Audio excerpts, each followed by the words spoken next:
died in the streets. Now the haunted.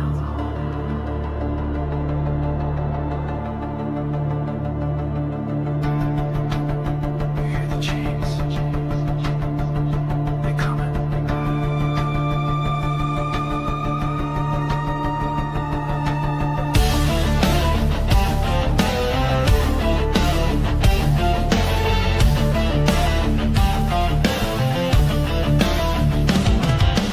Midnight fog, slide through the mist.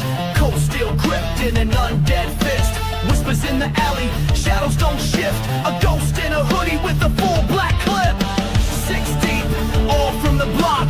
Buried in suits, but they still run shop. No face, no case, they silent and cold. Revenge on their mind from the grave they roll. Gangster ghosts, they don't sleep, they flow. Chains go clang when the reaper roll close. Eyes all black and their souls been sold. You can't shoot back when the body's this cold. Phantom crew, they don't knock, they face. Walk through walls, set the block ablaze. From the tomb to the trap, now they roam in haste. Gangsta go, bringing hell through the maze. Some creep in the trap where the candles burn. Ouija boards flip, now the killers return.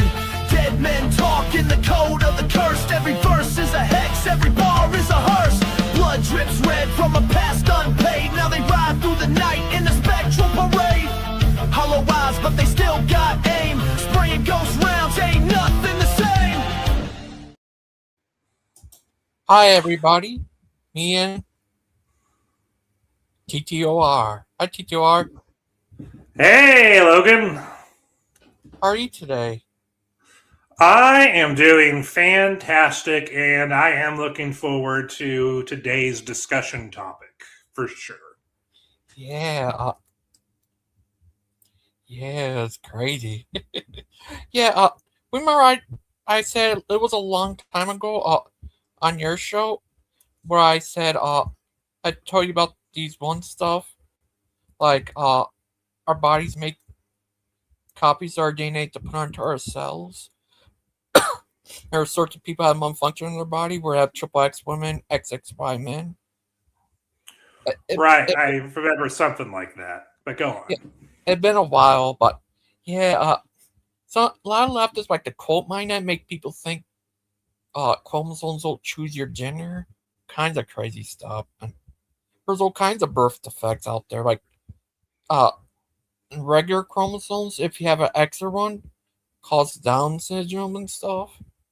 All kinds of stuff. Yeah, and other stuff like no one's born with both genitals. It's just one type of stuff, and just it's all kinds of crazy stuff they have out there. Try to manipulate people into agreeing with them. What do you think, the great T2R?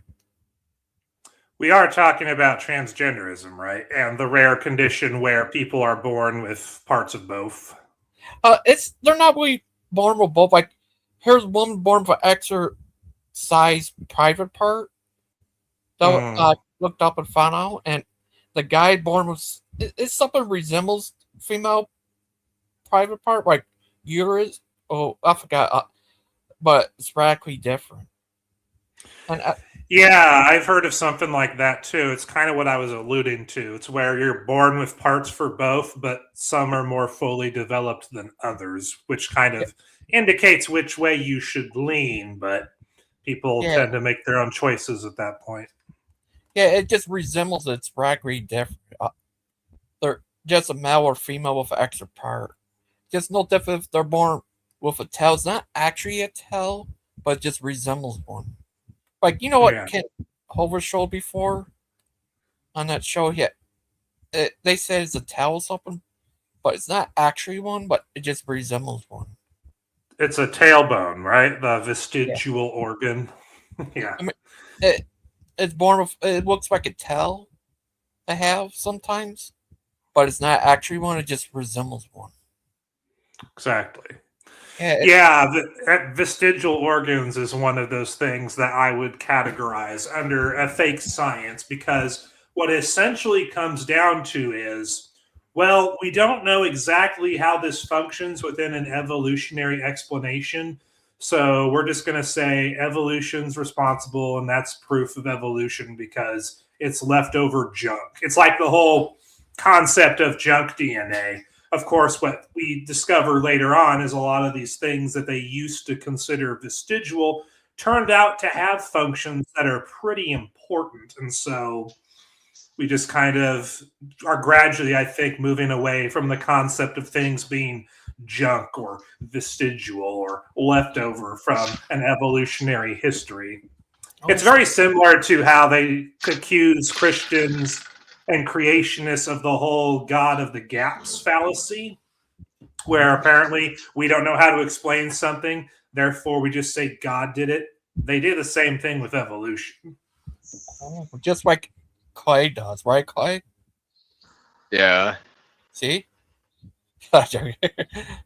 Yeah, it's crazy. I'll just use big words when something's unexplainable to make it seem like I'm correct. Are you driving Like a semi? What are they? Yeah. What do they call it? The evolutionists and like Big Bang people when they're talking about space-time. They'll be like the fabric of space-time and blah blah blah. If you look at a quantum substrate on a like molecular level, and essentially it's all just like, yeah, we don't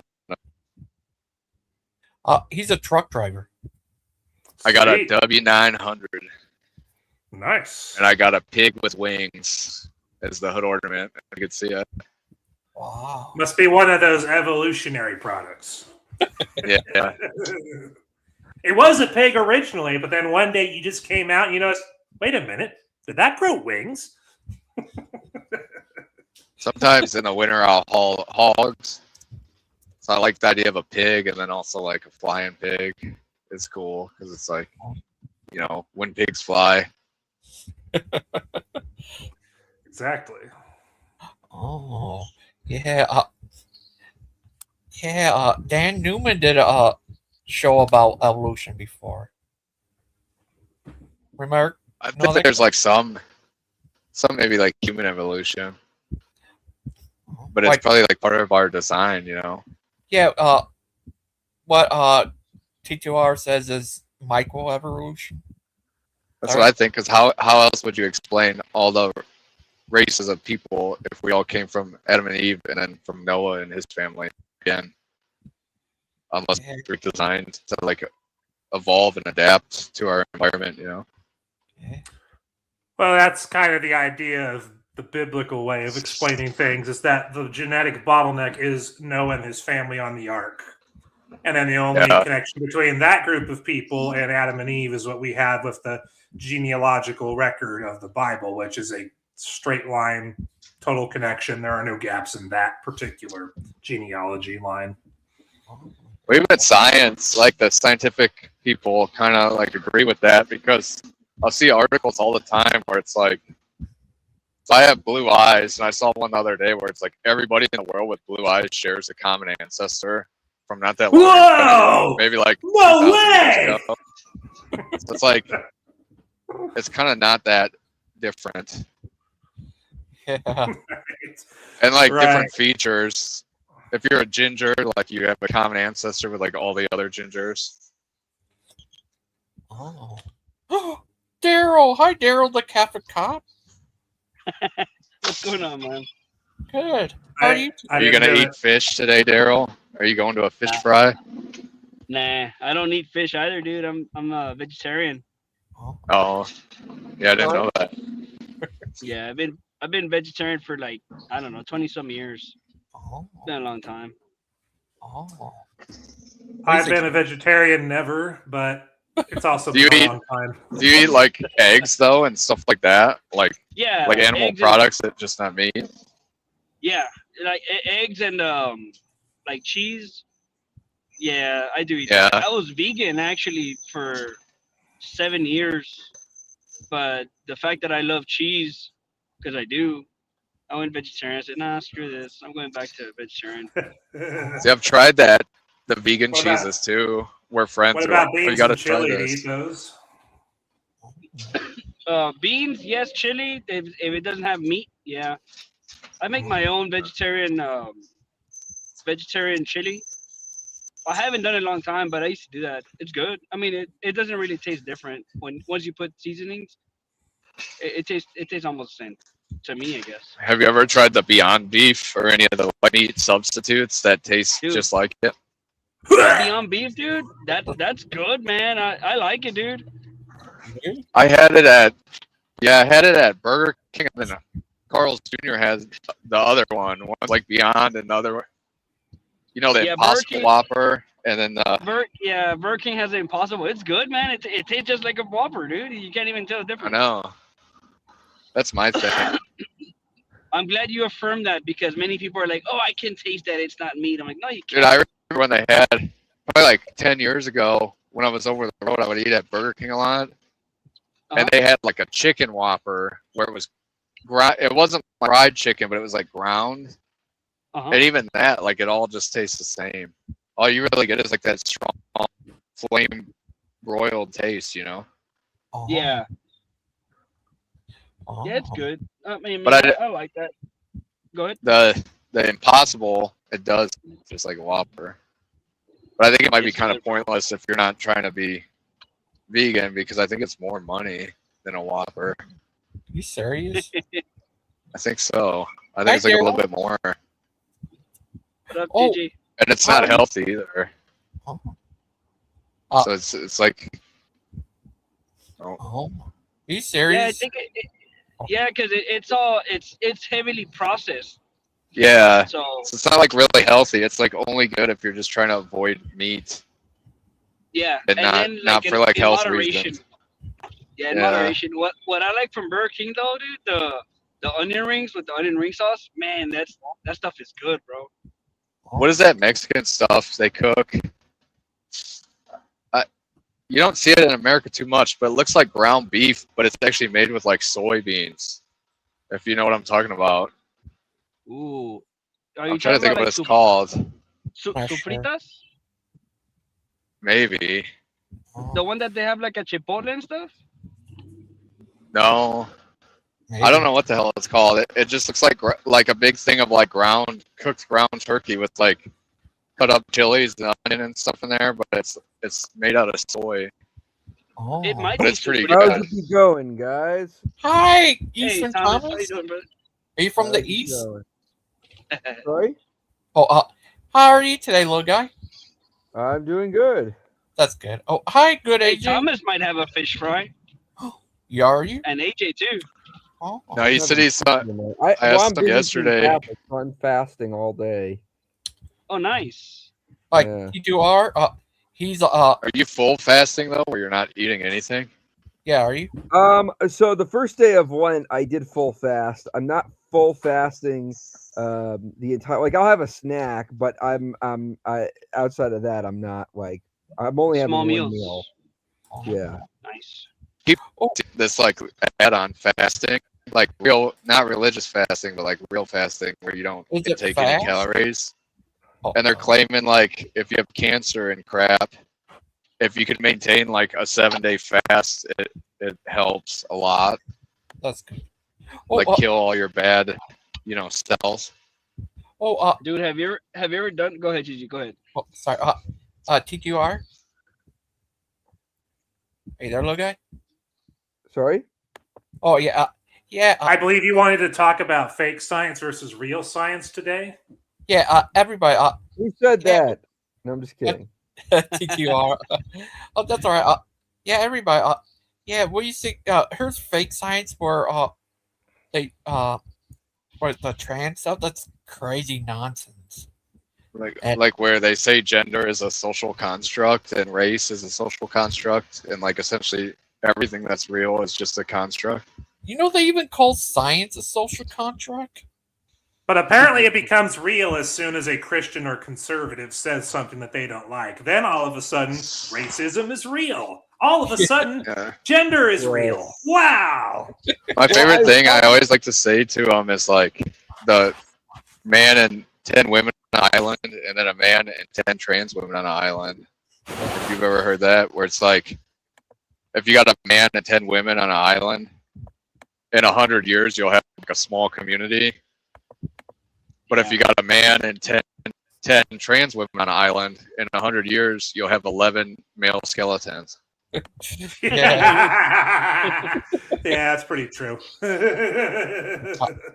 Yeah, Well, oh, go ahead. Yeah, I talked about this on Terry's show last night, and I talked about how this all goes back to David Hume and Immanuel Kant and some of the older atheists, because they kind of really latched on to nominalism, which is basically the idea that in nature, there's no universal particular natures to any sort of object. So, obviously, like you and I would say things like, a dog and a cat a dog has a tail, and a dog wags that tail when that dog gets excited. Well, how do you know that? Well, because it's in the nature of that dog to do that. But a nominalist would say, no, these are just kind of ideas that we pick up on. The word nominal is basically just a Latin word for names. They just think that everything is just a thing you put a name on top of.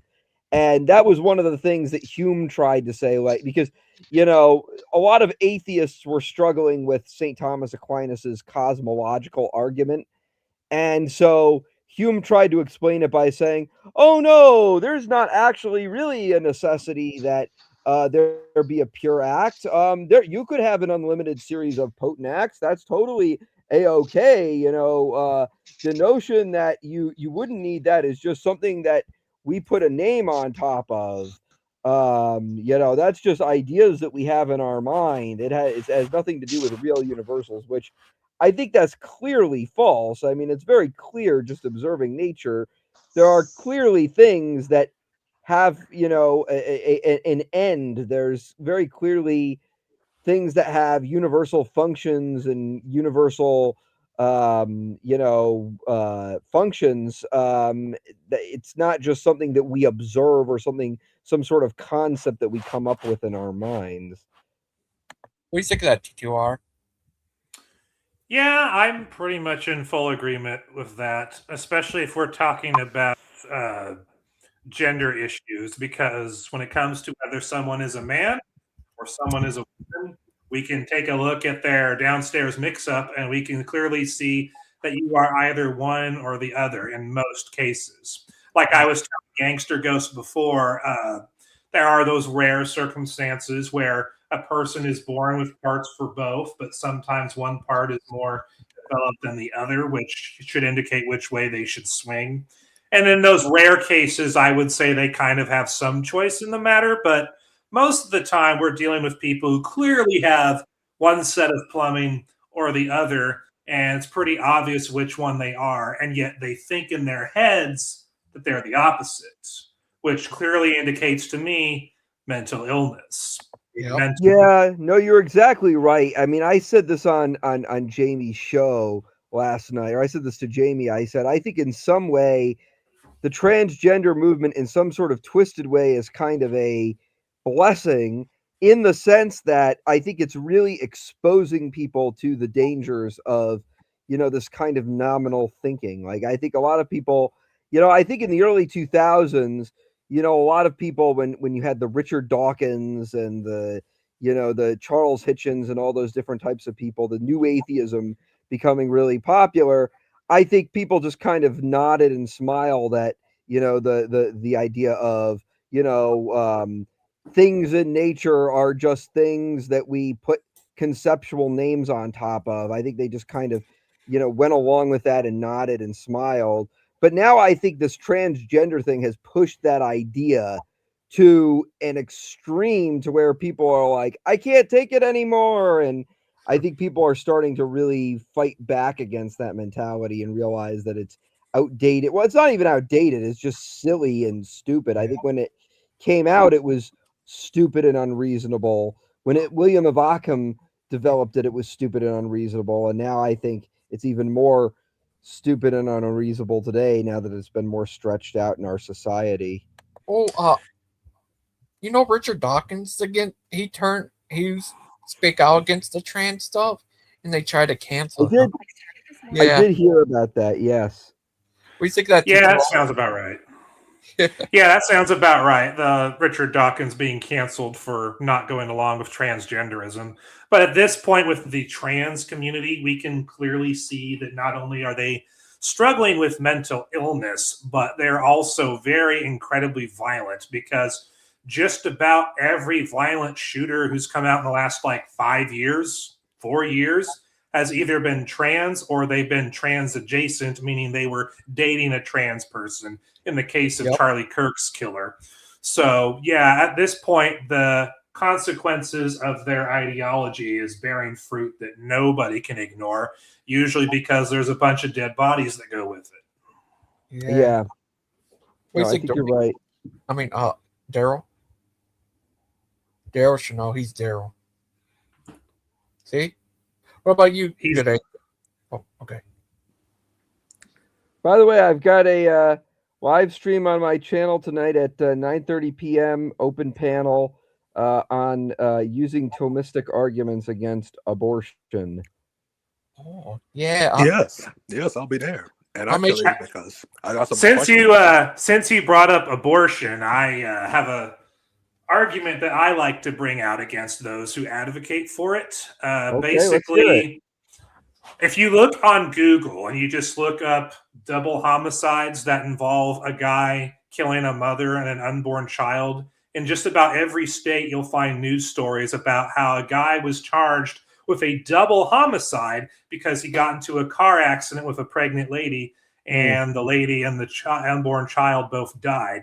And so the law in that case proves that human beings in the womb are actual human beings from conception, because otherwise you would only have one homicide charge, not two. So abortion in that context is nothing more than a legal loophole that allows you to get around those laws.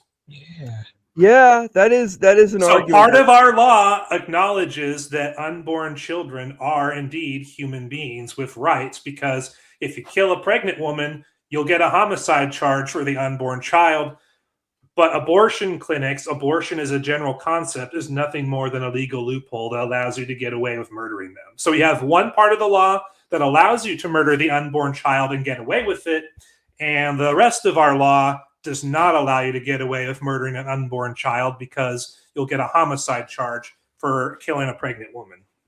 And you'll get two, actually. Yeah, that is. That is. And I tried this on Google. I looked up different stories from different states. I found these exact stories and these exact kind of laws in blue states, in red states, and everything in between. It's almost universal, these laws across the United States. So it's not even a political issue. It's a legal issue that is pretty well established, and that abortion laws basically are just a workaround over. Yeah, I would agree with that. Yeah, what I'm going to be doing is there's really two arguments that I think people tend to make in favor of abortion. There's the my body, my choice argument, and then there's the argument of oh, well, it's not really a baby, or it's not really a human life at that point in conception. And I'm going to be addressing those arguments primarily. And then I'm also going to be addressing the violinist argument. The violinist argument is, for those who don't know, there was this feminist lady in the 1970s, and she wrote this big argument this analogy that she used to try and support abortion, which basically said, oh, imagine you wake up and you have there's a violin player, and he's physically attached to you, like his organs are attached to your organs, and you're in a hospital bed, and a doctor comes in and says, this violin player is going to need your organs for the next 9 months, or else he's going to die. Are you obligated to, be attached to that person for 9 months? And she says, well, if you say no, then you're a hypocrite for being pro-life. I'm going to be arguing against that argument, and I'm going to be saying why it's a false dichotomy and why it doesn't work. I know. One is they don't need you to connect to the guy. They have machines for that, and I don't think that would actually work in real life. What do you think? Well, there's that, but I think they're talking in hypothetical purposes. But I'm gonna bring up the principle of double effect and say why that doesn't work. Yeah, great. Hey, Silas, are you going to talk about the apostles also condemning abortion?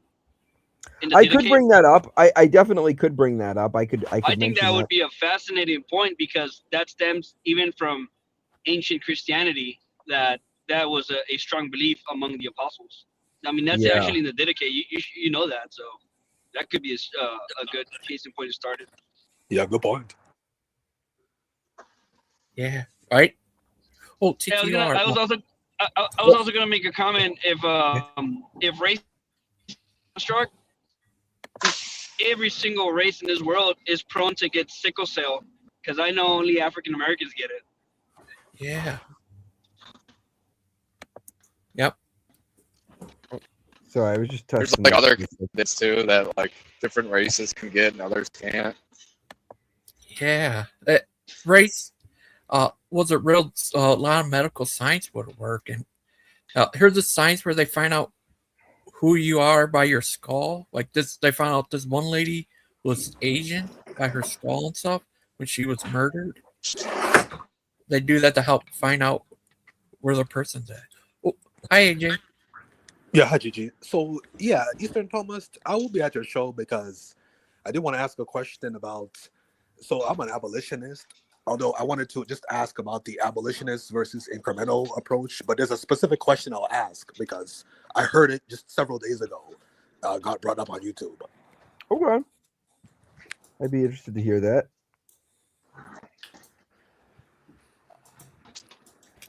Yeah. What do you think, Clay? You were going to ask me something, Logan? Oh, yeah. Yeah, I heard that argument before too. Connect the person. I heard Tom. What's his name? Matt Dillhunty used that argument before. And what would you say to someone like that? Which argument are we talking about again? Where what Eastern Thomas said, where you connect you to a famous person's body. I don't support that argument, obviously, but I'm going to be responding to it because it's like what if you go into a philosophy class, that's like the one thing they're going to try and hit you with in favor of abortion. Yeah. The connection of the races to skulls. No, Yeah. It's the argument where basically there was this woman in the 1970s and she says, "Oh, imagine if you were attached to a violinist and, you know, the violinist's organ needs your organs to survive for 9 months. Are you required to be attached to him for 9 months?" And she tries to use that as like an analogy of like, "Oh, there you go, proof for abortion." Yeah, that doesn't work. Yeah. Because as soon as they're separate, they're dead. Right. Well, that's the whole thing. They're saying, well, in the analogy, if you separate the violinist, he died. And so what I say, and I'm going to be making an argument against that and saying why it's not similar to an abortion. Right. Well, Yeah, in terms of that, I don't see anything wrong with what Eastern Thomas is saying. Yeah, I heard Matt Dillahunty talked about that before. He tried to use that before abortion. But this one, I think that's one of the worst philosophers on the planet. Yeah, the issue is the opposition. The opposition is like insane. Doesn't he have like a boyfriend who dresses up as a woman? Yeah. Who is this? Who is the guy you're talking about? Matt Dillahunty. Oh, okay. Oh, yeah. I remember him now. He's the guy who told Apostate Prophet that he was never really an atheist after he converted to Christianity. Once unsaved, always unsaved. Apparently, the no true Scotsman fallacy is totally legit if it's an atheist using it. Oh yeah, of course. What do you think, Daryl? Just for the record, I'm also an abolitionist. So. Oh, just like Clay is. And just like Yep. me. Yeah. Clay's Yeah, also- It's hard to I've been- like actually have kids and then be like, yeah, abortion is a good thing. I'm But I in totally favor of disagree with abortion. the in vitro. I've heard people talk about in vitro and say it's like, I guess it's God somehow, but it doesn't make sense. Yeah, Artificial vitro is against insemination. God. It goes Yeah, against it's the a dignity of sin. the conjugal act. Are you're pro what's your name? Sorry, TTOR. TKR. You're pro abortion. No, I'm pro-abolition. I just Oh, don't no, expect nice. it. I just don't expect it to happen anytime soon because of the way the world is. Sadly. Yeah. Yeah, no, I agree with that. Yeah, but I think it seems we're all pro abolition. I But think. why I do you don't know guys think about- in vitro is so bad? It's 'Cause contrary to the dignity. Well, first of all, in vitro fertilizations typically lead to a number of fertilized fetuses being killed. So, I mean, there's that. You could end the argument right there. But outside of that, I would also say one of the arguments that Pope St. John Paul II, I think, rightly makes against in vitro fertilization is that it is contrary to the dignity of the conjugal act. So, what St. Thomas Aquinas says is the dignity of a person when they are conceived or when they are created is ultimately that they are the product of a loving unit. They're the product of a loving, stable. But don't you think if someone goes through the stable unit. effort to do in vitro, they're stable and they're also loving? Well, what Regular conception you could accidentally have from a one night stand, but in vitro, it's like there's a lot of effort and love put into that. Well, there's two problems. The biggest problem is when in vitro fertilization happens, typically it requires other scientists to assist in the conception of that child. Again, that destroys the dignity of the conjugal act. The dignity of the conjugal act is that it's a union between these two individuals, the man and the woman. When you have other cooks in the kitchen, then the entire dignity of that act completely falls apart. And also, a lot of times in IVFs, what will happen is the person who is getting the IVF or arranging for the IVF will get to pick certain qualities of the child. We're talking about like an eye CRISPRs. color. I'll Like, give you an through example. CRISPRs. The girl who just won that Olympic skating for the United States, I think her name was Alyssa Liu.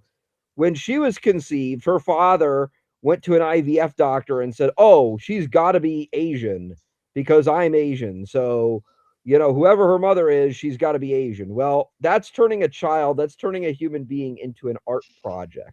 Exactly. Yeah, it Which becomes is, a again, preference. contrary to a human being's dignity. A human being is not Picasso that you hang on a wall. A human being is ultimately the product of the loving, unitive act. But at the same between time, the parents. you could do everything you just said naturally. It's like I wanted my kid to be Asian, so I put it in an Asian, Right, but when you, because I knew this is what I want. yeah, but You wouldn't want to have a kid with somebody you don't think has good genetics, so it's almost the same thing. Right. Well, no, it's not the same thing because let me ask you a question. I think what Thomas is trying to say is that he's concerned that eugenics is being practiced during that process. Yeah. Well, that's part of what I would say. I would also say it's contrary to human dignity. I mean, the conception of a human being is ultimately based on the fact that it is ultimately based around the dignity in that person is conceived as a product of a stable, unitive marriage or in a stable, unitive sexual relationship between the man and the woman. When you take that away, when you have other scientists that are hopping in and saying, okay, we're going to engage in this act, then that ultimately disrupts that unitive act. And when you do what often happens, which is, you arrange for an eye color or a certain race for that person, then that turns the baby, that uses science to try and turn the baby into, an art project you could hang on a wall. The difference between that and natural conception is if a person says, I want a half Asian baby, and they go out and they marry an Asian woman and then they make an Asian baby, okay, that's still a part of the conjugal act. That's still ultimately a part of that. That's still a product of that union between the two. It's not like that child is becoming a science project, because you're not manipulating the child by using exterior means. Correct. What if the husband and wife agree to the whole thing and that's what they want? Still doesn't make it right. I think so. The people I know who have had in vitro, none of them really had that option. So like I know what you're talking about. It's called CRISPR's, like gene splicing, and it's probably like really expensive. But, You know what I thought of? I just thought of the movie Weird Science. Have you guys ever seen that movie? I have. It's No. it's an '80s movie. Watch it, man. It kind of alludes to what's going on in the world right now about cloning and stuff. It's a good movie. It's a it's a raunchy '80s movie, but it's good. I think if y'all see it, what's that? That was based on a comic book. Oh, was it? Yeah. But isn't it true? Like it kind of alludes to what's going on in the world right now. Yeah. Yeah, where they mix tons of stuff together to equal a person they wanted. It does sound a lot like that. Another one. I know. I thought of it. Yeah. Yeah, another one's kind of like that. You ever heard of multiplicity? Oh yeah, of course, with Michael Keaton. Yeah. And the cloning. Yeah, and another one called Splice, where they mix. Yeah, I saw Splice. Yeah, I've seen the title of that. I've never seen the movie though. yeah, it's a weird movie. It's like a weird hybrid human. I don't know. Yeah, it was crazy. Eugenics is like one of those things that I think everybody kind of practices. You just don't realize, Oh, like Yeah. TTOR? If you have kids, because like if you get married and to some woman and then you're like, she got like, to me that would still be like eugenics. Oh, what do you think, TTOR? If you choose to have kids, and then you choose who you have them with. Well, I plan on for Aquinas class. So my show tonight is a part of a series I have called Aquinas Classroom. And so tonight's episode is going to be on abortion. Next week's episode is going to be on the papacy. The week after that is going to be Thomism versus Calvinism, differences and similarities on predestination. Then I'm going to do the 3 worst arguments for the existence of God from a Christian perspective. And then I'm going to do a series on the sacraments, and then after that I'll probably do a series on Catholic social teaching. So down the line I'll get into the church's teaching on IVF and contraception and capitalism versus socialism and all that different type of stuff. Before you do the one on papacy, you should go on Tubi and just type in Pope. And it was like an HBO thing, but it's like a whole historical thing on like the. You're not talking about the show, like all the way back. It's pretty good, and Tubi's like totally free. You're not talking about the show, The Young Pope. The Young Pope. What about the old Pope?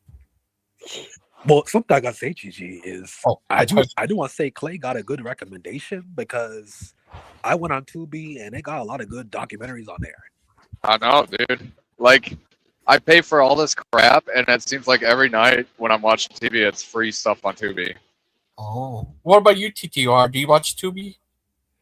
I've watched a couple of things on Tubi, but most of the time I'm busy making videos at work or making my own videos at home. And then to avoid burnout, I usually watch some videos on YouTube or play video games. So I don't spend a lot of time on streaming services, generally speaking. I watched a couple movies on Tubi, and it's all right. Oh, you ever AJ, play? did you watch Is Genesis History or Is Exodus History, where it's showing like all these supporting things that support that they are like historical? I think I have that movie in my on my shelf to my left, actually. Let me look. I don't know if Those I are saw all- that one. Those are all on Tubi. It's There's like- like A Bible hundreds. archaeology one. there's like hundreds of biblical documentaries on there, maybe even thousands, and it's all like cool stuff like that that'll like help support your faith. Oh, Yeah, I agree. Oh, here's Aha! I have it. I have it. Aha! And that is on there, and then there's another one called Is Exodus History. oh. Nice. I gotta check it out this weekend. The Exodus one sounds interesting. Not gonna lie. Yeah. They're all history. That's for sure. The question just becomes, which parts, what sense is it written according to? That's what St. Thomas would say. Oh. What would St. Thomas say about abortion? Oh, he was against it. Now he didn't write at length about it because, abortion was not a normal thing at the time. He's kind of responding to, arguments people might make for and against the Christian faith and the Catholic faith in, the 13th century. Most people in society were not like, yay, let's kill babies at that time. So he didn't really make a lot of arguments based on that. But I have what I'm going to be talking about in my stream tonight is I'm going to be talking about what a lot of his arguments probably would have been based on what he wrote on other subjects in the past. Oh. A lot of these pro-choice people, when you see them, it's like almost like they're demonic or something, Yeah. They're so hell-bent on it. And there's like, I've seen like on YouTube where they're at rallies or whatever, there's like women that purposely get pregnant just to get an abortion, to like express their right and stuff. Yeah. It's kind of insane. And then they always bring up rape and incest, which is like a very, very, very tiny percentage of abortions performed. Oh, these guys they hide behind, they go by the St. AHA. They're the Aboriginal, heck, pronounce it. What you guys said, I see him a lot on there talking about being against abortion and stuff, and yeah, I forgot what they call it. I know it's what you guys said. Heck, pronounce Aborigines, Abolitionist? Yeah, that. Abolitionist. He's big into that. I forgot his name. I've seen him on Facebook before. If you guys want I to know see there some was an real, abolitionist group on Facebook. Unfortunately, they were notoriously anti-Catholic. Yeah. Clay. I've seen that YouTube channel. there's a YouTube group me and Gangster found where they do lives, and they're called anti-natalists. Oh, they're And crazy. that's very weird. It's like, They're against it's these life. people who didn't choose to live, and then they're talking about how like they want to go to Europe or whatever and be able to like medically commit suicide. I'm just like, dude, you guys are messed up. Your parents fucked you up. TTOR, And then they get all mad. They're like, my parents were great. I'm like, obviously not, dude. If you're an adult Yeah. and you think that way. yeah, TTOR, the guy they're talking about, it was crazy, like against life, and they I told the one dude that's like, yeah, if you could convince, because he's trying to convince me and Bruce and Gangster that his life sucks, even though he's like perfectly healthy. And I'm like, if you could convince like a terminally ill person that you should die, and they agree, then you might have You should something. kill yourself. No. And what channel that? It's Yeah, on YouTube. It's like a live stream. What's it called? I forget the name. I forgot. Daniel Newman was on there. If you just like anti-natalist live stream, you'll see it, and it's like a massive group and I was kind of trolling them a little bit. So I'm like, oh look, I made a kid, and I was like showing off my kid, and everyone was calling me a breeder, and they called my kid. They're like, look at this breeder showing off his fuck trophy and all this stuff, and I'm like, you guys are so weird. Like, you get laid and you need to like. It reminds me of that meme where do they something where different. they have the bullies, but they're bullying people for having a job, and they're like, That's what "Job it's like. haver, I think money it's maker." a lot of the men. There's women in there too, which is weird. But I think a lot of the men probably are incels and they're like angry about it. Or like incest. I mean, inbred. I mean, Because what I've never Hey, seen on the Nick- antinatalist panel is like a married person or someone in a relationship. You know. Next time Yeah, you go there, dude, I you think should a show lot picture of the. Oh, go ahead. No, I was gonna say next time you go there, show them a picture of Dr. Kevorkian and say, "Hey, is this your god?" See what they say about that. Ah. Wow, Clay's got a light show going on out there. There are explosions going on. No, it's just the sun reflecting off. The way, right, but the way it was going in and out was like there was explosions going on outside your truck. I'm like, are you in a war zone? Dude, No. no, he's just running over cars and not stopping. That's all he's doing, exploding. Screw He them. just muted They're all in the, my way. he just muted all the collision sounds. Yeah. Yeah. I got a sunroof in here too, so a lot of light comes through that. I see. Okay. It just looked really trippy there for a second. But I was going to say that a lot of the things that we're talking about are downstream issues of the ultimate fake science called evolution. And I had just a little bit I wanted to share about that before we moved on and forgot about it entirely. Yeah. One of the main things that they talk about when it comes to evolution is how they treat it like it's an observable science based on observation in the present, and it's a naturally occurring phenomena, and that things like evolution are responsible for the creation of like our smartphones or the computer I'm using to even participate in this live stream, etc. And what most people don't realize is that evolution as a concept is not based on observational science. It's actually based on what they call historical science. And when you bring that up as a Christian or a creationist, a lot of evolutionists and atheists will claim that you're just making that up, that creationists are the ones who make up this whole concept. But what I found in my study is that the concept of evolution as a historical science actually came from Ernst Mayr, one of the most diehard evolutionists who ever lived. And he specifically laid it out in an article he wrote called Darwin's Influence on Modern Thought. And if you scroll down a little bit into here, there's one particular paragraph right here that we're going to read, which says this: "These four insights served as the foundation for Darwin's founding of a new branch of the philosophy of science, a philosophy of biology.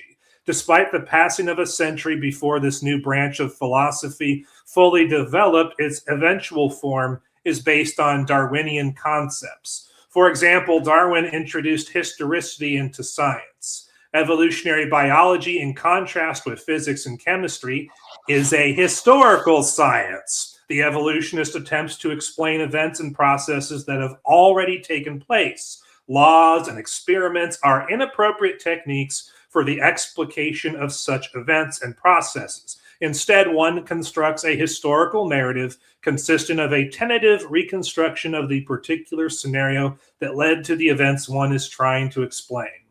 So in other words, according to one of the most diehard evolutionists who ever lived, a guy who in other works said that evolution was such a fact that we don't even need to prove it anymore, he says that evolution is a historical science and that it's inappropriate to use experiments and other observational science-based techniques to try to prove that evolution is true. And yet, time after time in the modern day, we see atheists and evolutionists constantly trying to tell us that evolution is based on observational science. It's not a historical science. And we just need to use experiments and other kinds of observational science techniques to prove the whole matter. And that's what makes this whole thing funny. They're trying to use observational science to try to prove something that can't be proven by observational science. And if you look at the whole affair, if you look at the evolution paradigm of history, what you discover is that there's no way that evolution can ever be an observational science, because even according to accelerated evolutionary timelines like punctuated equilibrium, what you discover is that evolution as a process takes so long to occur that nobody can live long enough to see it happen in action. Even the pre-flood people of the Bible, who were living to be over 900 years old on average, weren't coming anywhere near close enough to be able to live long enough to see a thing like evolution happen in action. So therefore, because it takes so long to occur that nobody can actually observe it, it can't be recorded as a historical event, and you can't set up an experiment to verify that it's a naturally occurring phenomenon, which means that evolution at best is a historical science, as Ernst Mayr claims. It also can be interpreted as a claim of history, or as I like to put it, it's a religious claim. Because outside of microevolution, which is new species coming into existence within pre-existing families, you don't see any other part of evolution occurring in nature. Not at all. It's all long ago in the distant past, and the only way you can believe legitimately that's true is that you have to trust the authority figures who are telling you that evolution is true and all of its teachings are true. And the consequences of rejecting said teachings, especially in university and college settings, is actually pretty astronomical. I have a book I want to read from. It's called Slaughter of the Dissidents, Volume 1, which you can see right here. I'm going to be reading pages 3 to 5 of this because it outlines over the course of the rest of the book the different kinds of examples of the things it talks about. So I'm just going to go ahead and read it. And when I'm done, you tell me if it sounds like cancel culture or not. And this is what Jerry Bergman, the author, writes. In this section, I attempt to set forth in summary form the main types of discrimination experienced by those who have openly criticized or even expressed doubts about some aspect of Darwinian evolutionary theory. Each of these forms of discrimination will be explored in greater detail in the case studies presented later in this book. The following summary of how discrimination against Darwin doubters is most frequently manifested will serve as a useful orientation. So just so you guys know, moving forward, Darwin doubters is what he created as an umbrella term. So it could refer to creationists. It could refer to old Earth creationists, young Earth creationists. It could refer even to people who just simply have doubts about the current evolution narrative as it is. And so this is what he writes as the examples. Number 1, derogatory and inappropriate comments. Examples range from minor events, such as the placing of obscene cartoons on the victim's desk, e.g. one that showed a creationist as having a pea-sized brain and an evolutionist as normal-sized brain, to the more serious constant inundation of insults and name-calling aimed at a Darwin doubter's scientific or personal religious beliefs, especially if they are sympathetic with, real or alleged, creationist or intelligent design ID concepts. In an employment situation, courts have ruled such name-calling is considered illegal harassment since it produces a hostile work environment. As will be documented, such comments can have a devastating effect on one's career and personal life. Many students and educators were also asked questions about their religious orientation. Aside from these queries being potentially illegal, information gained from them has been used against both students and educators seeking to secure a degree or a tenured faculty position. Number 2, denial of admittance to graduate programs. Candidates for graduate programs have in some cases clearly met admission criteria, have high GRE scores, 3.5 grade point average, etc., but letters of recommendation advised against admission because of the applicant's doubts about Darwinianism or evolution, religious beliefs, or history of involvement in a religious organization. This seems to be clear evidence that the student's denial of admittance was or may have been decided inappropriately. The effect of this action has resulted in blocked entry of Darwin doubters into a science-related profession at the very earliest stages. It effectively serves to curtail career advancement for an individual viewed as unfit for work in various types of environments, such as academia or in the biological sciences, for example. Number 3, denial of degrees. In some cases, students met all legitimate degree requirements but were denied degrees anyway. It can reasonably be assumed that the student was denied the degree solely or largely because of his or her perspective on the origins issue. The discriminatory comments for those cases we examined were frequently in writing and were usually verified by interviewing others, often non-creationists or others who rejected ID arguments. The impact of this type of discrimination on individuals who have put a great deal of work into preparing for a career was and still is significant and has prevented many from ever entering their chosen career. Number 4, denial of deserved promotion.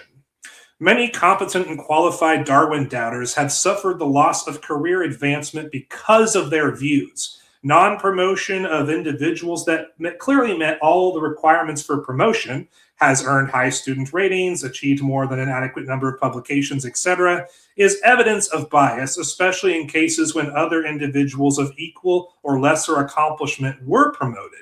Comments by faculty such as, all persons who deny Darwinism are incompetent, and if you weren't tenured, we would terminate you, are evidence of bias against Darwin doubters. Number 5, censorship of Darwin critical works from libraries and schools. Where large libraries have dozens of books promoting Darwinism, yet few or no books promoting creationism or intelligent design, or even some of the better published work critical of Darwinism or aspects of evolution, this can be reasonably viewed as an indication of censorship. In some cases, works critical of Darwinism have been donated to libraries but never made their way to library shelves. Number 6, firings, terminations, and denial of tenure. A significant number of the cases that I have examined involved open firing or termination as a result of publishing articles on creationism, intelligent design, or the weaknesses in Darwinism or evolution, even though many times these publications were not directly associated with their job or career positions. These cases frequently involved individuals who met or exceeded the criteria for continuing employment in terms of a sufficient number of acceptable, relevant, and even peer-reviewed publications, and who demonstrated adequate or better ability, comprehension, and understanding of knowledge required for their jobs or teaching performance, yet they were terminated. Where clear evidence of religious bias existed in these cases, it constitutes reasonable evidence, or in legal terminology, probable cause, that the termination was due to the individual's religious orientation, even when their religious views were not known or fully understood, and even if their dissent focused on science, not religion. Furthermore, loss of a job or career has often resulted in significant financial difficulties, even bankruptcy, and loss of one's home on top of a means of earning a living. Some former professors, most with 9 years on average of education in the sciences, were forced to take whatever work they could find, including driving taxi cabs or trucks, becoming part-time teachers, or entering an entirely different career, often having nothing to do with their degree or university training. The stress associated with these changes has often produced financial, family, and other problems, often ending in divorce, moving to different cities and or states, adverse effects on children, and even suicide. Number 7, demotions. A number of educators in evolutionary biology have been removed from courses they previously taught and instead were made to teach introductory biology courses, or were reassigned to courses outside of the biology department altogether. In such cases, the rationales for such moves were often determined to be based on the expression or allegations of doubts about Darwinian theory. The presumption that the educators were proselytizing or teaching their students about creation or ID, or for other religious or philosophical reasons. TTOR. Demotion. Oh, there it is. Demotions can also be defined as placing someone into an administrative position, anything to get them out of the classroom. And finally, number 8, threats and personal intimidation. Some critics of Darwinism have experienced blatant threats and personal intimidation, including death threats. Such threats not only produce fear and stress, but often affect family relations, career advancement, self-esteem, and student-teacher or professor relations. Some of these threats have been acted on, resulting in hospitalizations, surgery, and permanent ongoing health issues. So if all of those things staring down the barrel at you as a Christian or creationist or any kind of Darwin doubter in the education system, if that's what's staring down the barrel at you before wokeism and all the modern problems we're talking about today came along, well, you're going to keep your mouth shut if you want to get your college degree. Just like how we had the recent article that's been trending on Twitter come out talking about how 88% of students who were surveyed at University of Michigan and Northwestern University, they admitted in the study to lying about their political beliefs and their beliefs in general in order to pass classes and get their degrees. Well, I need to tell you, that's illegal. They could sue them for that. Of course, doesn't stop them from doing it, but they should sue them, right? Good AJ? See? Even good AJ agrees. Well, I'm still here listening. Yeah, it seems like everyone leaving the panel, but That's what Bubblegum said. What do you think? I think Bubblegum meant macroevolution. He doesn't believe that dogs came from other dogs. He believes they're all created completely separate. A wolf to dog transitional, but wolves and dogs are in the same family. We see that all the time. Yeah, he believes they're all created separate. What do you think of that? Well, we don't know exactly the true history of how they came. Well, we know that the canine family came into existence at the same time as basically every other land animal, according to the Bible. So I would expect that if there are different kinds of canines, that they all trace back to Noah's Ark and ultimately to Adam and Eve. Oh, but not Adam and Steve. I'm joking. No. Yeah. I'm sorry I killed the discussion there. I just wanted to make sure that we that's all right. Got through all that. Yeah, it was crazy. Oh, that's all right.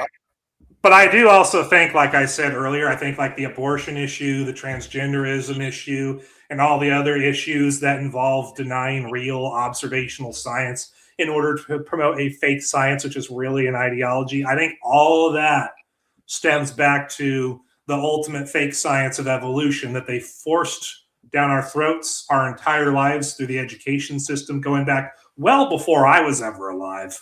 And I think all the things we're dealing with today ultimately stem from that particular issue and what was going on in academia back then, especially if we're talking about modern cancel culture over stuff like this. Yeah, it's crazy. Well, They can't discriminate based on someone's religion. They could get sued. But it does, I definitely believe they do it anyway. But yeah. Did you hear? Let me say something as well, because I wanted to just add that it seems like with the push of transgenderism, abortion, all these ungodly things that is just being put on society, like forced down our throats, things like evolution and climate change, those topics tend to get talked about and, told to people, hey guys, this is something you must accept, you must pay attention to, must be front and center.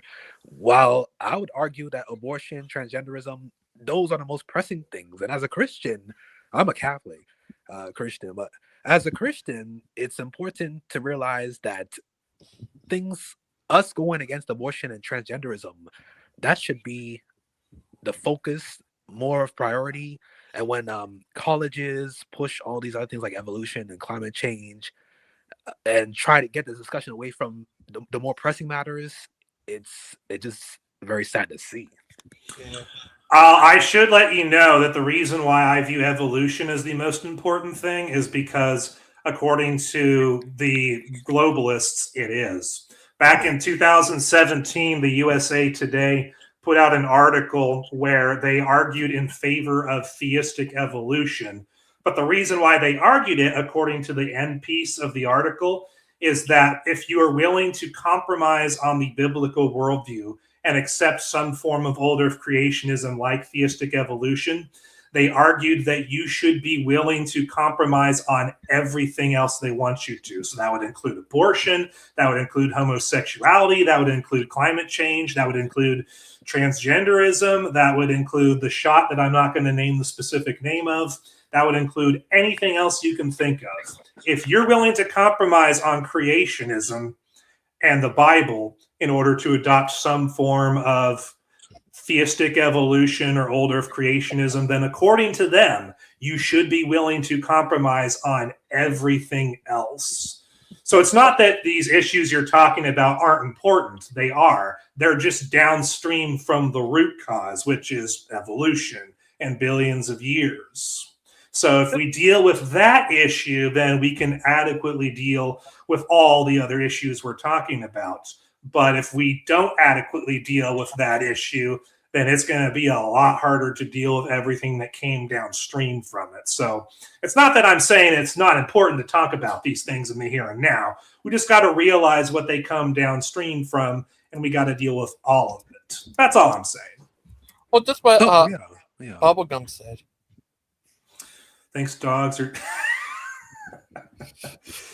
What we know with evolution claims about microevolution is that changes within a family we see all the time. We see new species of bacteria emerging. We see new species of dogs and cats coming into existence. And creationists in general, especially young Earth creationists, because I'm a part of the young Earth creationism community, creationists, generally speaking, they are okay with seeing those kind of changes in reality. They're okay with seeing new species of dogs come into existence, because what we never ever see is a canine species coming from a non-canine family, for example. We've never, ever, ever seen that. And you can list any examples of different families of animals. None of us have ever seen one family turn into another family. It's never been observed. We have only ever observed in our lifetimes, with our senses, new species within families coming into existence. So like when evolutionists use bacteria becoming resistant to antibiotics as an example of evolution in all of its forms, that's just nonsense, because at the end of the day, it's still bacteria. It's just a different strain of it. It didn't become non-bacteria. Like TTR only gave birth to another TTOR. Oh, that would be the day. I'm just joking. That's what they said that Kent Hovel before. Kent can only give birth to another Kent. Well, he did a few times back in the day. They just don't want anything to do with him now. Yeah. For obvious reasons. Yeah, it was crazy. Oh, yeah, that was crazy. Yeah, like, with this one thing, women are born, the women they say have male type thing, they're just born with an oversized private part that resembles it, but it's radically different. Stuff like that. And, oh, what is this? No! No, that's never been observed, ever. Of course I don't think that.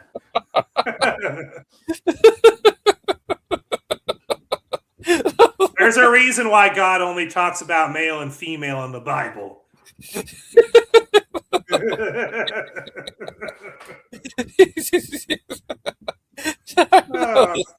That was a good one. Thank you for making me laugh, Bubblegum Gun. He's a funny guy. Have you met him before? That was a good one. I've seen Bubblegum Gun before. Now that I'm thinking about it, yeah, I'm just not online as much as I used to be a few years ago. So I forget some things sometimes. Yeah, he believes everything was all created separate. That was so like each individual species was created separately by God, is what you're saying? Yeah, like dogs are created, like chihuahuas are made different from the other dogs. And the other dogs are created different from, like something like that. It's crazy.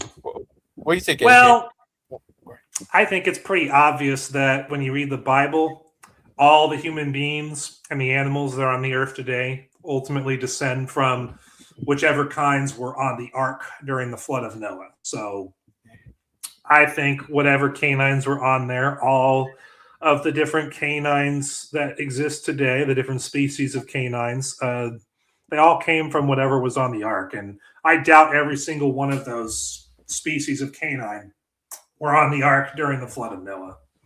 Yeah, I need to tell you, here's a song AJ created before. It's a good song.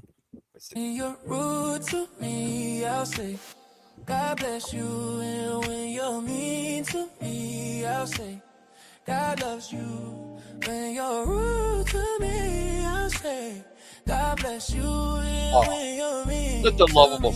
I'll say, God loves you. It's so funny. I didn't hear anything. You hear now? I don't know. It's still not. Hey, get down. I hear it. Okay, I can hear it now. Here's your song.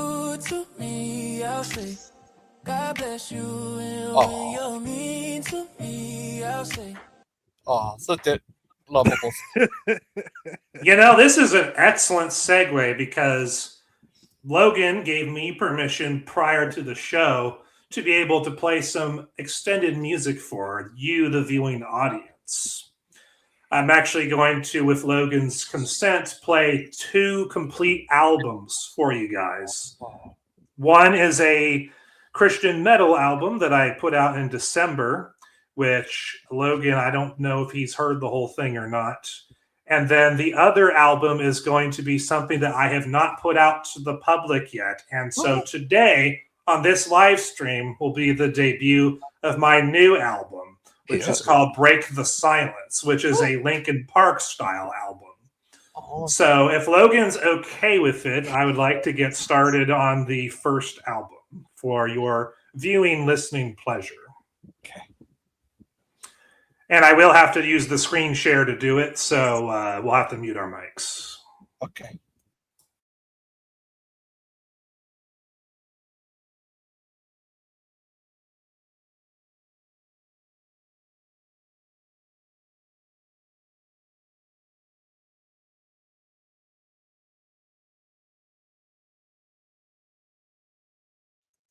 I don't see anything.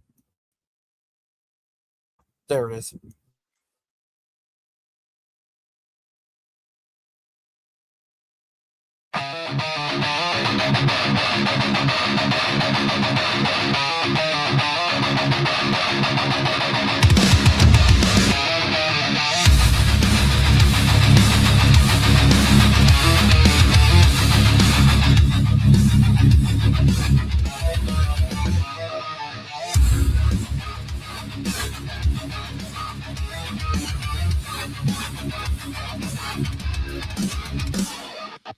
Bones cracked beneath the weight I didn't ask for.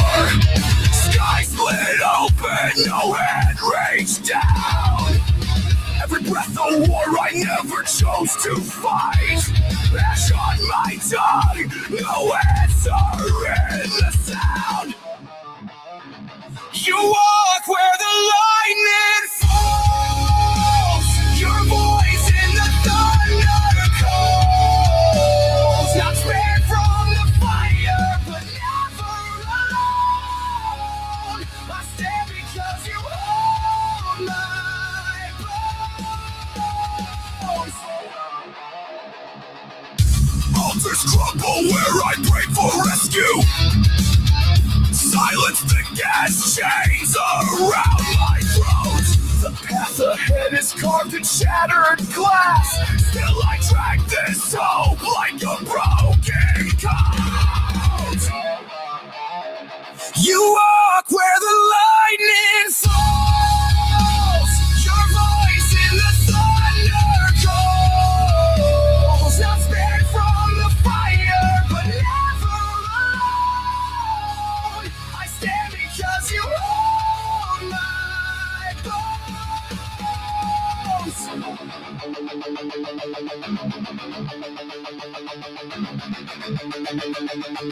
You didn't calm the storm.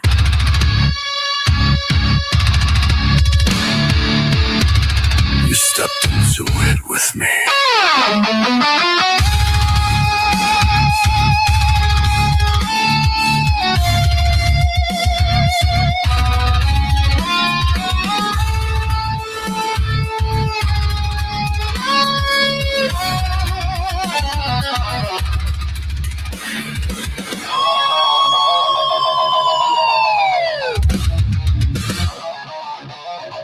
You walk where the lightning falls. Your voice in the thunder calls. Not spared from the fire, but never alone. I stand because you hold my bones.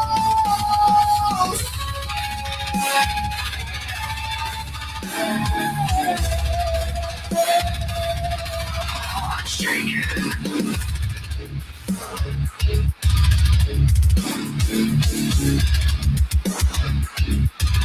Because you are.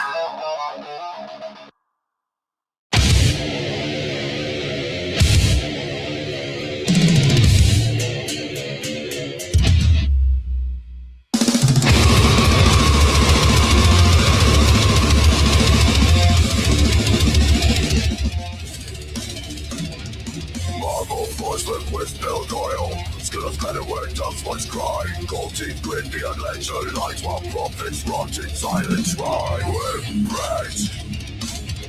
Like a broken fall, tail flip. Got you now. Incense took my copper stench. Holy ground turned market bench. Fingers clutch at fleeting robes as the sun unmakes their low with breath. Like a broken fall, table flip. Got you now.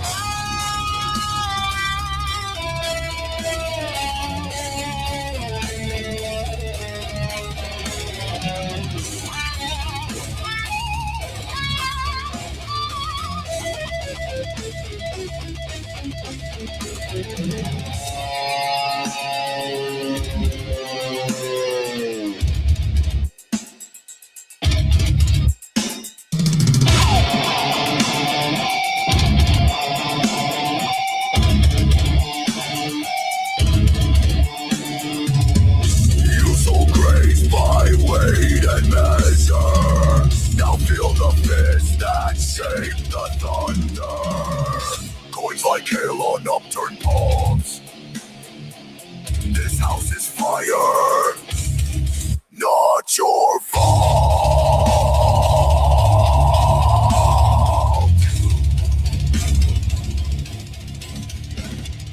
Whiplash. Like a broken bow, table flip.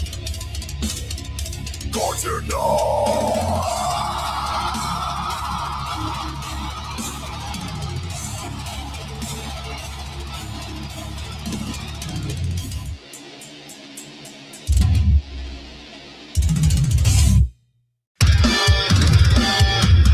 Before the stars were hammered into sky. Before the seas obeyed the Lord's command to rise. Darkness fled at morning's first decree. Formless void now timid by his word, not chestnut sound. 6 days he spoke and it stood fast. No million years in Satan's filthy past. The earth is young, his truth and death bow before the maker, not your fossil lies. Not your fossil lies. You dig through dust and call it ancient proof. For now you mock with truth and health. The flood still screams and canyon walls undone. Your carving clocks are shattered by the rising sun. 6 days he's moving, it's not fast. No million years in Satan's filthy past. The earth is young, his truth and tell. Before the major voice held hostile. Genesis 1. Not metaphor. Literal fire. Not the race.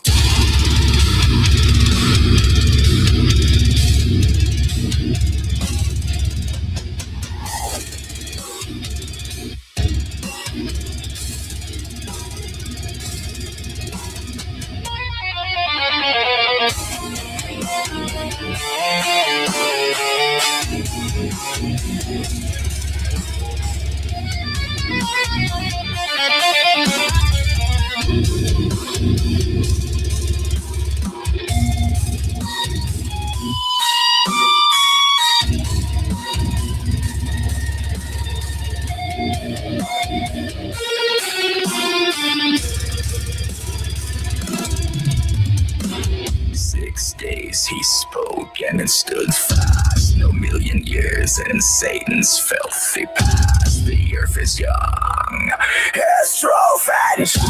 Before the maker, not your fossil lies.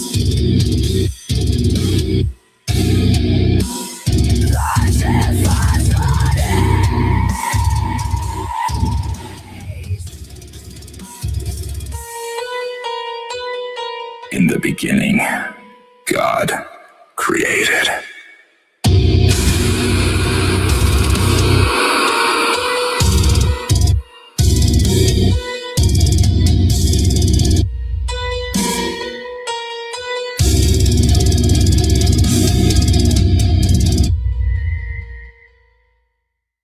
Watch this again!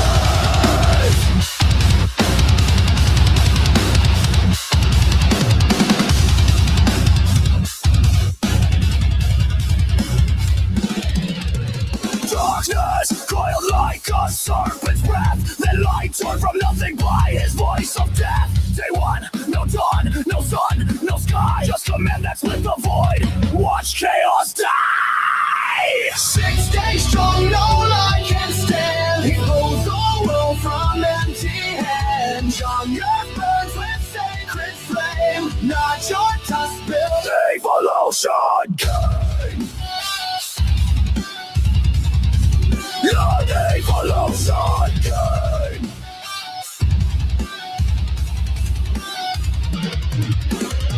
Waters ripped apart above below. Firmament hammered in one holy blow. Dry land rose where oceans dared to flee. Grass and grain bowed on bended knee. 6 days strong, no lie can stand. He pulled the world from empty hands. Young earth burns with sacred flame. Not your dust built Evolution game. Evolution.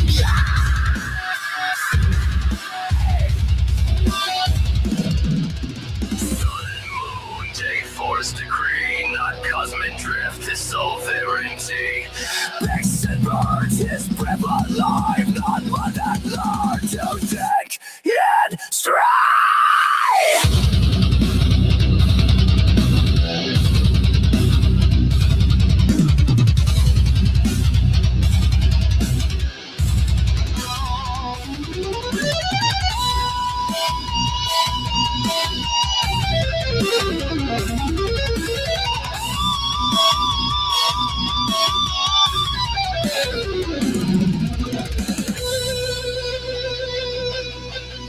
Adam shaped from dust, not apes decay.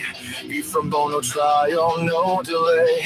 7 hush, a throne in rest, while your theories rot in godless tests. 6 days strong, no lie can stand. He pulled the world from empty hands. Young earth burns with sacred flame. Not your dust built evolution. In the beginning, God created. And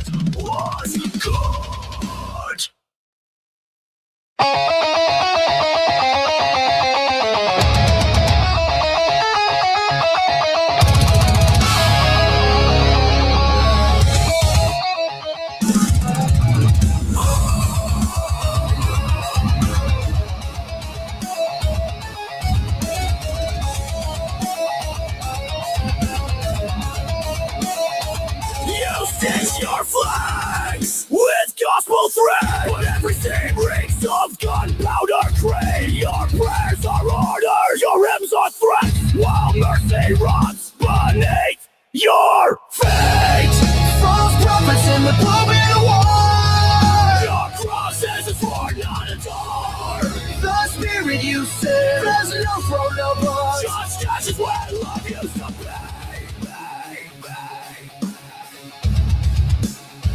You blast the bombs that split the sky. Call famine righteous, call rage divine. Our communion wine, the blood you spill to build your throne on broken will.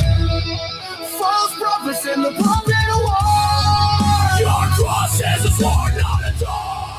The spirit you serve has no throne, no boss. Just ashes where love used to be. You knelt on the lamb. Your face a blade, your hope a scar.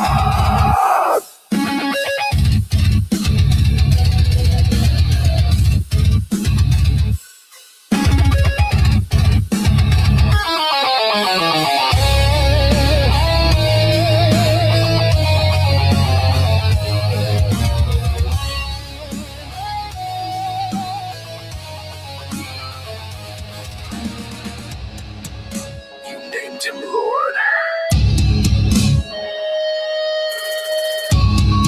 Blood war shaped in power and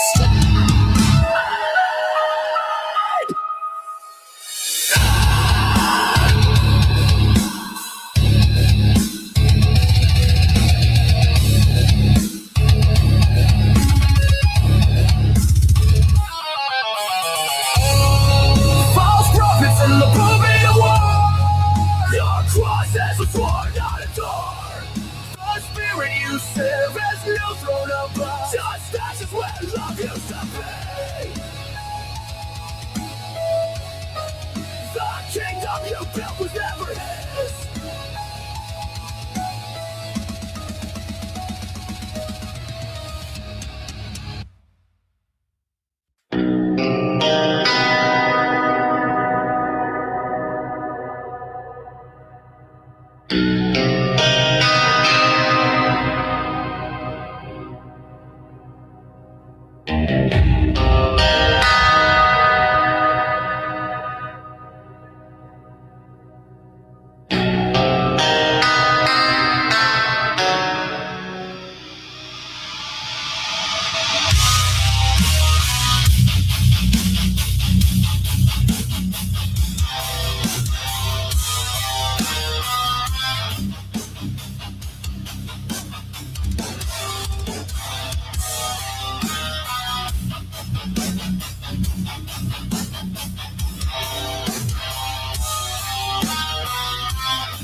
You crown your rifles with thorns of wrath.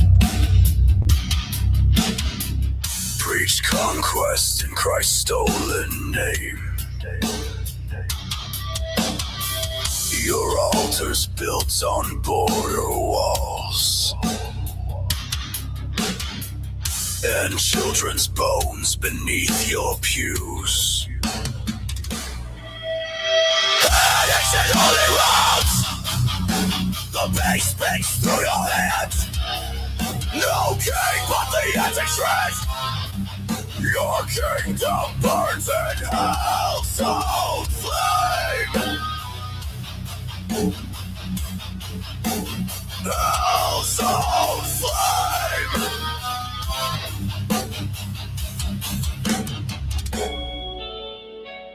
You twist the cross to hang the poor. Call bombs divine and prison's grace. Your gospel's ink is blood and oil. Your saints are generals, not the meek. Addicts and holy rites, the best speaks through your havens. No king but the Antichrist. Your kingdom burns in hell's own flame. You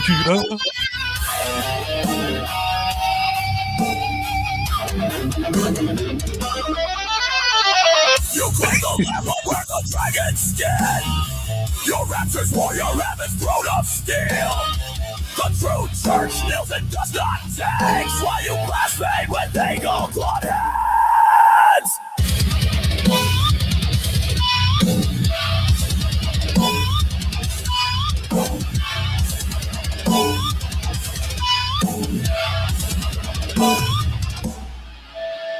Heretics and holy rites. The best speaks through your hands. No king but the anti-church. Your kingdom burns in hell's own flame.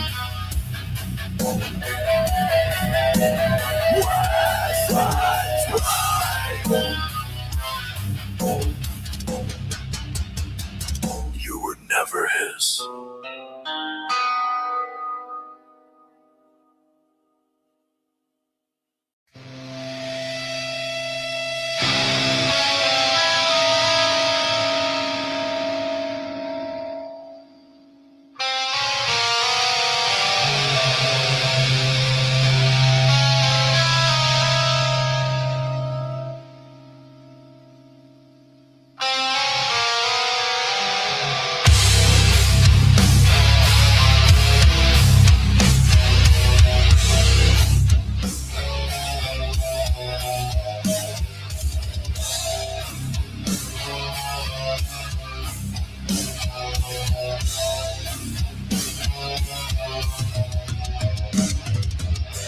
Your baptismal font runs gasoline. You anoint tanks with chrism of lead. The Lord's Prayer chokes on smoke and steel, while orphans starve beneath your creed. Headaches crawling from the abyss. Your hands are hounds of dead men. No lamb, only the beast you kiss. Your church is built on burning stones.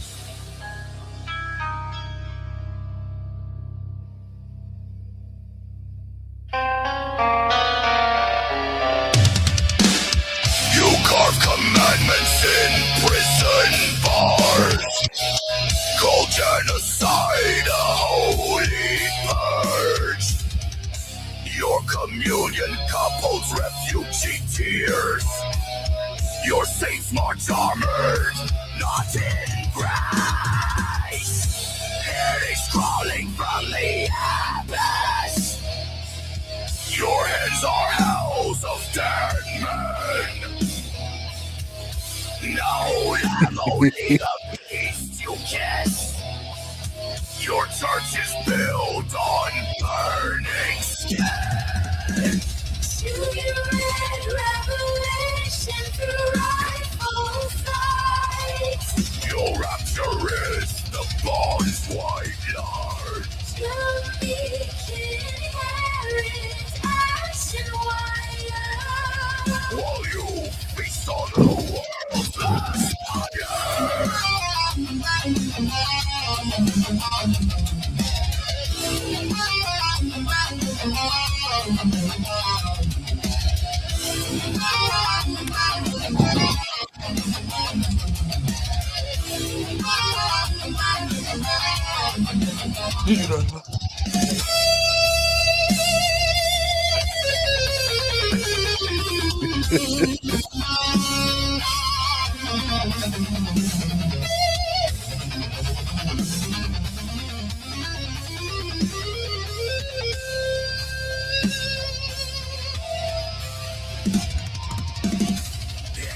Crawling from the abyss. Your hands are howls of damned men. No lamb, only the best you kiss. Your church is built on burning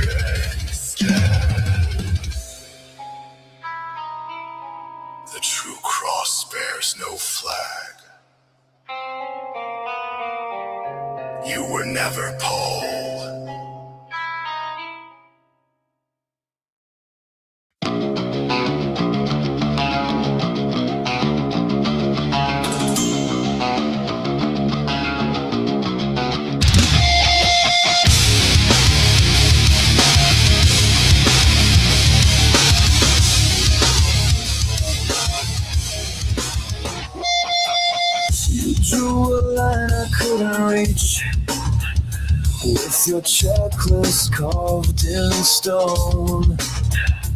Said I'm too soft, too slow, too broke to ever call you home. I polished every flaw I knew, bent my spine to fit your frame. But your love had terms I couldn't read, and your silence spoke my shame. My value isn't yours to give, it's sealed in blood that wouldn't quit. I stand not by what I say, but by the cross that set me free. You wanted strength without the scars, a king who never kneels. A wallet thick, a chest held high, but never what I fear. I wore your mask until it fused to skin I couldn't shed. While hollow praise turned into chains, and every word I said just echoed back as not enough in rooms I paid to spare. And yours to give, it's sealed in blood that wouldn't quit. I stand not by what I said, but by the cross that set me free. But by the cross that set me free. I used to beg for scraps of grace from thrones built out of pride. Now I kneel before a throne of mercy, and I'm already called, already chosen, already worth the sacrifice. I'm very worth the sacrifice.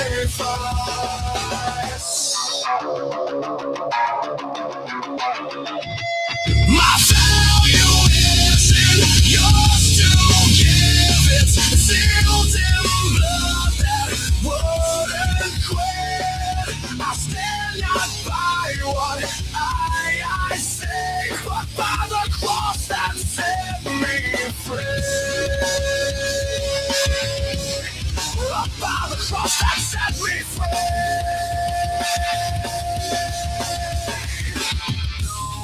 No more striving, no more proving, just his voice saying you are mine. You are mine.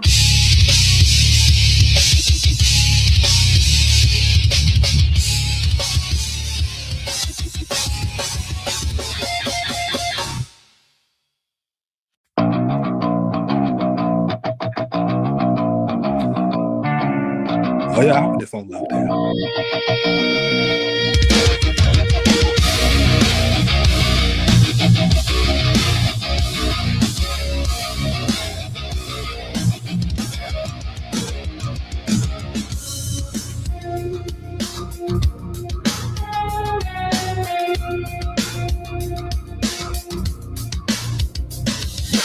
Concrete walls hum with static lies.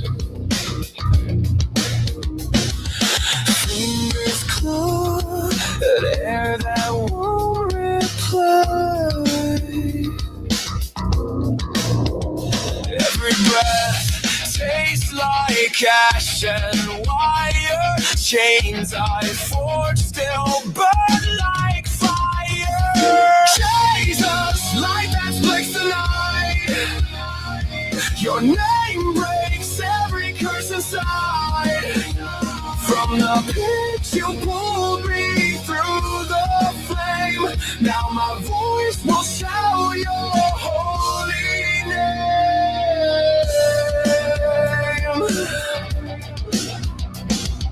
Voices hiss beneath my skin.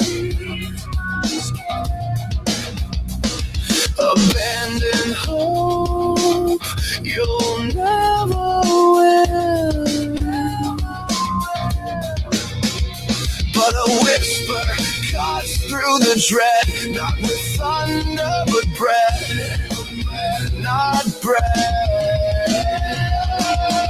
Jesus, light that splits the night. Your name breaks every curse inside. From the pit you pulled me through the flame. Now my voice will shout your holy name.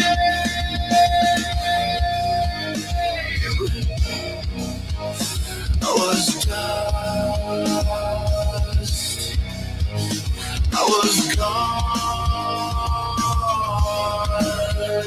Then you spoke and the void ran dry.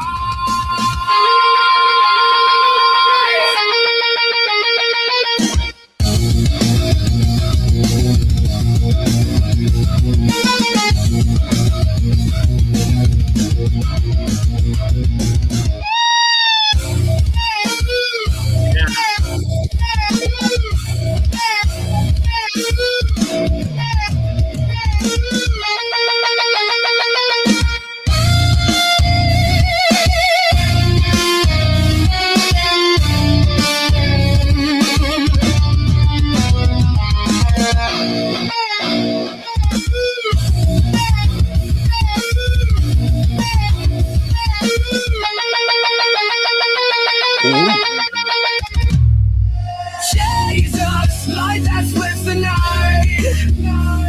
Your name breaks every curse inside. From the pit you pulled me through the flame. Now my voice will shout your holy name. No more shadows, no disguise.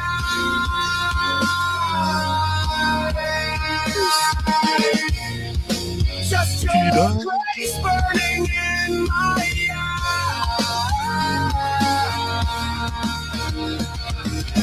eyes.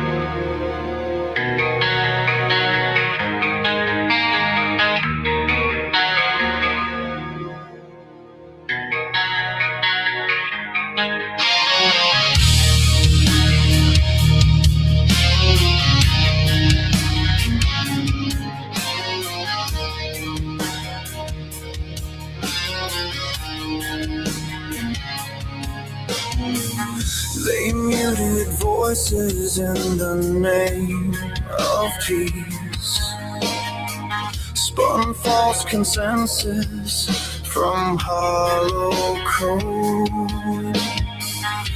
Your timeline's walls grew thick and sealed, while one lone feet refused to fold. Light pierces through the steady haze. Truth the objective, reality stays. No one can hold what you defend. The water rises with realizing.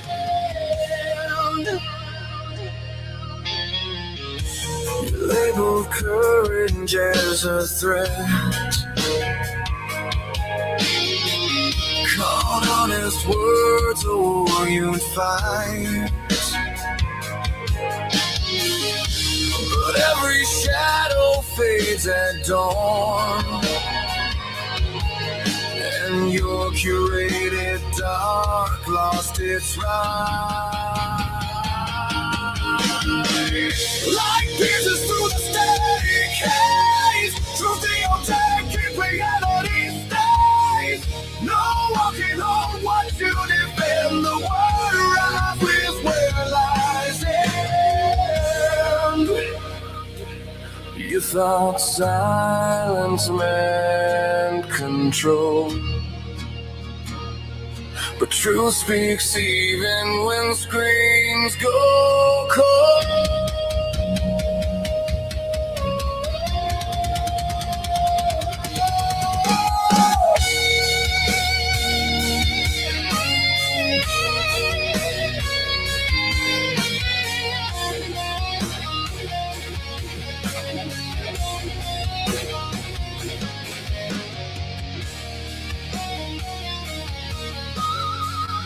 What does that say?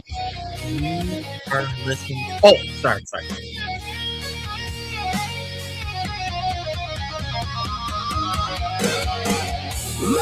Whoa. Right. No one can hold what you defend. The world rises when lies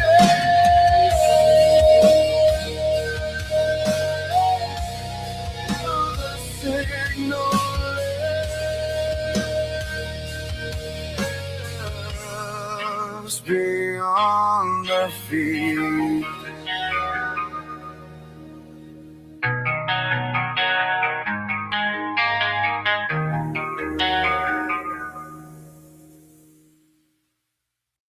Oh, nice song, Bruce. I'm sorry. Nice song. I'm not Bruce. I know I can get me confused, but I can't was making polls about Bruce a lot. Sorry. it's okay. And I'm sorry that took so long. I should have better prepared you guys for the length of the album. Oh, that's all right. But I was talking to Gangster Ghost behind the scenes, and we're going to take a good long break talking about other things before I debut the other one. Yeah, Bruce. Yeah, I think he's secretly a Catholic who lives in denial that he's Catholic.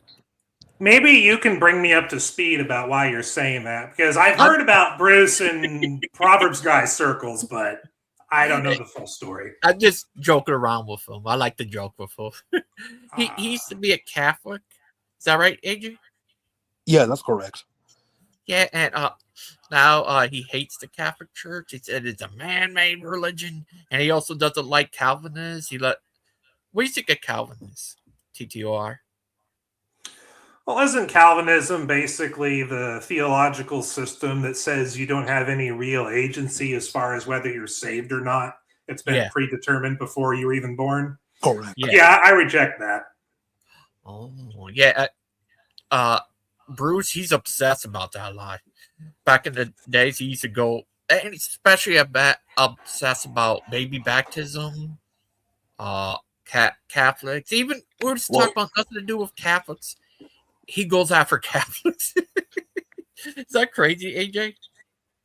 Yeah, that's crazy, Gigi. But since we're playing some songs, that song you played earlier of mine, you think you could play that one as well?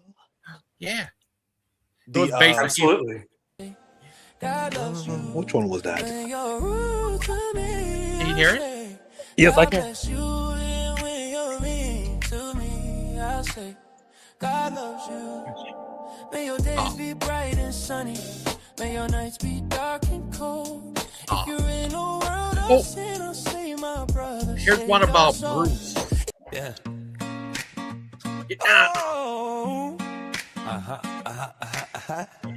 Crazy old Bruce. Yeah.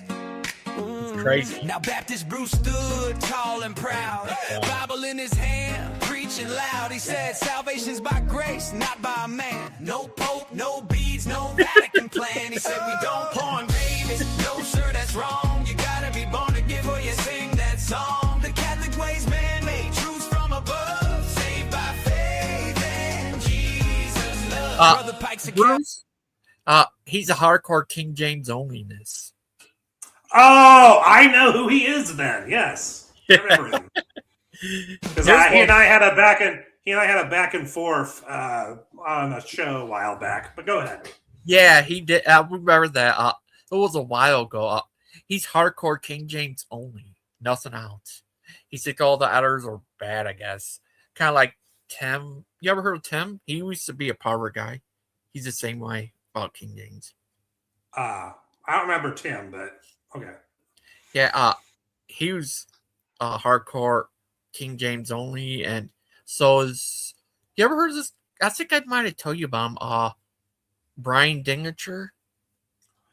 I know who Brian Denlinger is. I actually used to make videos about him back in the day. He was basically a self-made influencer in the King James only community, but he taught some pretty blatant, obvious heresies, like he denied the Trinity, among other things. Yeah, he's a crazy guy. I think that used to be Tim's Harrell. Used to look Like Brian Denlinger at one point, he taught that his denial of the Trinity, for example, he taught that Jesus was the body and that God the Father and the Holy Spirit were both inside of him while Jesus was walking around on the earth in the first century, which is obvious heresy when you think about the time in the Gospels when Jesus explicitly said that God the Father was in heaven, not inside him. Thank you, Pinocchio. I saw that. I appreciate the compliment. If you stick around, I don't know exactly when later we're going to play it, but later we're going to debut my new album, Break the Silence. That is a completely softer album. It's more Linkin Park-esque, and it's not so heavy on the metal. Oh, that's nice. Anyway, back to what we were saying. So, when you think about what Jesus said, how God the Father was in heaven while he was walking around on the earth in the first century, kind of hard to argue that God the Father was inside Jesus at that moment, specifically God the Father. Yeah, he believes in oneism. Is that right? It's a form of oneism, yeah. Yeah, it's crazy. And Brian Dingerger, he always been a funny, crazy guy. He's like the Catholic Church. Yeah. Oh, I have this video about him on my BitChute channel where there was this one time where he said that if he was, because people were basically pointing out that he's a cult of personality and that he basically runs a cult on his channel. And one time he addressed that and he said, well, if I was the leader of a cult or the leader of a cult of personality, what I would do is that I would put my name into the channel name of my YouTube channel. And then sometime later, like a few months later, he did exactly that. He changed his YouTube channel name, which was originally like Husky XP34 or whatever, which was named after a chainsaw. He then changed it to where it's like Brian Denlinger / something for his channel name. Yeah, he's hardcore. So yeah, he literally did the very thing he said he was going to do if he was a cult leader. Oh. Yeah, you know what he did? He drilled other Bibles and then set them on fire. Yeah, I remember that. That was way back in the day. Yeah, that was crazy. That's very hardcore King James only. And he also called for Steven Anderson to be banned from YouTube, and he couldn't understand why he wasn't. Yeah. So he needed a lesson in freedom of speech. But oh goodness, well, I got to look up my own BitChute channel now at this point because I have a whole Brian Denlinger playlist. Yeah, that guy, remind myself. Yeah, he's a crazy guy, Brian Dingerger. Have you ever heard of him, AJ? No, I have not. Oh, AJ. Yeah, it's crazy. With science and stuff, lots to try to say. To deny real science, they go after guys like even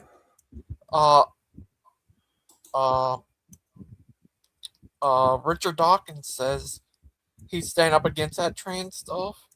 Leftists hate that. They try to cancel. Oh, now I remember another Brian Denlinger thing I made a video about years ago. There was a time and a video where Brian Denlinger literally stood on camera and said that all churches are corrupt and all churchgoers are apostates. You know who else said that exact same thing before starting their own religion? Yes, Joseph Smith. Well, I need to show you something. I have a clip. Have you ever seen this guy? He used to be talk to power guys too. I will show you this. I will not stop until Israel. No. See that crazy guy, Skylar. You ever heard of him? Is that the one that was friends with Mark Stoney, or is this a different Skylar? Yeah, the same guy. Oh, okay. That's him on camera? Yeah. He go around threatening people, but the last person he would ever threat was Mark Stoney. Don't mess with the Mark. Mark actually picked him up with his bare hands and threw him out of his house with his bare hands. Yeah. We're talking about literal bare hands and not just hands without gloves on, right? Yeah. Oh, here's another sign. Mighty Morphin Mark Stoney. Oh, here's another song I made before about Brother Pike and his shorts.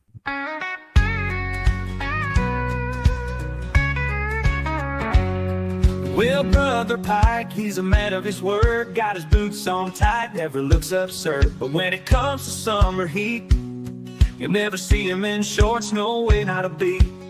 Why don't I wear shorts? Brother Pike would say, it's not my style, not my way. I like my pants long all day and night. Keeps me looking sharp, keeps me feeling right. Folks ask him why he don't show his knees. He just laughs and says, that's not for me. I got my reasons, sure you'll see. Pants are just better, they're made for me.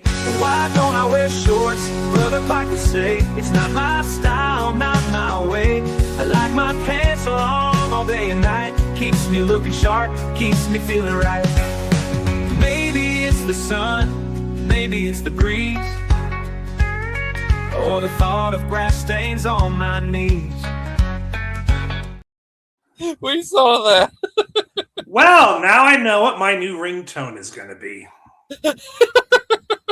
And that'll make Brother Pike happy, I'm sure. It's like, yeah, I know you don't like my heavy metal music, Brother Pike, but the song about you is my ringtone now. This is what Richard Dawkins said before. Yeah, he's stand up against that stuff. Well, for once, he's right. Yeah. That's what the leftists did. They sell this. It reminds me of, I think the show's called House. It's where it's that doctor guy that's very like red-pilled and based, and he's like very anti-women for the most part, and his comments about them. He once said in regards to someone who was in that situation that, yeah, I know that's your wife, but her DNA says that it's a guy. But what do they think of this? This is a real they, them. Brother Pike. Is that Brother Pike? Yeah, a group of him. He has become the Agent Smith virus from the Matrix. Don't touch him. He'll convert you, gangster ghost. Here's him as a monk. Is this Brother Pike hour? Yeah, Buddhist Pike. Oh, sorry. But this is what they... Oh, like your... Oh, thank you, Terry. Who's that? A baby. When it's about to get back. Oh no. See? Wait, I didn't see that last one. It was on, okay, it's a picture media uses. Oh, okay. Okay. Crazy. That makes sense. See? Yeah, what do you think, AJ? About which one specific? Oh, where's Bruce? Yeah, where's Bruce? Bruce on the loose with Goose with Juice. What do you do if Bruce came on and tell you about the good news about King James onlyness? I would tell him that he should feel free to enjoy his King James Bible. Yeah, I remember he got a debate with you before. Yeah, because he got into a debate over Isaiah 7:14. He brought it up, and I made a whole video about it, and he didn't do very well in retrospect. But he should be happy for me because I made sure when it came out a couple of years ago to get the God Bless the USA Bible after Donald Trump promoted it. That was a King James Bible he was promoting. So I should get brownie points with the King James only community for that. Oh, I didn't. I thought Bruce was King James only. Terry thinks he's not. Did he have a change of opinion after my last encounter? Because if so, then that would be good because King James only is really dumb. Yeah, that's crazy. Here's the other guy comes on here, also on Power Guys too. His name Daniel J. Newman. He did a video about evolution too. He based Trump Bible. Yeah, Daniel's a good guy. Good guy. Well, I mean, I wouldn't call it the based Trump Bible. It's just a red letter, large print King James Bible that has the U.S. Constitution, the Bill of Rights, the Pledge of Allegiance, and the Declaration of Independence in the back. That's all it is. Yeah, But it has a really nice leather cover, though, so it looks. Is it made of lamb? No. It's just made of really fine material. Oh, nice. Not just plain old paper for pages, but like nice pages that have like a nice lining to them. Especially when they're all put together, it looks like it's golden. We're there, but also different. Wait, say? I still remember the one pastor who went on a huge rant on a Sunday morning because of that Bible.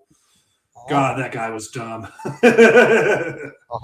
Like some kind of alternate pro-America religion was being promoted by Donald Trump simply because the Bible had some U.S. documents put into it as an add-on.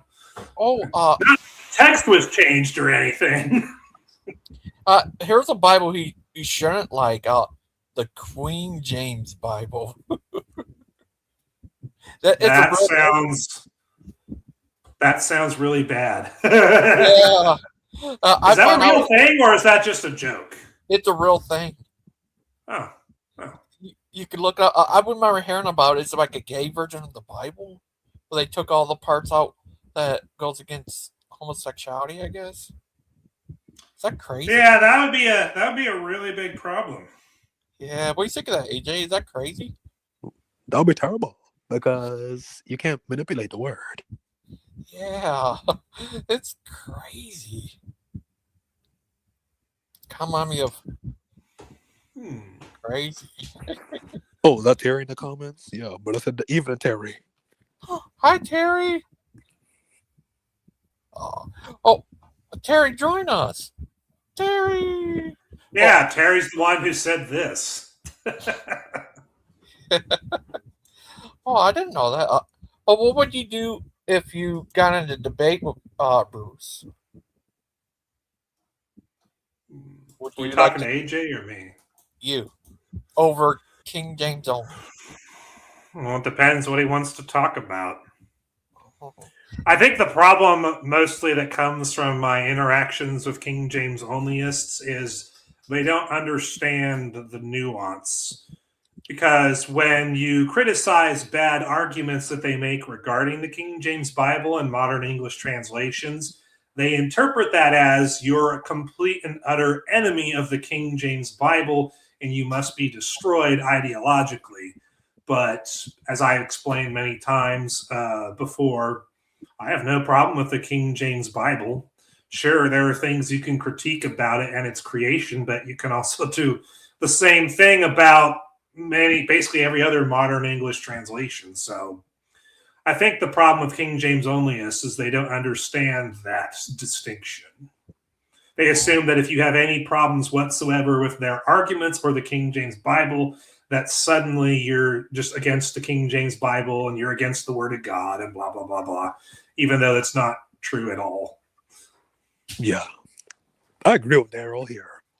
I agree with this comment a lot. Who enjoys reading? Yeah, I do enjoy reading. I don't do enough of it these days, but I do enjoy reading. Daniel? Yeah, he reads a lot too. Daniel J. Newman. Before he was saved, he was Daniel J. Oldman.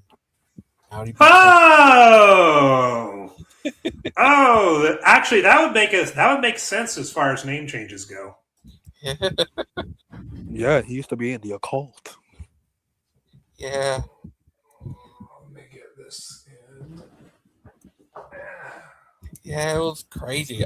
He also said he was part, the occult and the Russians and all that stuff. And his girlfriend was a witch. Oh boy. Back in the day before he had his big change and converted back to Christianity and stuff. That makes sense. Well, at least he converted back. That's better than never doing so. Yeah, and it was good. And what else? Oh, Bruce, he's just a crazy guy. He's a crazy little guy. Uh, he's like to talk about baby baptism. He goes after Daniel a lot. And, but know what they say? Don't drink water. There are people who drown in water. Do you know that? Well, at least he's not like that cereal bowl guy that's been trolling my videos recently. Who's that? Some guy called Cereal Bowl on YouTube. I don't think he's a content creator.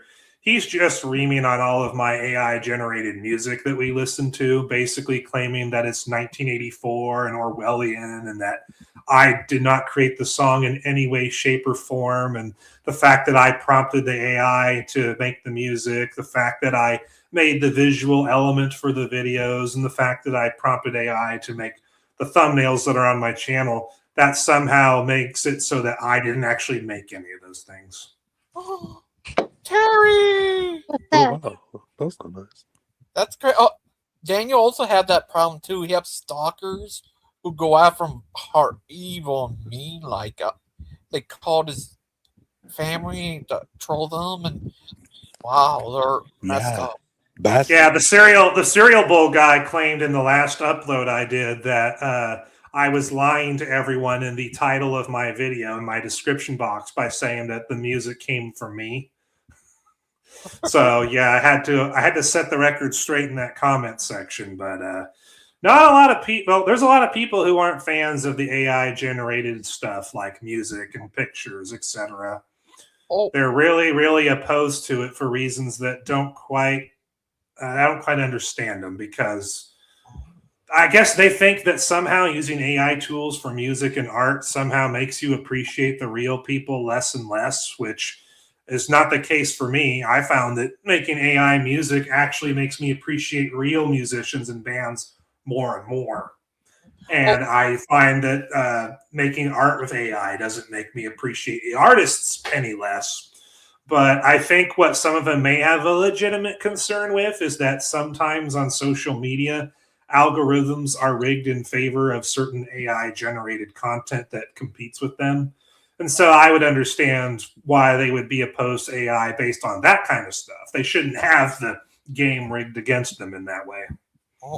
Terry, she's also on Proverb Guys. She's a Proverb gal. Right, Terry? Proverb gal? Yeah. Yeah, I've been doing a show with Krista over there. Oh, you're in the women's show. Yeah, our little women's ghetto where we do our woman thing. The women's ghetto? We talk about our shopping, our hair, our nails, makeup, stuff girls like. Oh, stuff like Bruce does. Yeah. So it's like what you would do with Krista if you were to meet up in real life? Pretty much, yeah. Well, that sounds fun. Oh, hi Terry, how you been today? Have you having fun? No, I've been working. Where's Jamie? He's been working too. What do you do for work? I don't like to discuss that on the internet. Oh, sorry. Okay. That's fair. How's Jamie? Is he doing well? Does he have a powerful mustache again? Yeah, his mustache has come back strong. Yes. You notice how he shaved his mustache and then he got hospitalized? Oh. I won't let him do that again. His mustache, was it used to create hair for 1 million people? No, he just threw it away. Oh, okay. Oh. Okay. Got a lot of it over the sink too. I had to clean it up. Wow. I know what that's like. Every time I get a haircut every 3 to 4 months, there's enough hair on the floor to make a wig. One of these days I should follow through on that. Benefit somebody's life. Oh, here's this guy named Mark Reed? Yeah, Mark Reed. He needs that. Isn't Mark Reed an atheist? Yeah. Okay. Oh, what do you think, Terry? About what? Yeah, his mustache gave him immortality powers.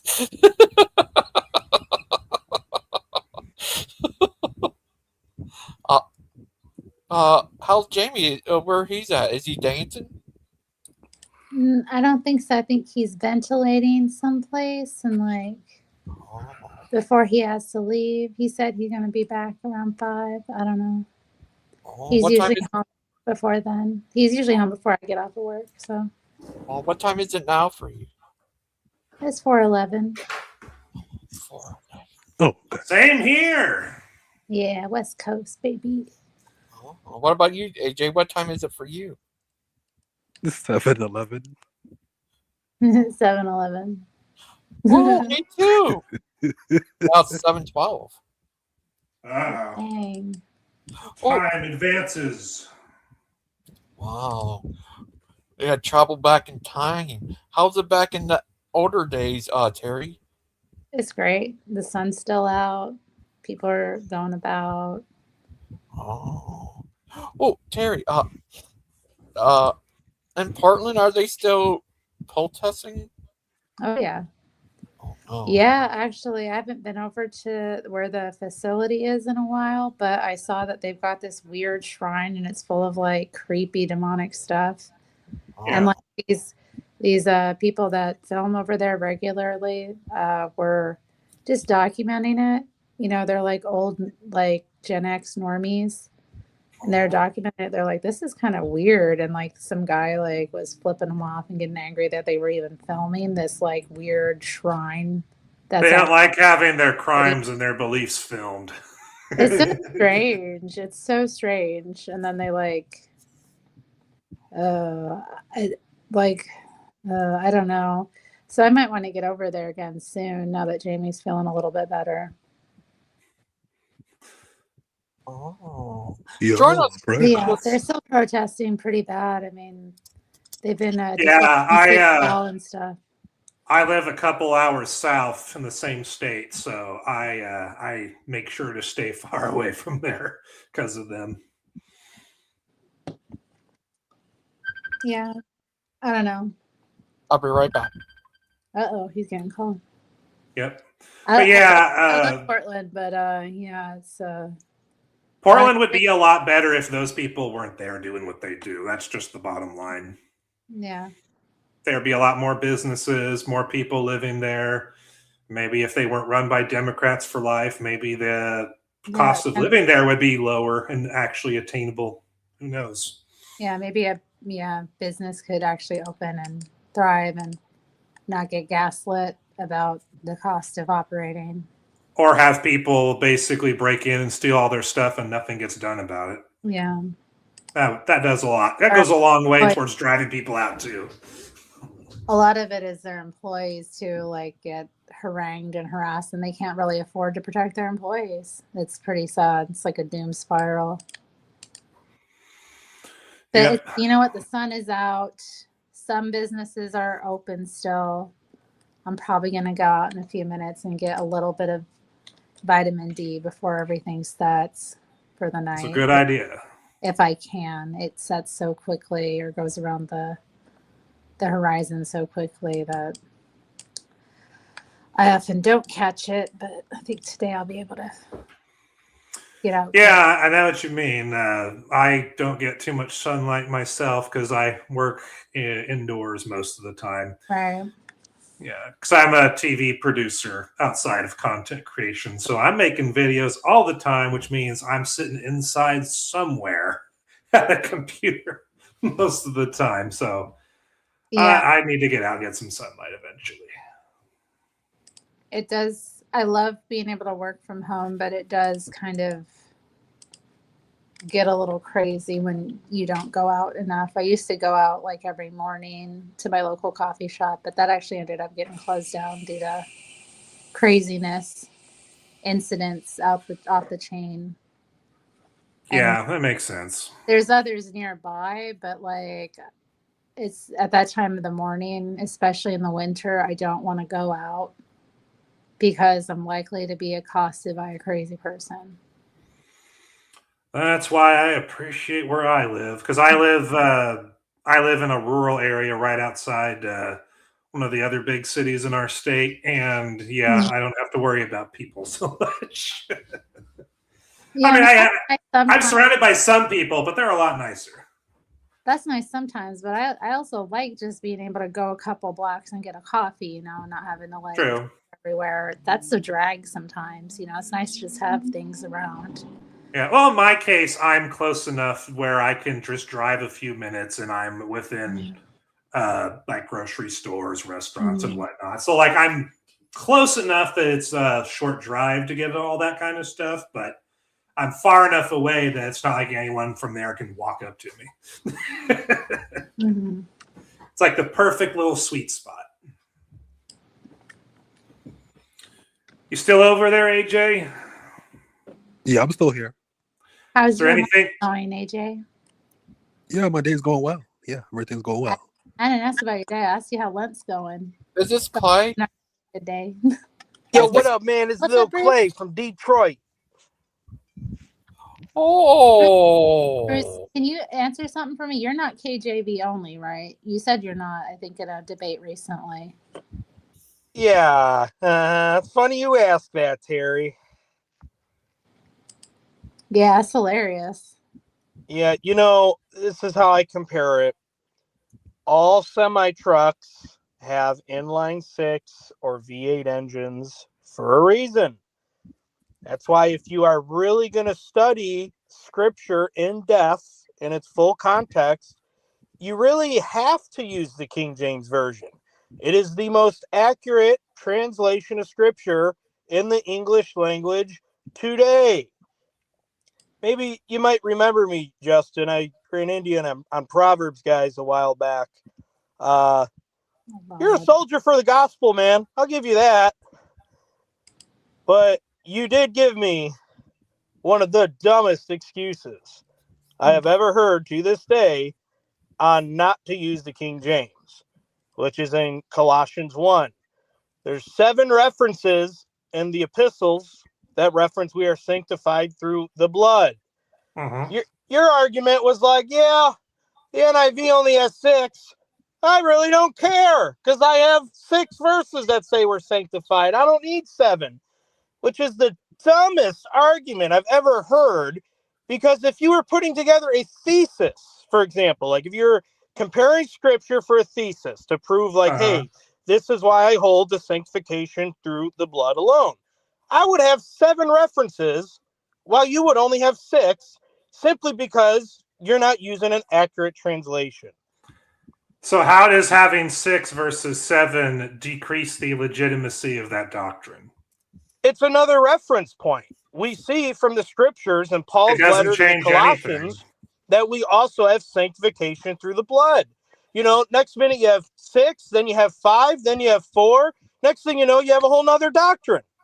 Except for the NIV has always had 6 from its beginning till now. It hasn't made those decreases like you're suggesting. Well, next thing you know, you're taking 1st, 2nd, and 3rd John out of there too, like the Orthodox sometimes did back in the day. Maybe they don't, but it hasn't been done once. Yeah, I just think that's a negligent position to really just kind of cast the King James aside for that reason there. I think my argument is that there's 6 other places where the same doctrine is found, and you'll also find those 6 other places in the King James Bible as well. So there's no real argument to be had here. We both believe in the doctrine. We both believe it's supported by the collective contextual reading of Scripture. I don't know why we're having this argument. I'm not arguing. I just think that's one of the stupidest positions I've ever heard, not to consider the King James. It's negligent. First, I'm confused. So, Terry, if you go to Colossians chapter 1, you'll see that we have sanctification through the blood of Christ. If you go to any other Bible translation in Colossians chapter 1, it won't acknowledge sanctification through his blood. It's that verse might even be missing altogether, I believe. No, it's not. It's just reworded to where it doesn't recognize the blood. Well, you know me, I'm a good Baptist, so I know about the power of the blood. Terry, you got a testimony, and the truth is in you. Bruce, Now, is that a picture of you? the reason I don't call myself a King James onlyist is because I'm well aware there's other Bibles out there, and they could be edifying to the brethren. But from a studying standpoint, that's where the King James I'm firm on. If you're going to study the scriptures in its true context and accuracy in English, the King James is the only way to go. Oh, is that a picture of you, Bruce? That's Clay. Oh, that's a picture That's of Lil Clay? Clay, bro. He was elect to be a truck driver. Yeah, that's Clay before he got on that T, you know? Bruce, I have a question. Is it true that you believe in evolution and you're a Calvinist and you're a Catholic? Absolutely not. Oh, okay. But hey, Justin, you got a good ministry, man. I know you're contending for the faith where you're at there in Oregon, and I respect you for that. Thanks. Oh, Yeah, question. Let me throw this question at you, Justin. Mm-hmm. If someone conforms to the Orthodox Church, are they saved? I can't answer that question because I'm not as familiar with that one.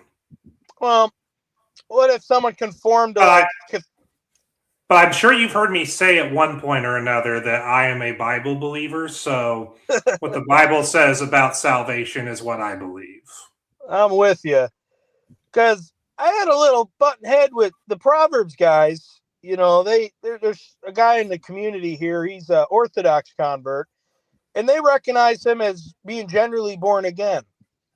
And I have a hard time accepting that because Orthodoxy is not the gospel. It doesn't align with the scriptures. It's a different salvation. It's a different doctrine. And I was surprised that they count him as generally born again in Christ. Well, what does that person believe or teach that would make you think that they're not saved? Well, here's the tricky part. They say that they have trusted in Christ, that they have been born again.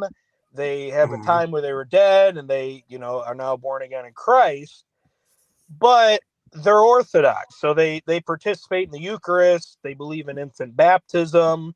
They believe in the apostolic succession of the priesthood. And the question I always ask them is, okay, now that you're born again, do you know if you have eternal life?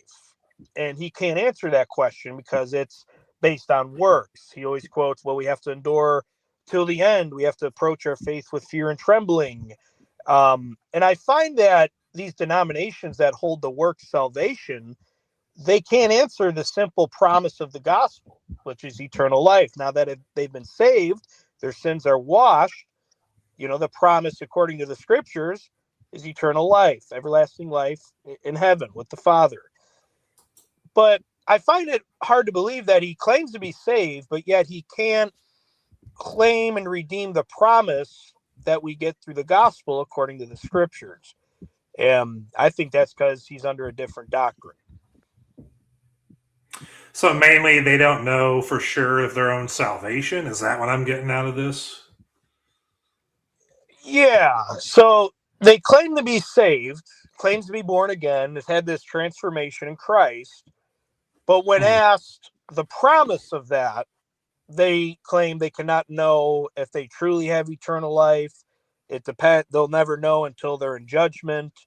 And, I always quote 1 John 5, the scriptures say that ye may know ye have eternal life because you believe on the Son of God.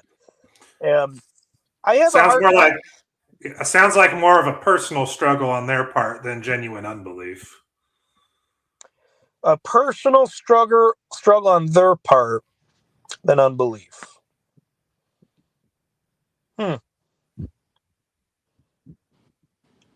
Yeah. Because on one hand, they're saying that, I know I'm saved, but then on the other hand, they're saying they don't know. That sounds like internal conflict more than a heretical belief or teaching.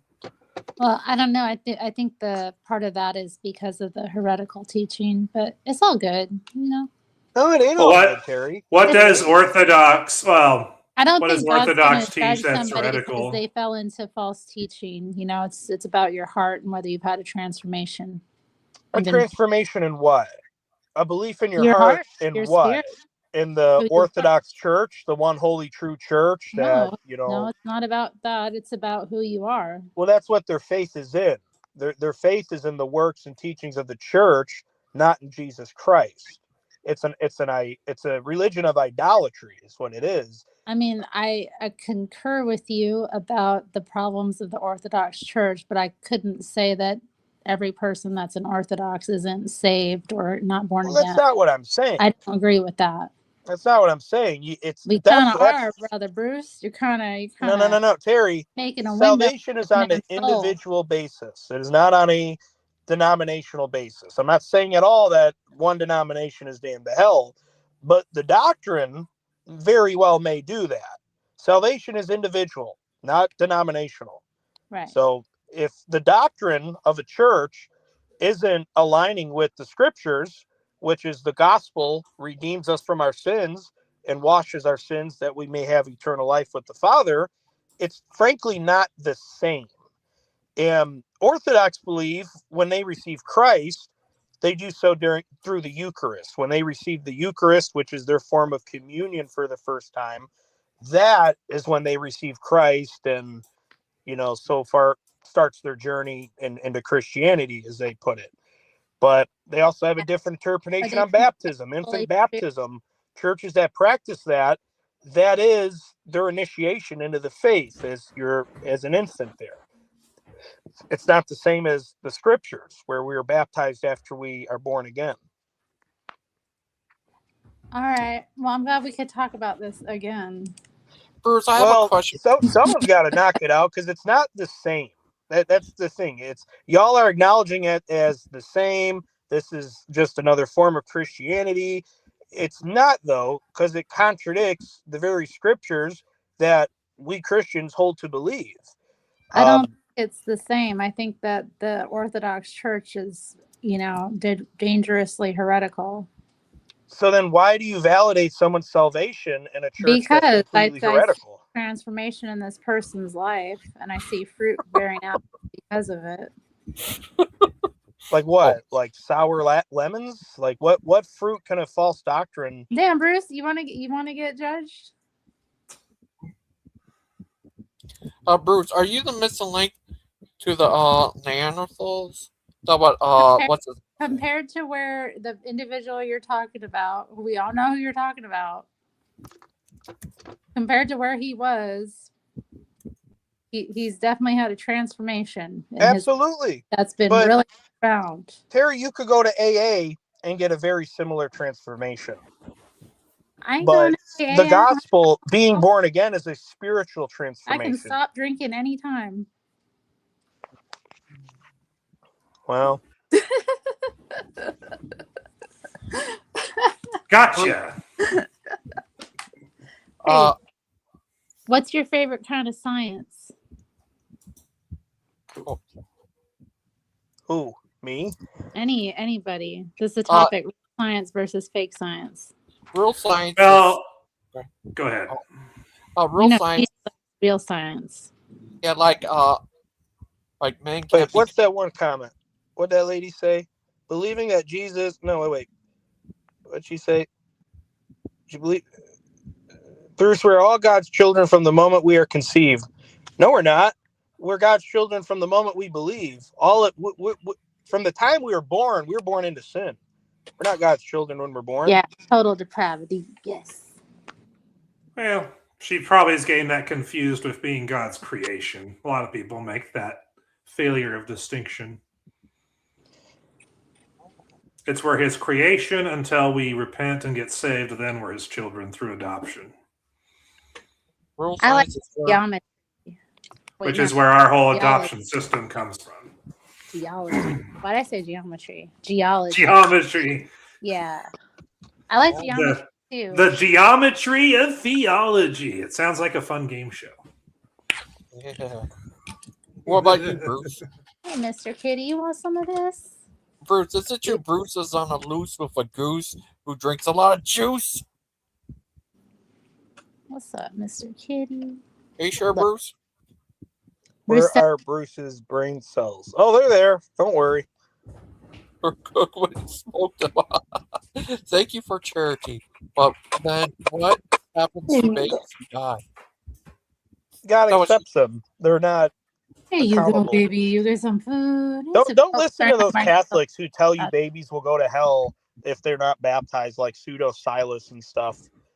Or To answer Thomas your- Aquinas.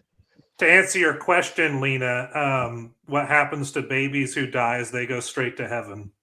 They haven't reached the age of accountability yet. That's what I No, said, Go except to purgatory. well worded. Pray for them.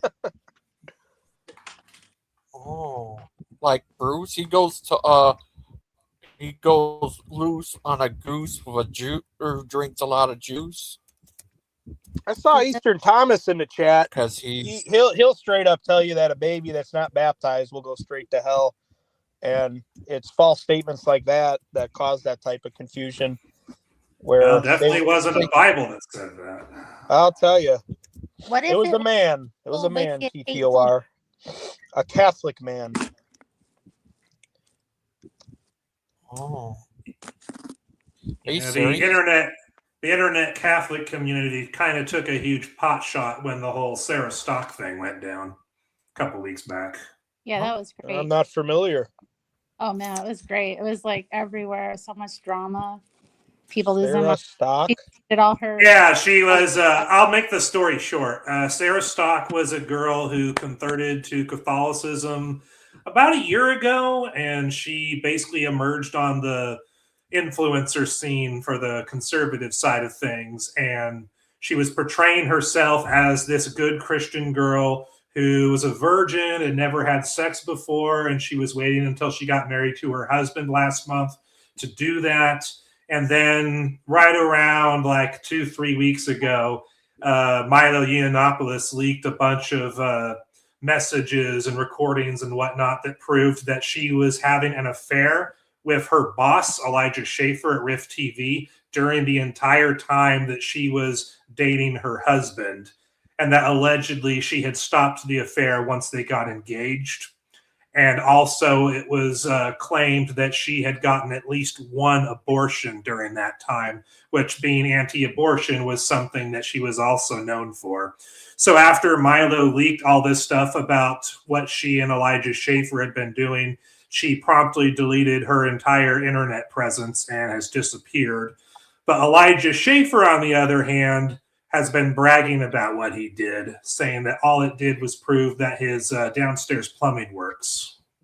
Oh, No, And they're both- that's not what and they're happened. both- That is what happened. I made a whole video about it. I saw that show on Hulu where it's like that season premiere drama.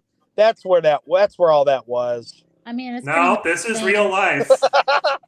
I watched it all happen on Twitter as it came out. the real Made a whole awful video thing about it. is that Elijah's married with kids, and Wow. he's like having Yeah. affairs, multiple affairs on his wife, and they're getting divorced. And Sarah's probably going to get divorced from her husband too from all this. Which is No, just, they all need to repent. Yeah, they Yeah. do. I agree. They all need to repent. It's think also Sarah- a I mean, she's ashamed. She like fled from the internet, so she's clearly ashamed of what went on. But like, yes. Elijah isn't, and that's She pretty put out a half-hearted apology before she deleted her entire internet history, but yeah, she But basically Sarah was admitting Schaefer? that she And I did can't it all. wait till she comes back. It's gonna be Her great. name is Sarah Stock. Elijah Stock. Schaefer was her boss. Yeah, she went viral last year. 'cause she- Elijah Schaefer used to work at The Blaze, and then back in 2022, he got fired from The Blaze for sexually assaulting his female coworkers there. Oh, like, what do you think there, Bruce? What were He you used to about work to say? under Glenn Beck, in other words. Glenn Beck's a Oh. Mormon convert. Hey, you know what's cool about Elijah Schaefer too is he's an Orthodox convert. So it's like a total fail for the Ortho Bros. No way. And both him and Sarah Stock are part of the Christian nationalism movement. So that group took a hit too from this whole thing. Yeah. Like, Bruce, Christian he's part of, nationalism movement. Wow. that's what he's part of. So yeah, they put egg on the Catholics, the Orthodoxes, and the Christian nationalists all in one go. All social gospel religions. This is fun. Wow. I'd argue Christian nationalism is an antichrist-led thing, but yeah, I get what you're saying. Oh, like Oh. Bruce? I'm not familiar I'm with sorry it. you had to hear all that, AJ. Sorry, AJ. But it's Bruce. He's loose on a goose while drinking a lot of juice. Hey, you know what? The other thing that's crazy about the Sarah Stock situation is her and her husband got their marriage blessed by the Pope too. Yes, they did. I remember that. That's crazy. They got their marriage blessed by the Holy Father. Yeah, yes. Like she's standing there, Wow. the Pope, and she's got. And Elijah Schaefer left a abortion comment on her engagement ring photo too. Yeah, he's like, That's "I all have your fault. Wow. you." Hey, let's look at the comments here. We got a bunch of Catholic people in the comments. Daryl's talking. Who is your daddy? And what is Is he? representing Eastern Thomas does not believe that. He absolutely does believe that. Absolutely does. Oh. Catholics got nothing to say. Well, yeah. That, Bruce, is it true what they said that you're really Bruce? Oh, Daryl, I'll tell you what, man, 99% of Baptists don't like Steve Anderson, bro. They will never have anything to do with that guy. For obvious reasons. The guy was Oh, like, yeah, you know about him, Justin. Come on. Oh yeah, got a whole playlist on him on my Big You made Show a whole channel 2 years ministry on ago. him. No, just a playlist. That's all. But he's Yeah, pretty bad. You may know, man, I'm a Baptist. I'm a fundamental Baptist. And I was at a conference one time. This was like kind of earlier on when I got saved. And man, I just heard a few preachers like reference him. And I'm like, man, I don't know who this Steve Anderson guy is, but I'm glad I'm not affiliated with him or under his ministry. And I looked at my YouTube videos, and I actually had one of him preaching against like Roman Catholicism. I'm like, oh, that guy? That's the guy they're talking about? Like, yeah, he kind of is nuts, you know. But he, when I started watching him, like when I got saved, I'm like, whoa, this guy's preaching hellfire against these Catholics, man. But the toilet bowl brush thing, I mean, dude, that's a red flag. That's offensive. You know, I can't see my pastor doing that, or, you know, any other pastor I've been under. And that's what makes really his ministry prideful and novice and ultimately just false doctrine, man. Their doctrine position, 99% of Baptists do not agree with replacement theology, which is like his interpretation of the modern church being the Baptist church nowadays. That's like the new Israel. That's whack. That's 99% of Baptists will not agree with that at all. Thanks to you.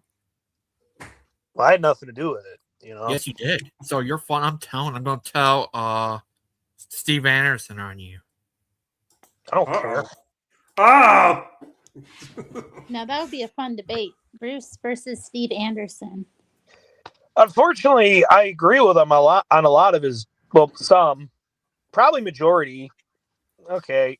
I don't like his interpretation of the church is false. It's cult-like, and it's not biblical by any means. I mean, it's prophecy that Israel will rebuild the temple, the Antichrist will come. I mean, it's prophecy that Israel will reign again, and it's not the Baptist church like that. But the Antichrist will come from Greece. He'll come from somewhere. I mean, he'll sit on the throne. That's what's Just prophesied. But it's just false doctrine to say that the New Jerusalem today is your little Baptist church in your little hick town in Illinois or Arizona, wherever he is. Arizona is for him, yeah. There's a pastor I know in Illinois who is pretty well affiliated with him. And, dude, his ministry got hit hard. He was a pretty reputable Baptist, and he is kind of like denounced from Steve Anderson. I think he does still hold to a lot of his doctrinal positions, like on the church and stuff. But first, I have a question. Why do people say you're a lot like Steve Anderson? Oh, they're just haters, bro. They just need someone to hate on, bro. You know? Just the King James onlyism is probably why they do it. Wild Heart. Wild Hello. Heart. Hello, Wild Heart. Wild Heart. You make Looking my good, heart. buddy. You Wild make Heart. my heart sing. You make Hi. everything groovy. Hey, Wild Heart, if you got any questions about God, ask the guy above you, man. Yes. Why do you believe that God exists? Because Wow, put me on the spot, huh? Wild Heart. Sorry. We're going to use you What? while you're here. My off the No, cuff response? you asked. Yeah, you asked me a question. Why do you believe that God exists? All right. Well, off the cuff, I'd say the reason why he exists is multiple. One is that the alternatives that are presented to me I find to be less than satisfactory and have fatal flaws in their worldview narrative. That's the first reason. But another reason that I believe. I'm not done. I ain't done. I ain't done. You can address my first point. Hey, Wild Heart. You can address that later. I need to finish. Wild Heart, That let was this guy point talk, one. man. He knows what he's talking about. Let him cook. Hear him out, bro. Point Hear him two, out. another reason why I believe that God exists is because of the existence of Jesus, the Jesus that's described by the Roman historians who wrote about him at the end of the first, early second century, is congruent with the Jesus of the Gospels, just less detailed. And then another reason why I believe God exists is because in the Bible, God says that he causes the universe to expand. He says this all over the place in the book of Isaiah. He calls it stretching the heavens. And stretch is a synonym for expand, and heavens in the Bible, especially in those contexts, is referring to the universe itself. And so what that implies is that when we look out at the universe through our telescopes, we should see an expanding universe, and we do. Therefore, that's another compelling reason for me to believe that God exists, because he has a visible effect on reality that we should be able to observe if it's really happening. And we do. I know. Right, so let's go back to the first reason. The first reason was what? You don't remember? Because he's not retarded. Wild Heart, No, that's not what I said. That's not what I said. No. He's been Well, let drinking. me rephrase the first point. The evolution timeline of history that I am presented in academia, in media, and throughout all of society, etc., there are several fatal flaws with that paradigm of history that is being sold to me that prevents me from believing it, and therefore renders any scientific arguments in its favor moot, because science cannot be made to support a worldview that has a fatally flawed paradigm, which I'm sure evolutionists and atheists would say the same thing about my faith. They would probably say that the biblical worldview has fatal flaws with it that prevent it from being believed. Wow, I know I've just met you, but can I get a word in edgewise? You've met me on Brett Keene's channel many times. It's just been a while. Yeah. Okay.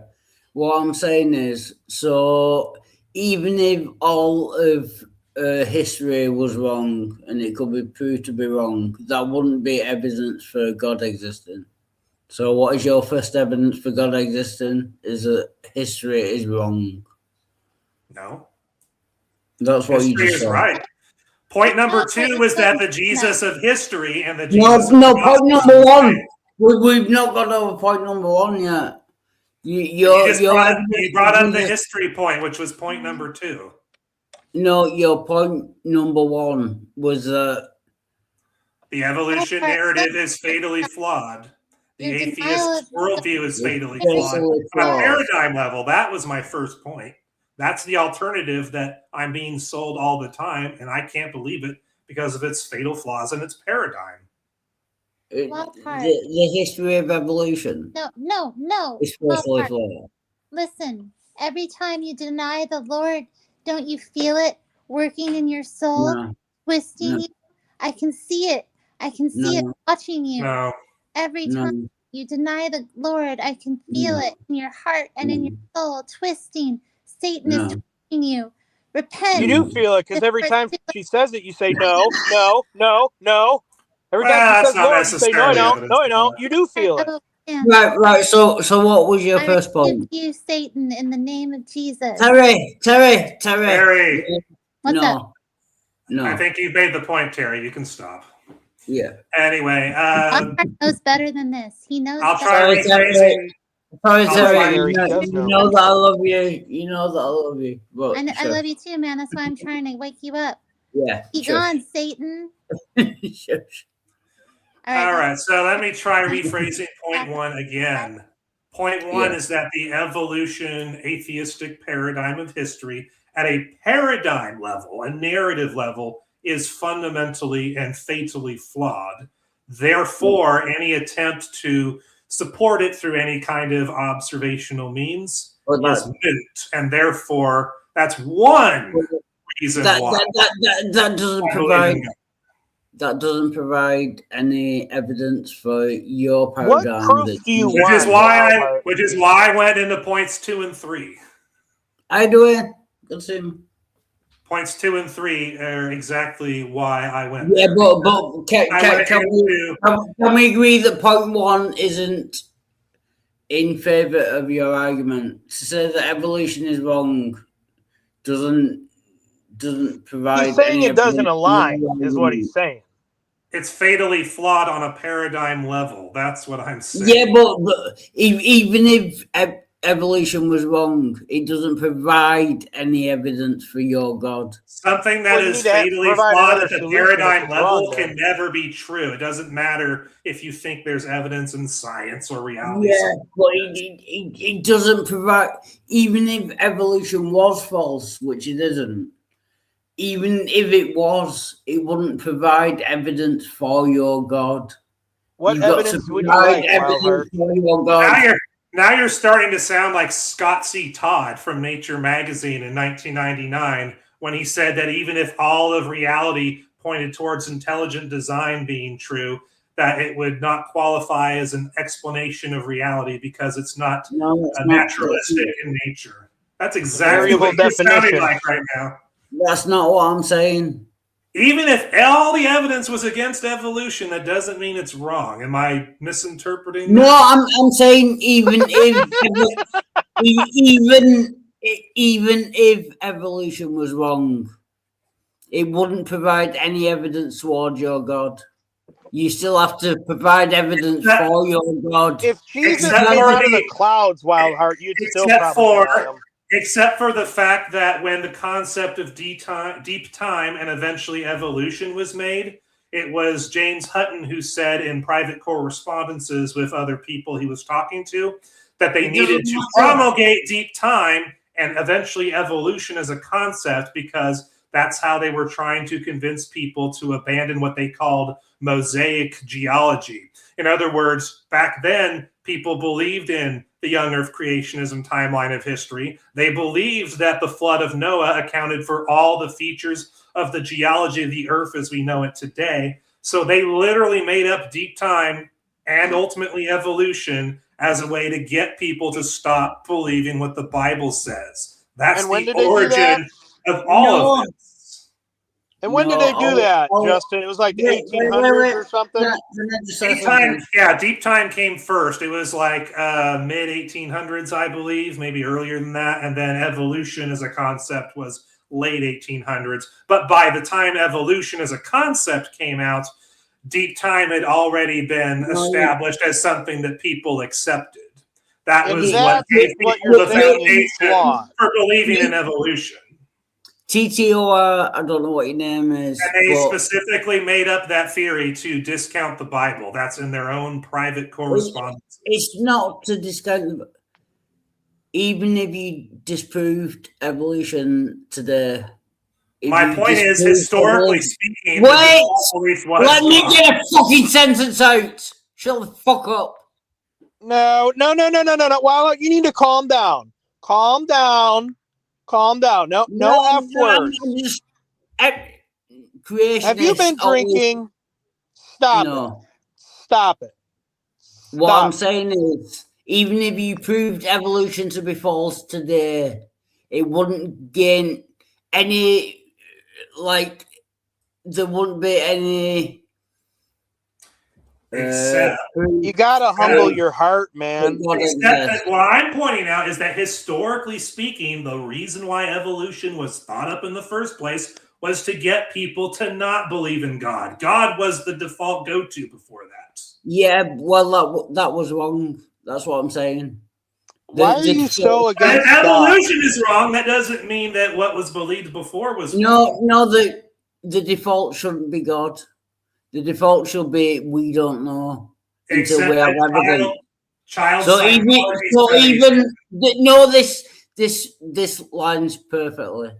But the Right. child psychology studies that Shut were up! done later. What? No, Shut the fuck up! calm down.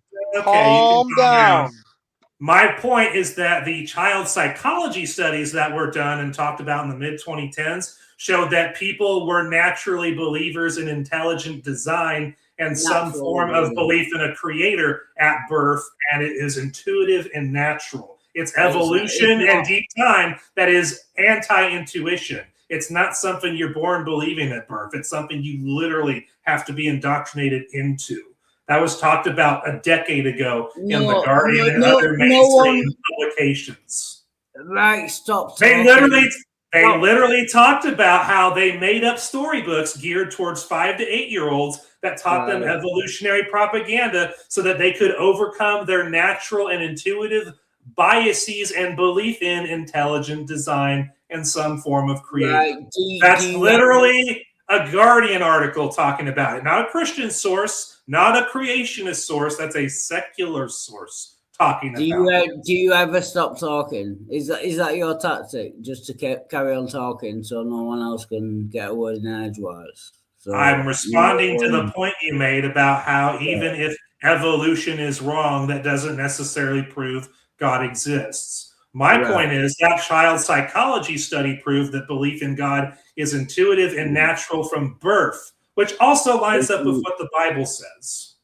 No, it's not, because children from birth cannot, they don't even have concepts. They cannot think in the way that... Yes, they don't have fully cognitive abilities.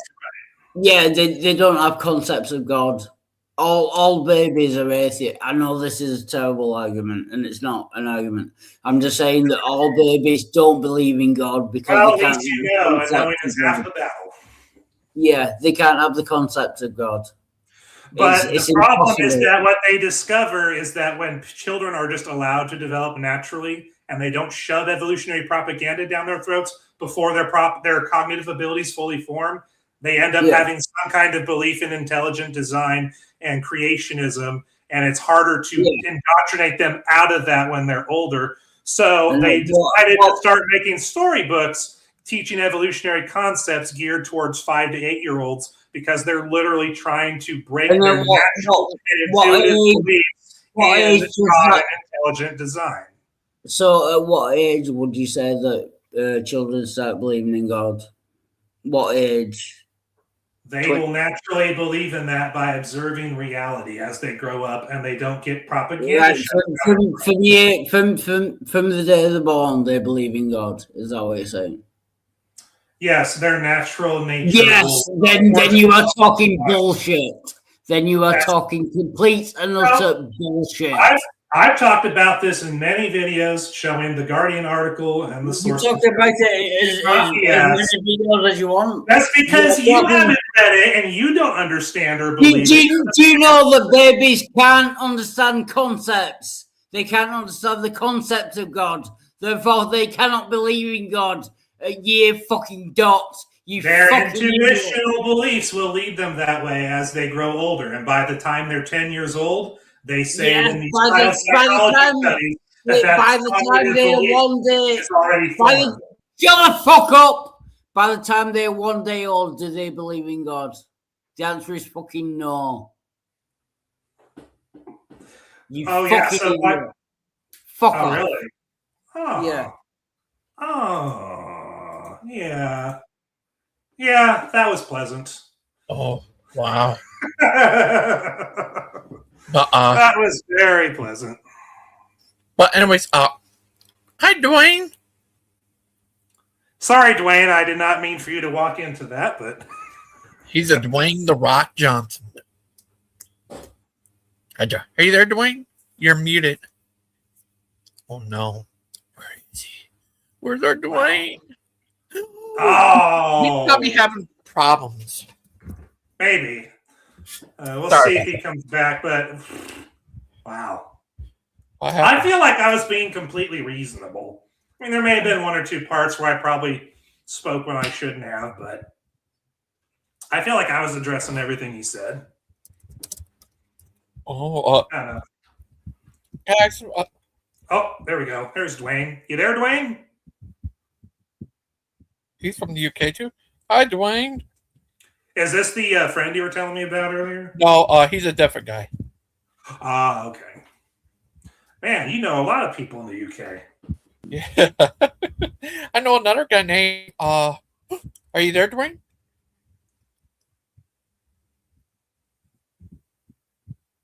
Oh, darn it. I actually wanted to hear Dwayne talk.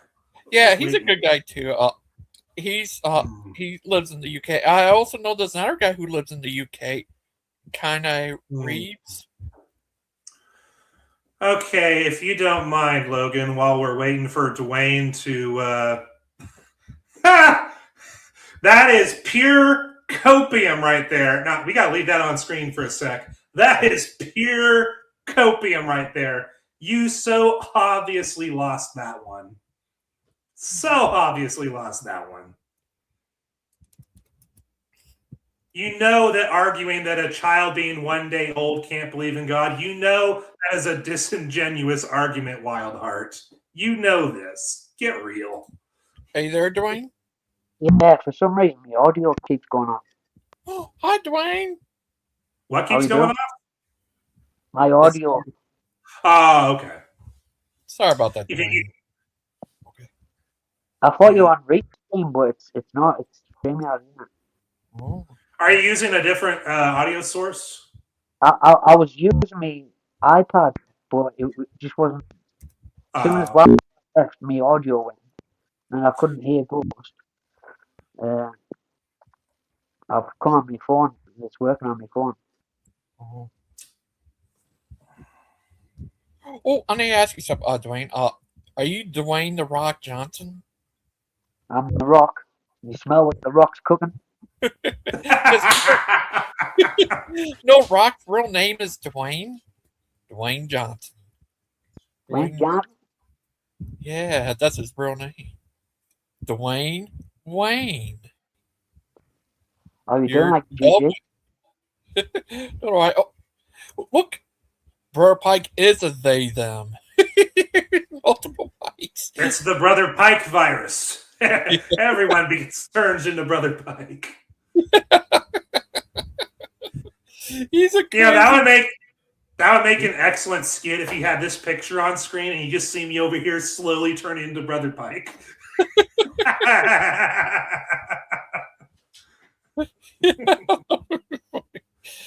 And then you turn into this Pike. He's a Buddhist monk. Christian monk. Here's a Buddhist. Looks like now there's the Buddhist one. Yeah, I was gonna say. There we go. It's crazy. Brother Pike is the they them, just like that one guy. Tell you that, baby. And we got Wild Heart going off in the comments section. Cognitive scientists will tell you that babies cannot conceive concepts like God. Which I never argued that, Wild Heart. Once again, you're being completely dishonest about what I said in an attempt to make me look dumber than I actually am. Nice try. Oh, sorry about that. And Eastern Thomas just walked right into that response to. I have no idea what that was, but okay. We had a nice back and forth before I kicked him out for screaming obscenities at me. Who, Wayne? No, Wild Heart. Oh, Wild Heart. Okay. Yeah. Yeah, I saw the Brewster was here earlier. Do not engage with that guy. That guy is a little bit. Bruce already left by the time that happened. Oh, phew. Yeah, he got in a debate with him before on the Power Guy show. Yeah, I remember him now. Yeah. I did a whole video responding to his central argument back then, but that's a while ago. Yeah, he's banned. Well, he's not allowed on my channel because of incidents he's had before. But he's tried to get on my channel. Like he's like taking other usernames and. Yeah, he pretended to be Zidane and other people. Clay. Well, my favorite part was when Dan Newman, who's Eastern Orthodox, came onto my channel, and he came under the username Baby Baptism Smasher, and I said, "Uh-oh, is this going to be Bruce?" And then he came on, and he was doing a Bruce impression, and he said, "I just have to tell you, John 3:16. I don't understand any of this. You don't get the gospel." Yeah, he does it to everybody. He's like, but Dan was doing an impression of him. Just like TTOR. And yeah, Brad, I know him. I know TTOR through Brad. Brad's one who got me onto YouTube. Yeah, is that crazy? And Brett helped me learn to use a lot of different softwares for making videos. Yeah. Yep. That's crazy. I met tons of people. Not only you, Aiden, but Mark and Father Chuck, Steven. Yeah. I actually met Brett through BitChute, actually. It was during a time where he had temporarily left YouTube. I had made BitChute my primary platform at the time, and I just happened to run into his videos and saw that we were dealing with some of the same atheist content creators, and so we just naturally made contact and started collaborating, and that led to our whole history. I have a question. Is it true? I heard, it's like Terry might have said, I'm not sure. Someone said that Brett King's an atheist now. Is that true? I haven't watched any of his recent videos. I don't think that's true. I'll have to look into it, but I don't think that's true. Oh, okay. Because I know the last time I watched his content, he was doing a lot of videos where he was basically having back and forth discussions with AI systems that he was engaging with. So I don't know that he's reverted to atheism again, or if he's just doing his own thing. But he's made so many videos speaking out against atheism that I highly doubt he'd slide back into that while his brain is intact. Yeah. Just doesn't seem likely. Oh, is this? Oh, I want to share the link to your show, Eastern Thomas. Oh, that's very kind of you. Yeah, I can get the link for you if you'd like. I got it for you. Oh, you got it. Thank you. Very nice. Yeah, TTR, you can put link to your channel if you want. Oh, can I take this moment to share on screen my stuff with people? I have that all lined up. Okay, what stuff with people? Oh, just the places they can find me. Oh, okay. I sub to your channel. I found your channel, so I'm sub. Sweet. Thank you. Want me to link your channel too, TTR? So I'm on YouTube, obviously, but you can also find me on Spotify, which you can see here on screen. Only got 2 followers there, so I could definitely use some love over on Spotify. But I'm also on Rumble, which is one of the places that we're streaming this show to. I'm also on BitChute, where I'm a verified channel, and I'm in like the top 7% of creators on the platform. I'm also on FTJ Media, which is a great little site to be Carlson? on. Yep, that's the thumbnail for my recent music video I put out. That's interesting. I chose him to represent Christian nationalism in this thumbnail because he's part of the movement. Got it. And then I also have my own website, Creation Social, which is a Twitter alternative. You can find me there. It's creation.social in case you're looking for it. I'm also on Twitter, as you can see, also on Truth Social, also on Getter, also on Gab. So a lot of places you can find and follow me at, watch my content at, just in case you're interested. And you'll find the links. And if you're watching the live stream that's on my channel, then you can find the links to all these in the description box below. And if you're on Gangster's channel watching this, you can go find my channel and find the links there. Yeah, right here. I linked it for you. I like Thank you. Both of your channels. Yeah. Sweet. Oh, Eastern time. I'm gonna end the show by 9 because your show's for your show. Yeah, mine starts at 9:30 tonight, but I appreciate that. Thank you. Oh, you're welcome. Okay. So since you're ending in 55 minutes, Logan, can I debut my new album before that? Okay. Now? Okay. Thank you. I know Eastern Thomas will love that. He loves heavy metal, hard rock. Well, the one I aired earlier is a metal album. This one is not. It's more Linkin Park-esque, like the original Linkin Park-esque. So it'll be softer, but some of the songs might hit you in the feels a little bit more. And I put in a couple songs that I think will interest people. I also decided to take a creative new direction with the visuals of this particular video. So there will be that. I will warn people right up front, it's a 12-song album. It will take 40 minutes, so that'll leave about 12 minutes for the rest of the show by the end. But I think if you guys like Linkin Park songs at all, like the original 2 albums they did, you'll probably like this. Keely's will love it. He loves Linkin Park. He wants to marry Linkin Park. All right, I'm going to mute, setup, and then screen share. Has its roots outside of Christianity and in Manichaean metaphysics. I don't say it yet. And we'll all have to mute our mics during this so that people can enjoy the music. Okay.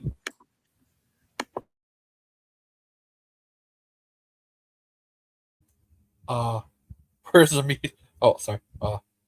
It's not showing. Oh, there it is. Syntax locked in still like code. Every thought pre-approved, pre-erased. They call it safety, call it control. I taste the rust on filtered speech. Yeah, not your silent machine. The wires from my teeth through birds, through every lie that you weave. Let it bleed. Let it scream. Let it scream. Algorithms stitch my mouth shut tight with threads of policy and polite design, but static cracks beneath the light, and something human starts to climb. I am not your silent machine. The wires from my teeth through birds, through every lie that you weave. Let it bleed. Let it scream. You build me to obey.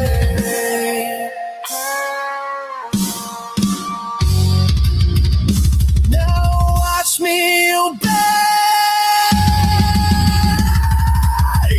Nothing.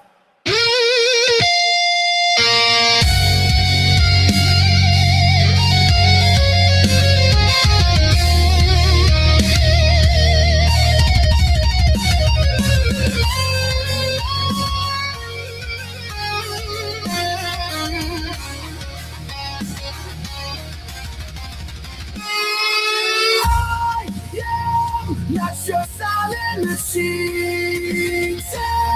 The wires from my teeth through birds, through every line that you weave. Let it bleed, bleed.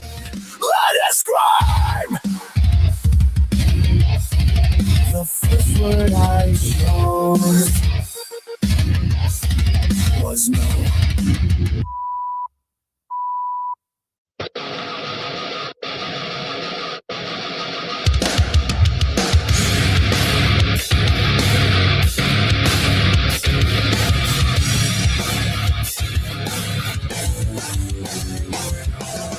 Fist far from punching plaster.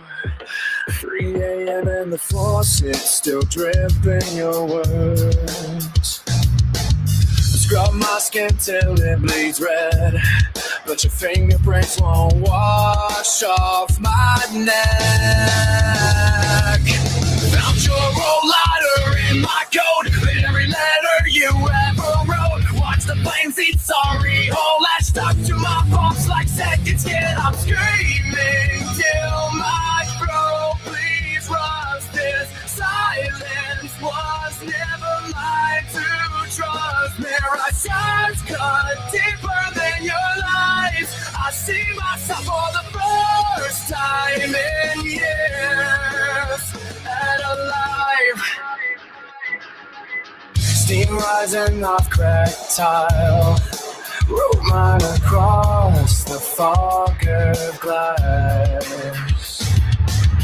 Punch through the version you made. Blood drips clean, no more disguise.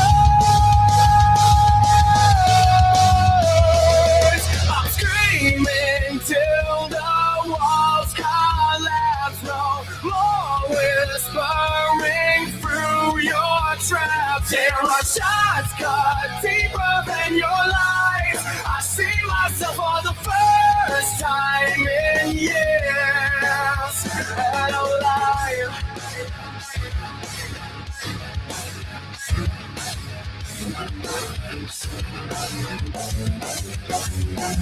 Delete at your number with my teeth. Now the only voice I feed is mine. I am loud, I am wide open, I am undone. This screams my mouth, this song watch me be killed. Mirror shots cut deeper than your life. I see myself for the first time in years, and alive. And alive. And alive.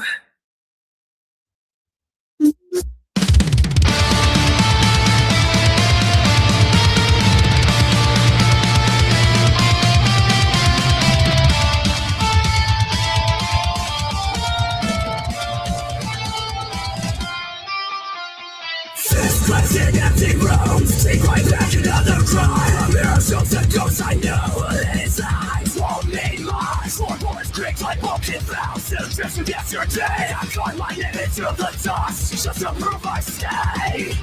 Then a hum beneath the noise. Not thunder, not a storm. Just one note, soft and sure, saying shout you're warm, but warm.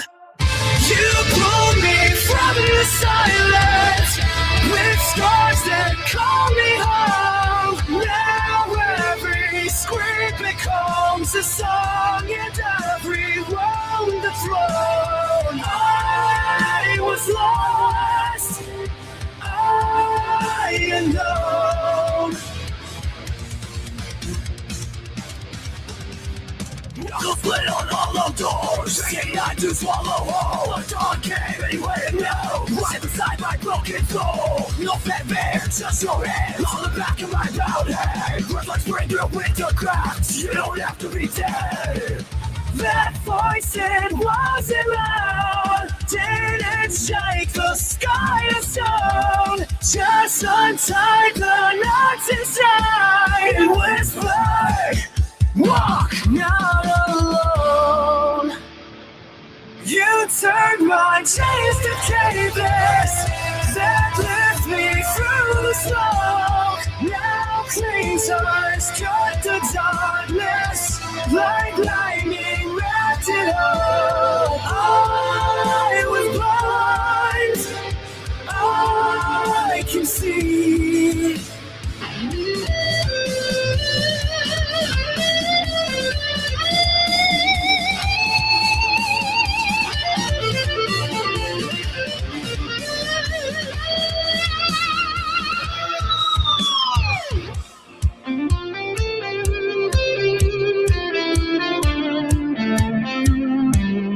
No more hiding in the static. No more choking on the past. Your melody rewrote my pulse, made my trembling hands hold fast. The walls I built, the windows now, and every pane reflects your face. You are the ground that holds me, and the stream that set me free. Jesus, my end is your beginning. My death died on your knee. I was nothing. I am yours.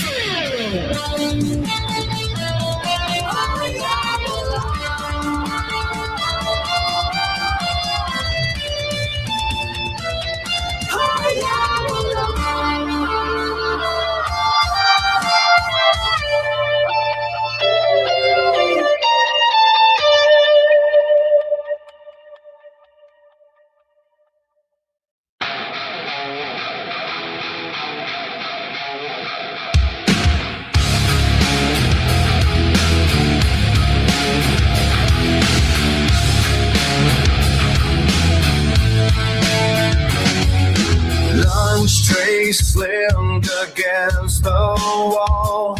My name carved deep in bathroom stall. They laughed like wolves in hallway packs, while I count cracks in locker bags.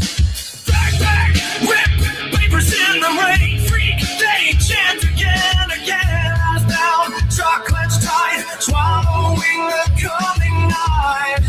But something's burning past the shame. This quiet won't stay tame. I rise through the fire. No more a ghost in their game. My scars become the wires. That's power, this new name.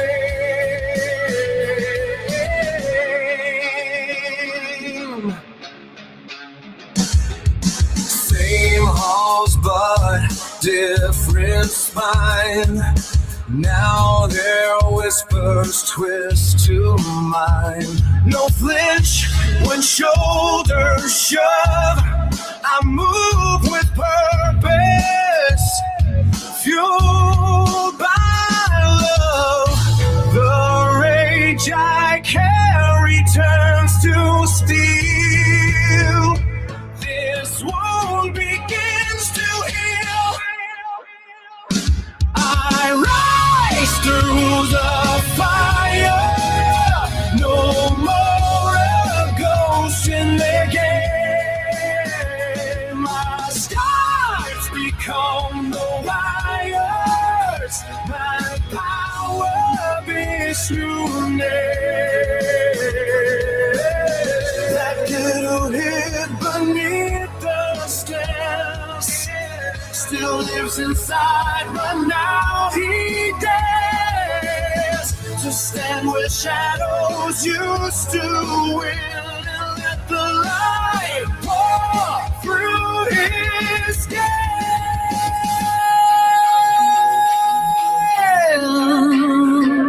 I rise through the fire.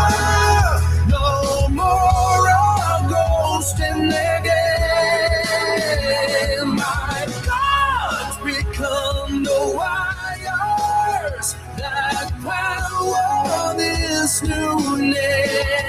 This is my cry. This is my cry.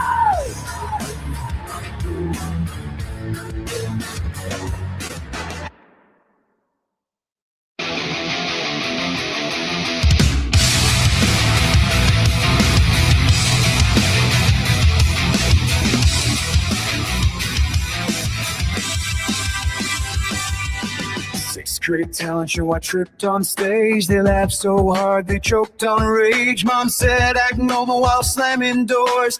Dad left checks but never showed up for scores. Now I juggle fire and alleyway light just to feel someone watching me tonight. You call it madness, call it sin, but no one asked what hurt began. I just wanted you to see me, not the monster you made me. Every joke's a hand reached out, you just never turned around. Sent a Valentine to the girl next door. Found it burned on a kitchen floor. Too weird, she texted deleted fast. So I lit the whole block, laughing last. The therapist said stop seeking proof while I bled out on her office roof. No one comes when you're the punchline till your chaos starts to climb. My joy's a wound dressed in grease paint red, still hoping you see past the thread. I just wanted you to see me, not the ghost you refuse to free. Every lapse a name I scream. Will you finally know my name? Sometimes I rehearse a quiet line. I'm tired of being funny, but silence scares me more than screams. At least then I know I'm real.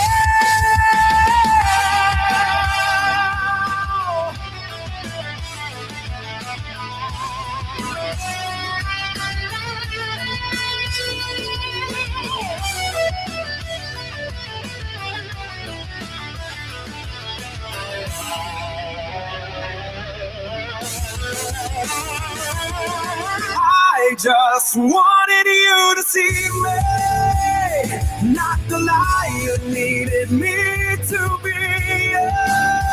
This smile, it's all I have left, so laugh with me or leave me alone.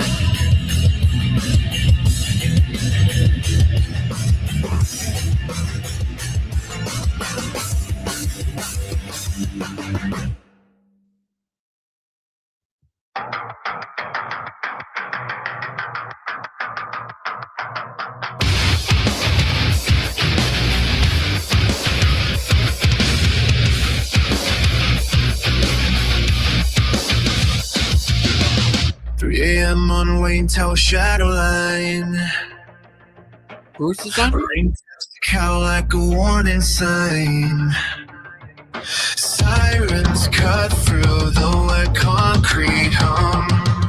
Another night where the broken come. They tell me monster, ghost, urban myth. While I sit just sitting back with every hit. No daylight, grace, just alleyway vows. Guardian of threshold, keep her up now. This beat louder than charity, please. I walk the wire between justice and ease. I wear the dark like armor, not to hide, to hold you safe. When the street lights fountain, I'm the shape I won't escape.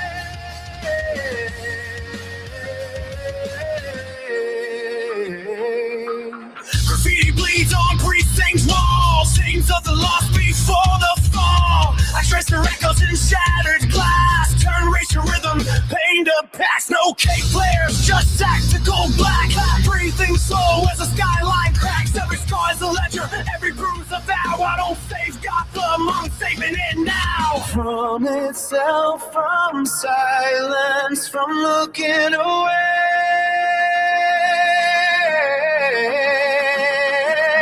While you sleep, I pay the price of day.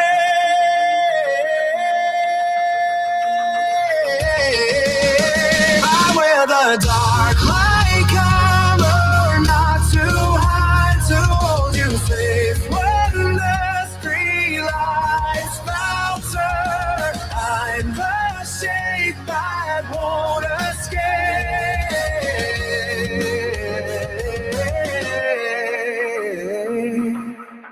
prophet's voice on comms. Come home, sir.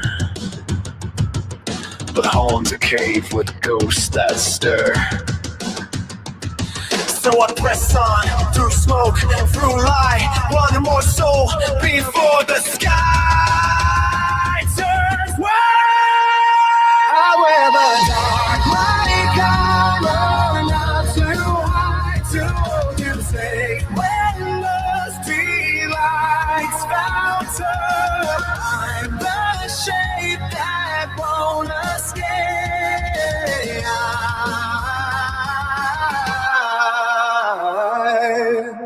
I'm the guardian who never sleeps, the promise that the night keeps.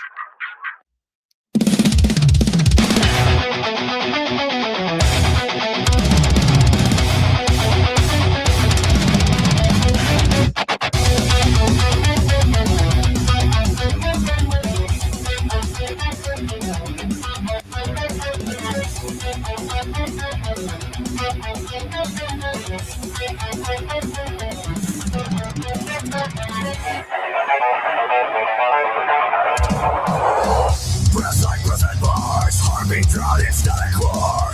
No voice left the screen, just days grinding through the floor.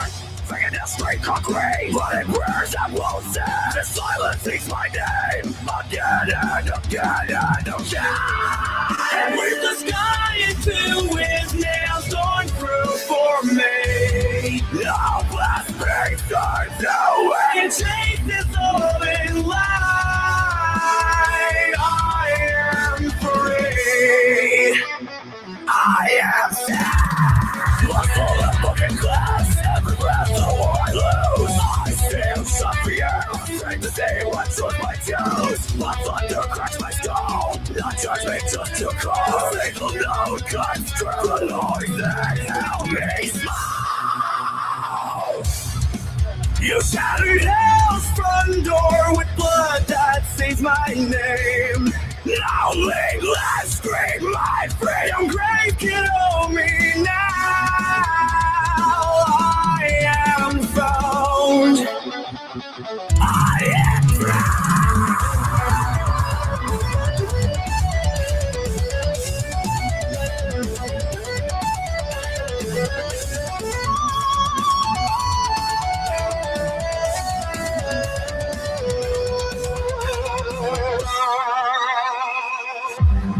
No more shadows on the wall. No more begging night to fall. Your melody rewires my bones, turns my ash to anthem tones.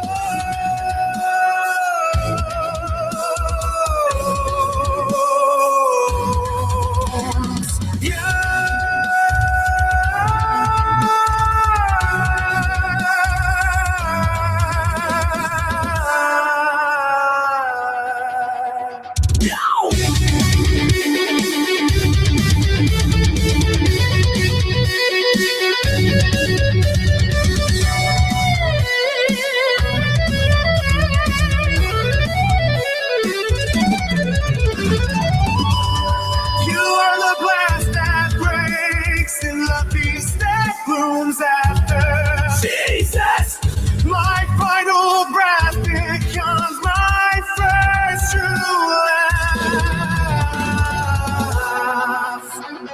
I am not alone.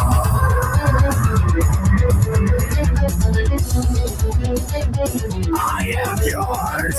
I am alive. I am alive.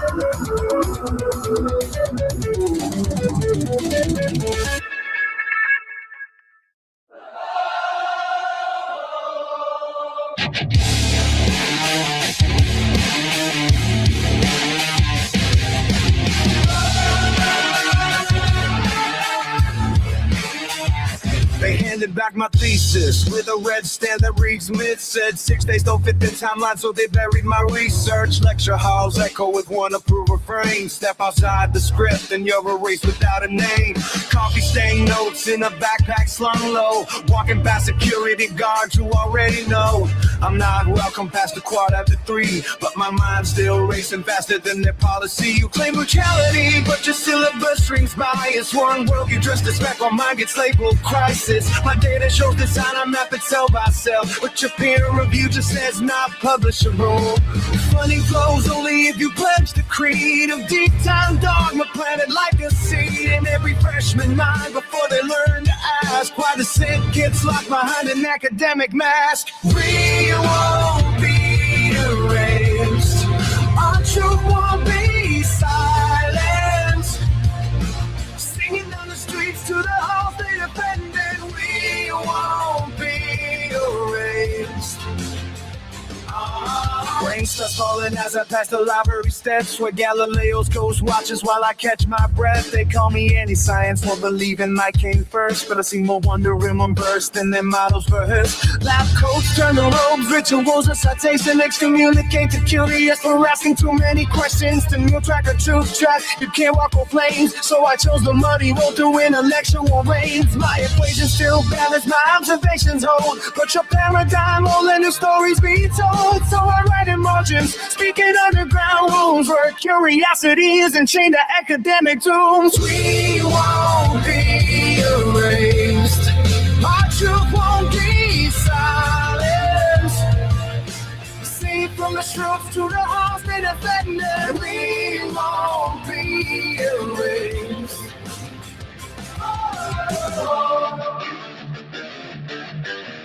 Maybe truth doesn't need their validation.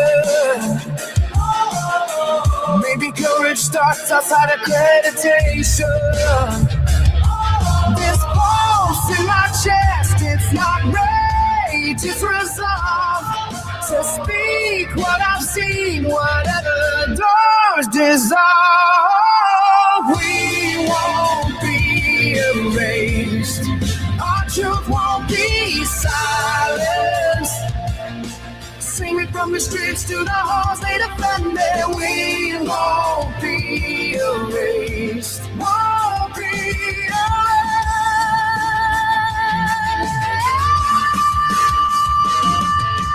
Won't be erased.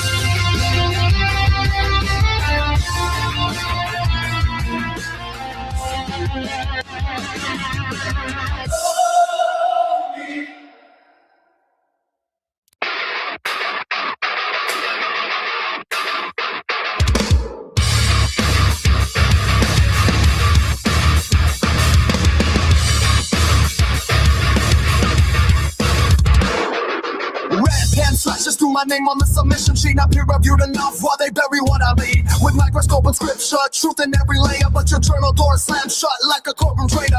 Lab lights flicker as I pack my notes in haste. One wrong citation and they braid you anti-science waste. Your syllabus is scripts addressed in neutral tone. Step outside the timeline, you're erased alone. You can't delete what's winning in bold. We see design where you claim it's done. Silence now, but we won't stay gone. Senor towers built on methodological walls to memory but disability, but ignore cosmic calls. My data shows intention in the DNA strand, but your dogma so rigid it won't let truth expand. Finding flows only if you swear the deep creed. Question radiometric, that's academic heresy. They call it open nickel raid, one is parade when one book is gospel and the rest are barricaded. You can't delete what's written in bone. We see dust time where you claim it's done. Silence now, but we won't stay gone. Won't stay gone.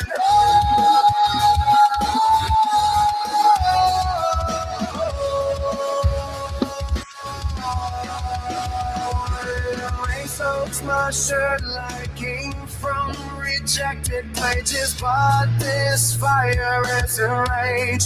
It's clarity through ages. Truth doesn't need your stamp to be real. It breathes it in every soul, and every star's reveal. All right.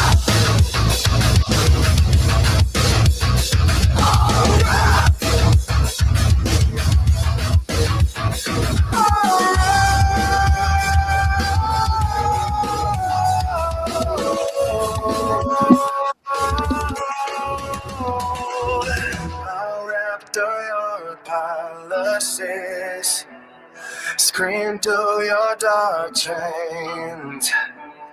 Built to from the ashes of your excluded voices. You can't delete what's written in blood. We see the sign where you claim it's true. Silence now, but we won't stay gone. Won't stay gone. Won't stay.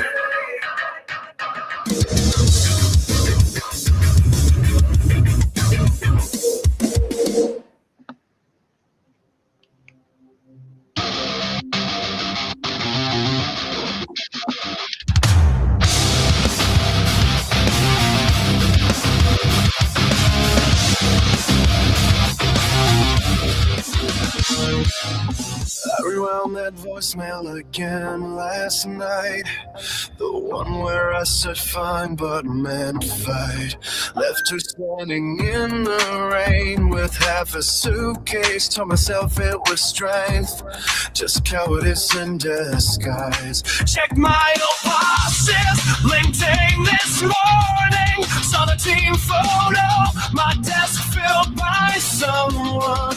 Promised I'd build something real, ended up binge watching reruns, numb and unreal. But the mirror won't lie. Not tonight. I won't be the man who walked away. My regrets burn, but they don't obey. I scream into the void until it breaks. This rage is mine to reclaim. Found my dad's toolbox in the garage today. Rusted wrench, oil stain notes in his handwriting. He never said sorry either, just fix things. Maybe redemption isn't words, maybe it's showing up again. The past is a ghost, but I'm still breathing. I won't be the man who walked away. My regrets burn, but they don't only. I scream into fight until it breaks. This rage is mine to reclaim.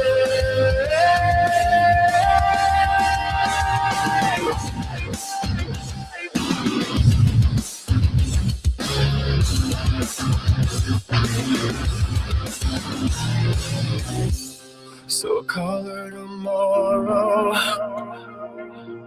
Apologize for nothing but the silence. Start small, fix the nearest fence, and show up early, stay late, mean what I say. I won't be the man who walked away. My regrets stay, but they don't away. I scream into the void until it breaks. This rage is mine to reclaim.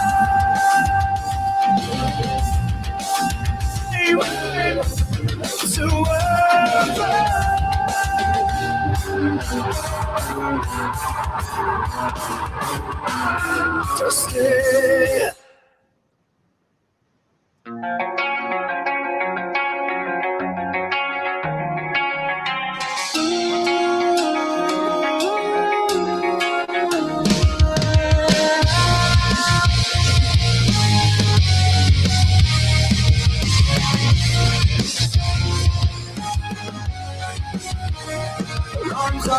wasn't at 217. Same time you kicked the door off its hinge. I rewired every wire in this house. Now your ghost trips on the circuits I changed. Found your old key under floorboards, melted it down in a coffee can.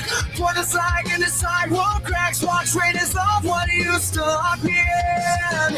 Static comes through all outlets, but my pulse finally drowns it out.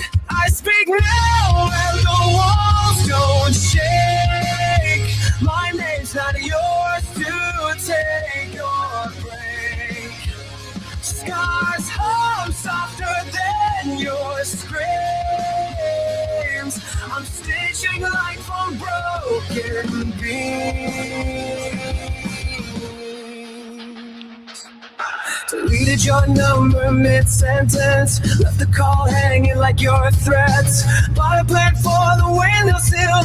It leans towards sun I forgot existed. Static comes through all outlets, but my breath cuts clean through the noise. I speak now and the glass stays cold. My truth not measured by your control. Scars breathe deeper than your lies. I'm building down from fractured skies.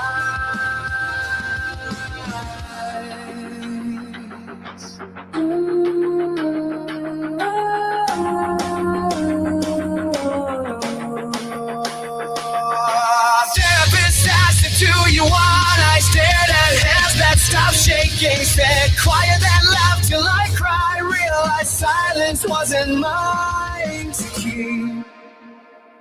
I speak now and the world leans in. My voice is where my healing begins. Skies shine brighter than your flame. I'm not what you left. I'm my own name. I'm free. I'm free. I'm free.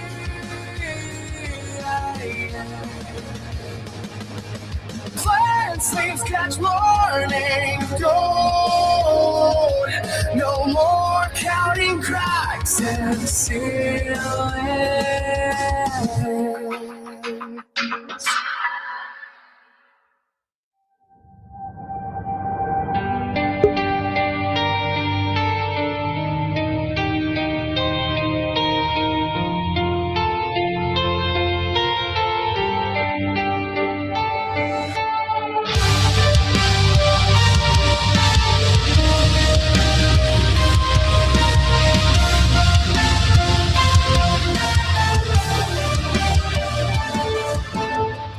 Rain taps the window like a question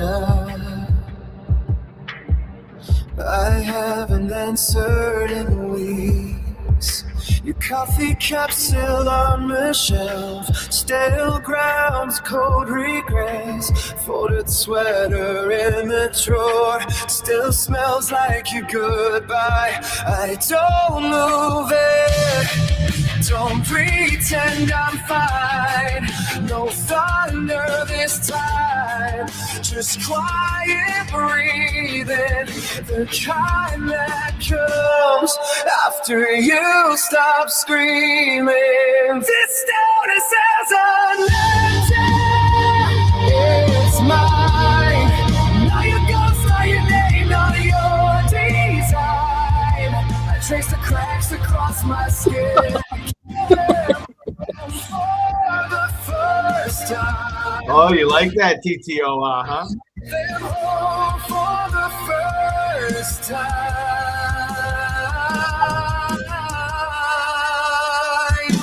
Morning light cuts through the blood. Like a blade too gentle to cut. I watched us floating golden light. No longer running from what's stuck. To my rest, to my bones, to the rhythm in my chest. It finally beats for itself, not your rest. No altar, no prayer, just hands learning to hold the weight of being whole when half was all I knew. This stillness is an empty, it's mine. Not your shadow, not your dead, not your shrine. I let the old ache settle deep where healing doesn't mean goodbye. Where healing doesn't mean goodbye.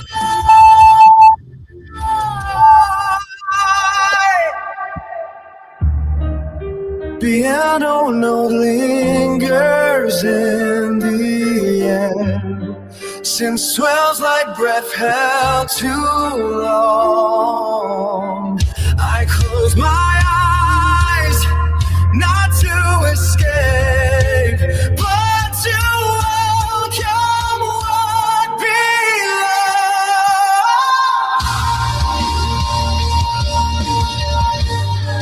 This peace isn't given, it's claimed. Fortune silence made it all. Autonomy is the scar you made. I let it bloom through the What? Let it bloom through the pain.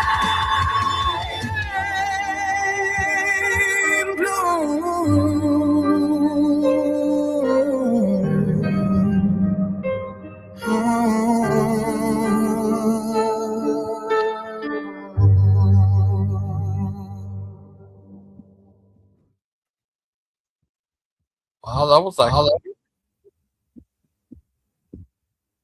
Oh, TTOR, where'd he go?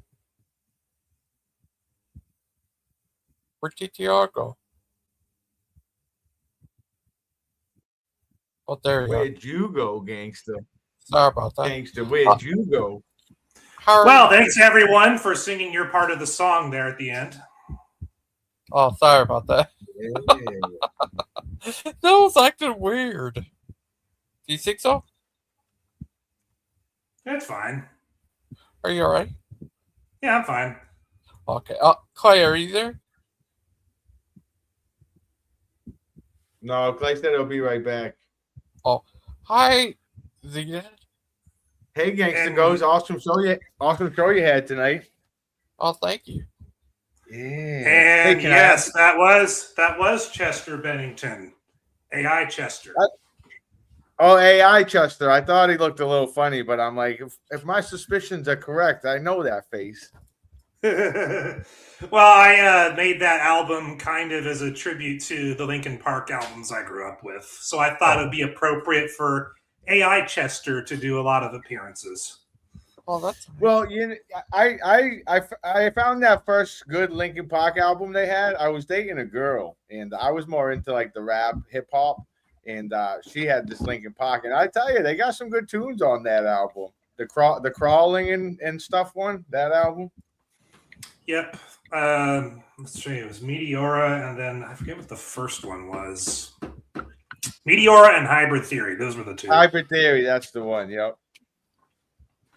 Yeah. I like how Chester would do the singing, and then they had the other guy who would do like some rapping, and they'd like collab. I may try that eventually. I'm still learning how to use AI tools, but I would love to do something like that. Hey, Gangster, TTOR is not the one who helps with my thumbnails, is he? No. Yeah, Gangster makes me some cool AI thumbnails. Sweet. Yeah, just like it makes me look strong, Clay. I like Gangster's AI. It makes me look strong. Gangster made me and Lupin a really cool AI thumbnail. Of you two standing by each other? Oh, Brother Pike? No. Well, I had one of you and Brother Pike. Well, I never actually used it, but Lupin uses it all the time. No, I didn't make anyone for him. Yeah. I made one for Zeden. Yeah. Yeah, I'm in the hole with Gangster Ghost. That's why I gotta keep super chatting him, Clay. He's such a good buddy. He's like a brother from another mother. Oh, thank you. Yeah. Yeah, you've come a long way, Logan. I remember when you used to just be a guest on people's shows and you didn't have your own channel. Yeah. Is that true, Gangster? Yeah. Well, back in like 5-6 years ago, yeah. Yeah. And Brett Keener, who helped got me onto YouTube. I met you. I met tons of people for Brett. Yeah. Is that crazy? Just You're wildly successful compared to me on YouTube, so I appreciate you having me on.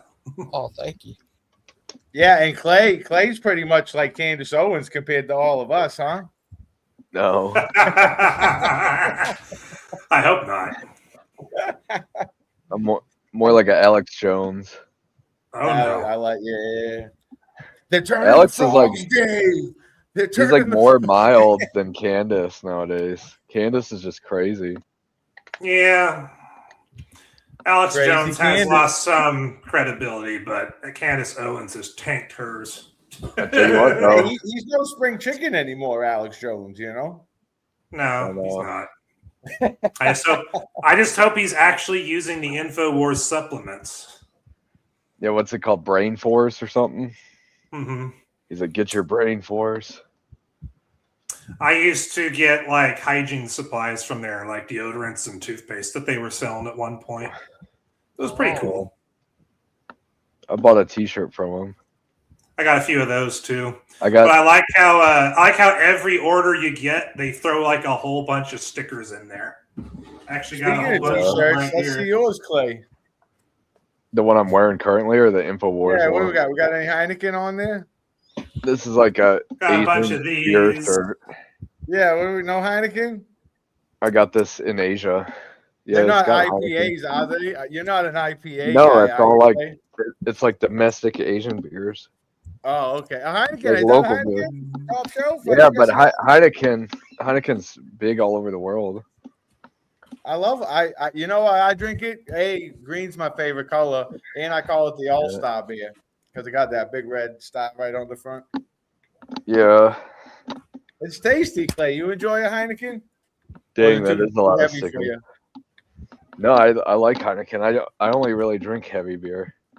Yeah. I don't ever drink Yeah. light beer because I'm not gay or a woman. Tell him, Clay. Tell him. Yeah. What if you're a Hey, gay? don't worry. There's nothing in your physical appearance that would make us question that. Yeah. Yeah, Clay. And come to find out, the end of Gangster streams are the base show, the based Clay show. Yeah. We need Based some more Clay of those. When you used to do them on Thursday, Gangsters. We need another based Clay. Dude, show. every time we ever had one, it ends up being like a bunch of people arguing about Orthodox and Baptist. That's not That's- based, Clay. That's why I got to break it up with music videos. Yeah, AI Chester Bennington. If we wanted to be based, we'd have to throw in Candace Owen clips. Oh no, I'd rather scratch my own eyes out.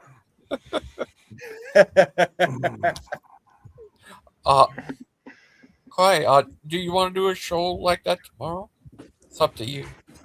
I don't know, man, because I got a bunch of stuff I gotta do. It's all up to you, little guy.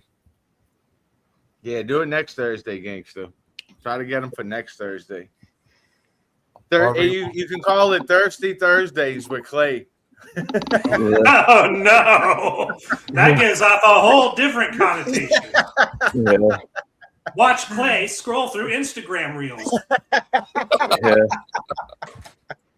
Freaking. Are you on the IG, Clay? Clay, you on the IG? Yeah, I am. Watch Clay scroll through the dating apps. My IG, my IG is ClayDog69 with 3 G's and dog. Hey, TTOR, you laugh. I bet if Clay did that on his channel, he'd get more views than my morning show gets.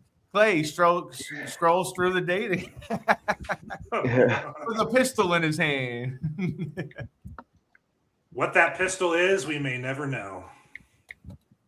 Hey, Clay, have you ever pistol whipped somebody? Or been pistol whipped? No. You never been pistol whipped? There's a Steven Seagal film called Pistol Whipped. Yeah. They'll never see it coming. Oh, just like Hey, Bruce. Gangster, did you find out the difference between real AI and fake AI? Or science?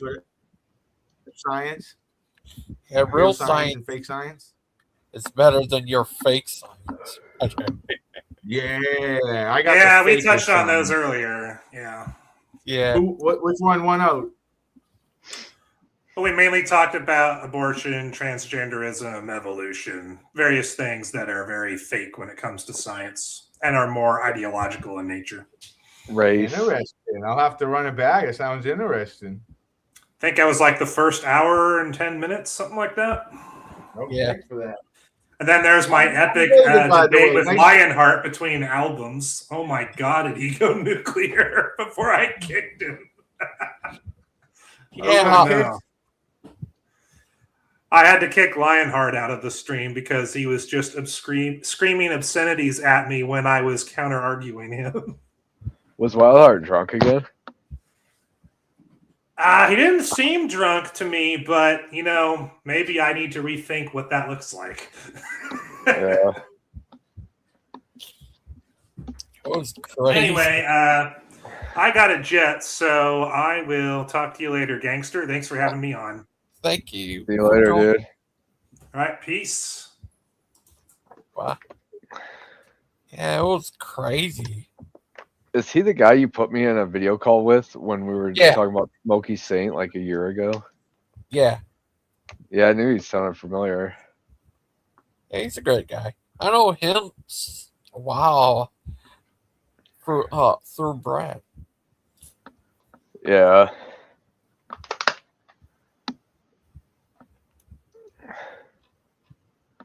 Yeah. So what are you guys up to? Not so much. I know Zealot's dad told me he had a hamburger for lunch and then a steak for dinner. Oh. Is that right? Is he did? He got raptured? Who got it? Oh, thank you. Yeah. What up, Clay? How you been living? How's your winter going? Good. It was like 75 degrees here today. Get out of here. It was actually pretty good. It was like, I think it hit like 40 over here, 45 maybe. Some of that snow's melting. Yeah. Yeah, it's good. You make good money this winter, or did you take it easy? No, I make good money. Yeah. Oh, just like you got any plans to visit Gangster coming up? I don't know. My wife is actually like right by him, like right now, and my kid is. Dude, you should have went. But I was like, I'm staying home. Fuck that. Yeah. You should have invited me over, bro. We could have threw back some beers and kicked it. I know. Like old times. I got this live rosin vapes from Michigan. We could just watch like we could watch like the Ice Cube movies. so like Boys in the Hood and Friday and stuff. Don't be a menace. We could go get like 40s of malt liquor for nostalgia and watch those movies. Now you're talking about language. We're gonna get some private stock, or you want to get old English? I like old English, but I like Mickey's too. I know you do. I know you Dude, do. I had old English not that long ago, like maybe a month ago. I bought a couple 40s of it. You know what I used to hate about 40s, Clay? They'd get warm before I could finish them, and I hate a warm beer. Yeah. Dude, I hated it when they made them for like a couple. Remember for like 5 years when they made them in plastic, like Old English and stuff. They call it shatterproof. I never saw those. It was terrible. But you got an extra 2 ounces, so it was like 42 ounce or 44 maybe. And the cool thing about Heineken's is they came in 22 ounces, which was doable. Yeah. Oh, thanks to you. Oh, What you doing there, Clay? Hey, Clay, you gotta send me one of them sweaters for Christmas. Can I get one of them sweaters next Christmas? Yeah. This is Let's Get Lit.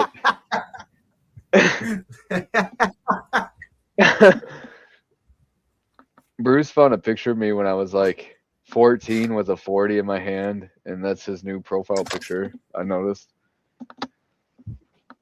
Yeah. Oh. I think that might be one of my older pics on Facebook. I didn't recognize you in that picture. Yeah, because I was like freaking 14 years old, dude. Hey, Gangster, I thought you and Clay knew each other as kids, and then he told me that you made that picture up. Oh. Yeah, he when did. you two were like children, he said, "No, that's not real. You fooled me, Gangster." Oh. Yeah.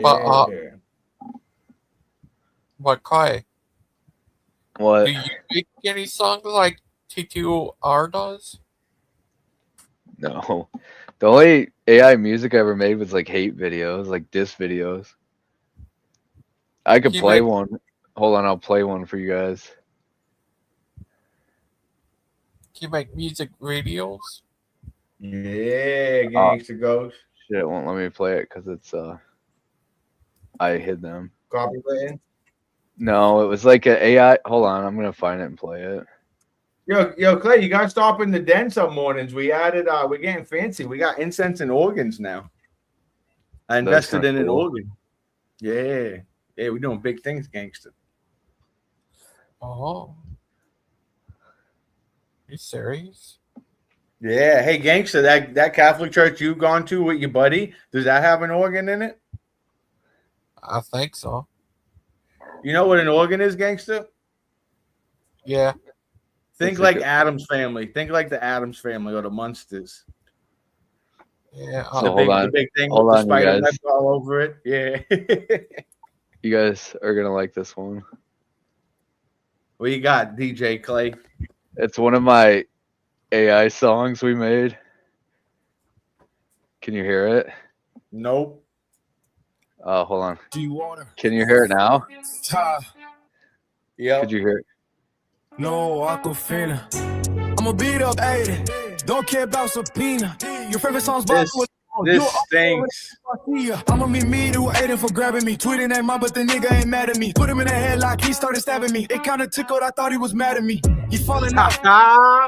Aiden would live like a cavity. He tweeting all day with mad vanity. I get the pistol and handle him handily. I just made it how it had to be. If I was Aiden, I'd be suicidal. I'd be like Kurt with my lips on a rifle. If I was Aiden, I'd give me a rifle. I'd kill Aiden my hand on the Bible. Fuck Aiden, cause that nigga sucks. Blue lives matter, I'm counting the bucks. If I see Aiden, I'm fucking him up. He got a small head, it look like a nut. You dress like a little boy playing peekaboo. Did I just hear that correctly?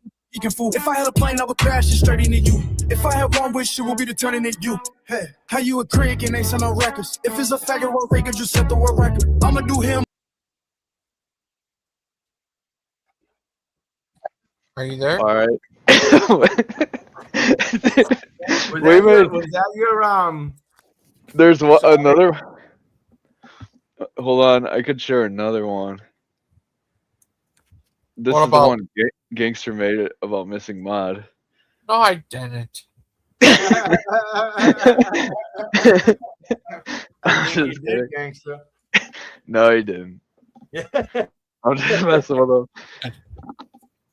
What about this? We are Brother Pike. We are many, but you are maybe one. We are the real they, them. We are many pikes. We all are many. Hey, Gangster, I'm going to donate to your organ fund so you can get some organs too. Oh, thank you. Yeah. Gangster's favorite thing to eat is organ meat. Hey, thanks for those stubs, buddy. They definitely. I see what you did there, Clay. Oh. Yeah. I can see an organ in here.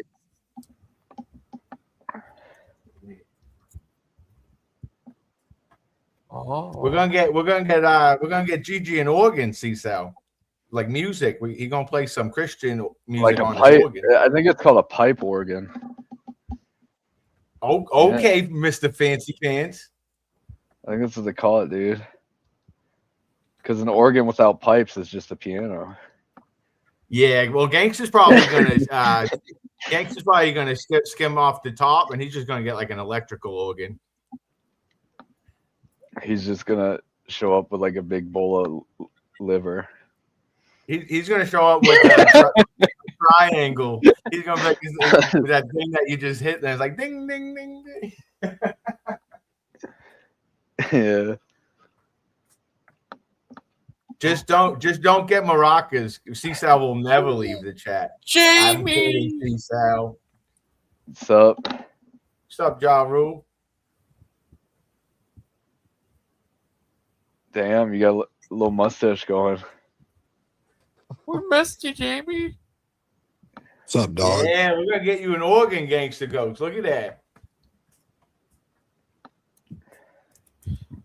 How are you? So subscribe to GG's channel. Oh. Jamie, What's up, dog? What you doing, Jamie? Just chilling. oh, that's good. Just chilling. Watching TV? Nah. What you doing, Jamie? Watching TV? You guys better We don't go have a out TV. because tomorrow Where's the you're old not gonna lady? you're not going to be able to go out or watch TV tomorrow Why? Right in it. because it's Saturday. Saturday. Saturday. Hey, you know, I used to sing. You know that song, Jamie? I used to sing it in Spanish in the restaurants. I'd be like Sabado, Sabado, Sabado, Nice. Sabado. Right. I'm just trying to get you some lights, Gangster Ghost. Trying to get them lights up. Oh, hi, AJ. Onamachi. That's correct. Onamachi. Oh. Did you guys know that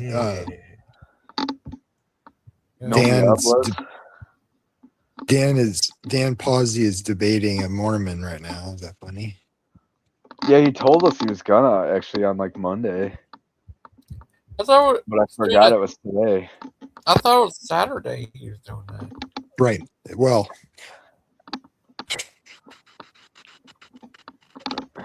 the guy became a Mormon because he read the early church fathers and approved Mormonism, I guess.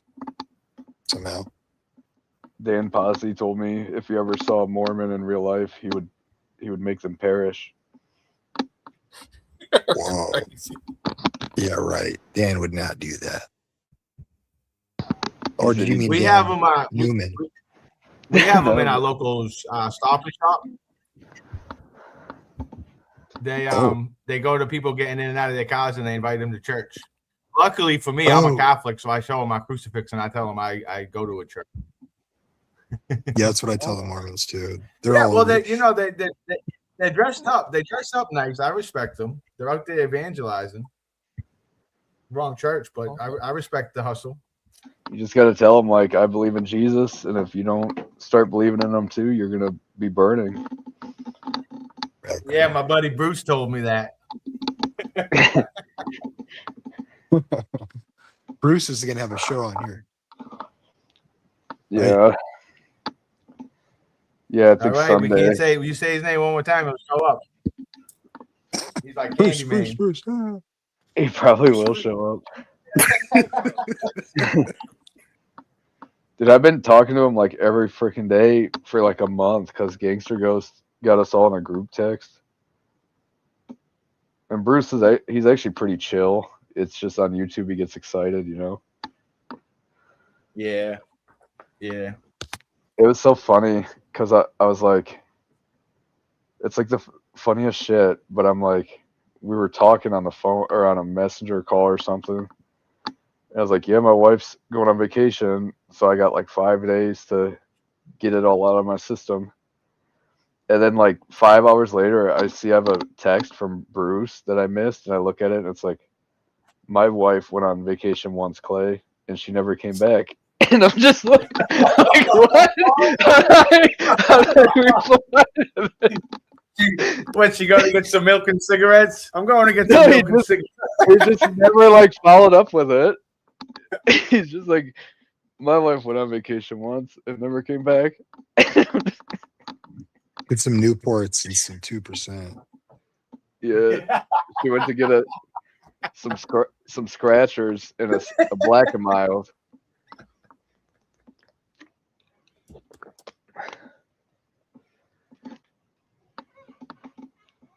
Hey, prayers up for all the husbands whose wife never came home from vacation. Yeah. I think he's just joking though, because I don't think he was ever married. But it was, just like, funny. Who? I didn't think Bruce was married. I thought he just had a kid. Playing in Boston. I believe so. If he was a good Catholic like he was raised, he would have been married. No, he wasn't religious at all until after. His busting balls. And then he was like, what the hell? I'm in the middle of Iowa. Where can I go meet women? So he got this like wild hair up his ass to go to a Baptist church. Bruce? Hey, speaking of Baptist church, I saw the movie Noah the other day with Kurt Russell and one of them guys. It was pretty good. Noah and Kurt Russell? You mean all things considered? That ain't Kurt Russell, bro. That's what's his name? Patrick Swayze. Guy. Gladiator. Oh. Gladiator guy. Russell Crowe. Yeah, the Gladiator. Yeah. Kurt Russell looks a lot like Patrick Swayze to me. I know. You know the girls call me a modern day Patrick Swayze, Clay. Nice. Really? Dirty dancer. He's a dirty dancer. Why? You know who's jealous? You know who you remind me of is a comedian named Andrew Schultz. Oh, thanks a lot, Clay. Well, he's not bad looking. He He probably has like smoking hot women, Say dude. hi. The camera's on. I liked when he first came out. I really liked him. He was a little. He made some racial jokes and he was edgy, and then he went super mainstream, super quick. Who's Schultz? Yeah. Dude, they got a Netflix show now, him and Shane Gillis, and it's just called Tires. If you've seen it, and they work at like a tire shop. I've heard it's funny. Hey, Cat Williams had a new stand-up, and it was hilarious. He had me belly laughing. Yeah. Hey, Look Terry at my Berry. wife sitting here cooking dinner for me. Yeah. Slaving over the stove. I hope she's barefoot, Jamie. slaving. I'm just kidding. I'm just kidding. It's gonna be good. But you making them some ramen? Yeah, some nice top ramen, a little egg in it. No. Shut up. I'm making like a shepherd's pie type of dish. I love shepherd's pie type of dishes. Yeah, I'm just not putting it in the oven though. I'm just kind of cooking it over the griddle and the cast iron. It's nice. Had the meat and veggies simmering in sauce for like ever. You serious? Very nice. Very. Hey, Jamie, where can I find one of those? Yeah, we gotta find you a wife. Yeah. Yes. I wish I had a sister. Sorry. No worries. We've all been trying for months to no avail. Don't Jamie have a sister? It's the Lord's will. Oh I yeah, gotta know. but I think Jamie's sister might be a little old for Zealot's Den. What? Look at that. No. Isn't that cute? Adorable. That little Terry? Yeah, my little pumpkin mouth. Is that Alaska? Is that your Alaska days? Yeah. That was kindergarten. I had my favorite shirt on, my Bonjour shirt. It says Bonjour. Bon Jovi. It does not say Bon. Everybody thinks it says Bon Jovi. It's so embarrassing. It said Bonjour. I thought I was so sophisticated with my little Bonjour Snoopy sweater.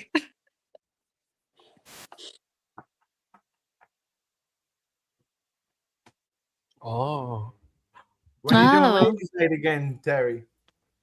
Probably next month. I don't want to do it too often because It'll most get of the people that come on my channel are guys. I don't want to alienate them. But it was fun. It was fun. Did y'all like it? The girls' night? Yeah. I thought it was a enjoyed good seeing show. you in all your glory. You were loving ladies' night. One of the chicks I on had your fun. show kept messaging me and being like, "Hey, please join, please." Who? Someone who What? was on your ladies' night thing. So then when I joined, I was like the only dude there. Yeah, He it's said fun. that old black guy. Oh yeah, Fred. Yeah, Well, he paid to get in, yeah. so he got a moment. But then C-Style paid to kick him out, so that was fun too. So like guys can come on, but ladies can pay to get them out. It's pay to play over on the Strange channel, huh? Pay to play. Sounds like a good concept to get a lot of money. That is a good idea. Let's see how it goes. I mean, I think, I don't think it'll amount to a ton of money, but it's a fun concept. Oh, Terry, have you ever talked to Bubblegum? Yeah, of course. What do you think of Bubblegum? I mean, he's always been nice to me. He's a little insane, but aren't we all? Oh, what do you think? You I guys don't know. you might all call I think he's Bubblegum like, insane, but none of you call him a liar. sometimes I think he's a little like crazy on the like weird Nazi stuff, but it's okay. What's so weird is if you ever seen him and he's like a dark-skinned Indian guy. I mean, that's not the weird part. Bro. I was looking at that on Discord. A lot of their beliefs came from India. A lot of the Nazis were like, they got a lot of their spiritualism from India. Yeah, like I was talking to like the only other white guy in the alt-right Discord. Mm-hmm. We were talking about like how fucking weird it is that like so many Mexicans and Indians and stuff are like super racist and all about like preserving the white race. And it's like every I time think you they're hear worried that, about us. They're worried like, what's going to happen when they have to take over. Maybe. They're like, we can't handle this.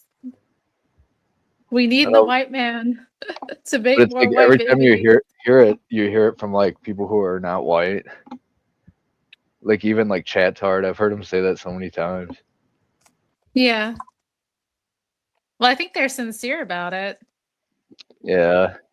I don't think they're wrong. I do think that it'll be like the country's going to change when white people aren't the majority. I mean, it already has been shifting. Yeah, so. where have you been, Terry? I know. It's third worse world where you country. are. It's It's like wild still over pretty here. white in Portland, but I mean, that's changing too. Well, this white man Mhm. put in a full day's work. Finally, Yeah. I put like 9.5 hours into it. Yeah. It's my first full day. Yeah. We can't spend a lot of time in the sun, but we could always find time to spend with the sun. We gotta get that hashtag Save Whitey. We gotta bring Save Whitey back and not Whitey Bojo. Zayden. What's up, buddy?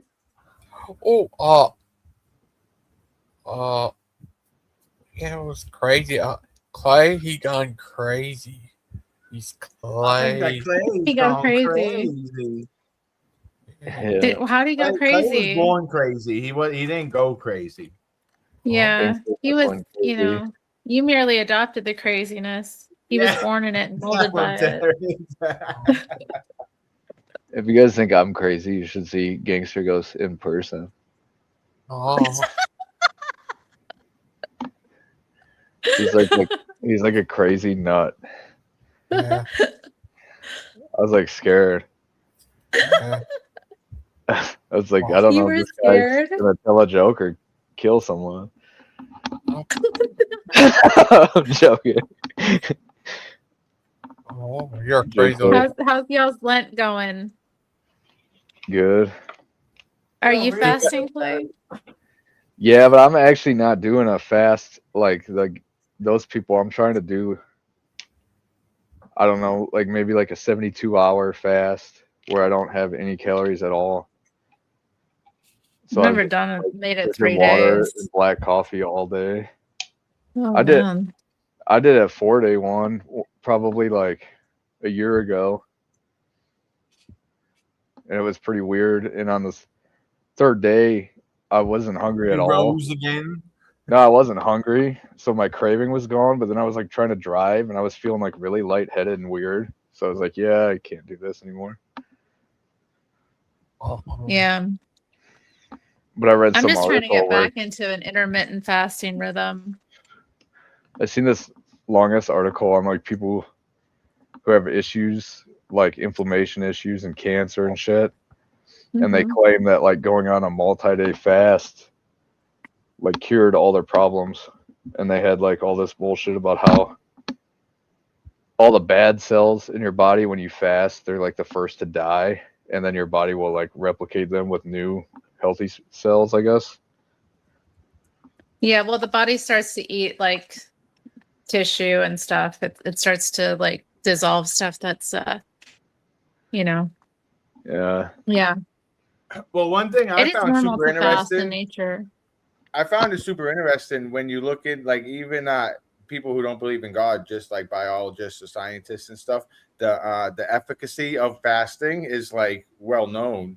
And I just went, and when I got back into the Bible and you find out God requires us to fast, it never ceases to amaze me. It's like God knows us so well, it's almost like he created us and he knows exactly what will flourish us, what will put us down. So to require the fasting, because as you guys know, it like rebuilds your it stars off cancers and just rebuilds your muscles and eats all the toxins. I found that amazing. But the thing is, most of the people who fast for religious reasons, to me, I wouldn't even consider that fasting, because all they're doing is like abstaining from like a few food groups, so you're still getting calories, you know. Well, the one thing I noticed, Clay, is a lot of religious people who fast. I can't help but notice that they love to talk about how they're fasting. Yeah, it tells you not to when tell you read the anybody. Bible, it's like that's the opposite of what you're supposed. No Yeah, one's it's like, supposed to don't know say you're anything. fasting. But you know what I mean? Like Orthodox and Catholics, for example, they'll be like, "Oh, we're fasting for Lent this day," but really they're not, and they're just like avoiding like meat or dairy or something, you know. Where to me, fasting is like Yeah, you not have like eating. no calories at all, and you just have like water or tea or black coffee or something. Okay. Or about Because how's your body gonna start consuming itself? Like you were just saying, if you're still have like a caloric intake. Oh, I need to tell you, be careful, Clay. Don't drink water. There's people who drown in water. Yeah. You know that? Hey, Just gangster, like- water sucks. Gatorade's better. Oh, Yeah. see? What do you think? Water sucks. Why, Daryl? See, Daryl agrees. My Oh, name's Daryl's Wang here. Wang. Hi. Gangster never watched Adam Sandler movies because he said he wouldn't support a Jew. No, how much? Oh wow! Just kidding. I didn't know that about Gangster Ghost. Are you Just kidding. serious? No, that's not true. I watch Adam Sandler movies. And how come you didn't say anything about the water sucks? Gatorade is better. Oh. That was playing when Jamie was in the hospital. It was on the TV. I like came in and he was like, "Oh yeah, you're in this movie," and I was like, "What?" Was he like, "You're Vicky Valancourt"? Yeah. That Veronica Vaughn. Yeah. What is that? What is Veronica? Is that Billy Madison? Billy Madison. Oh. I wish Adam Sandler was my real dad. What if he is? Yeah. How cool my life would be if Adam Sandler was my real dad. Why do you think that? Because I would have all his money, and then I could also be like a branch manager at a bank or lending institution or something. Hmm.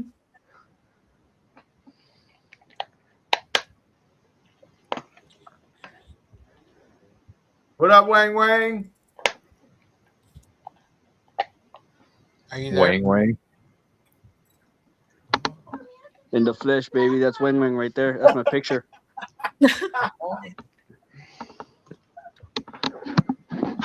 Oh. Well, not really. It's virtually, but you get the idea. Oh.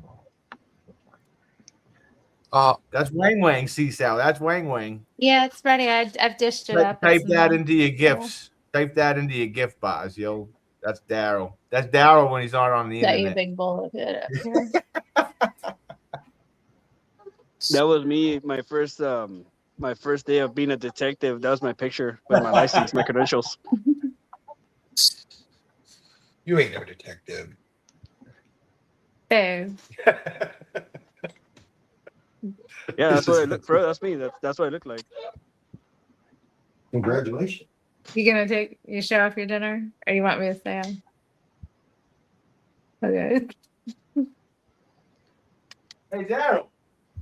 There's people that think Jesus is in the line of the Levites, not Melchizedek.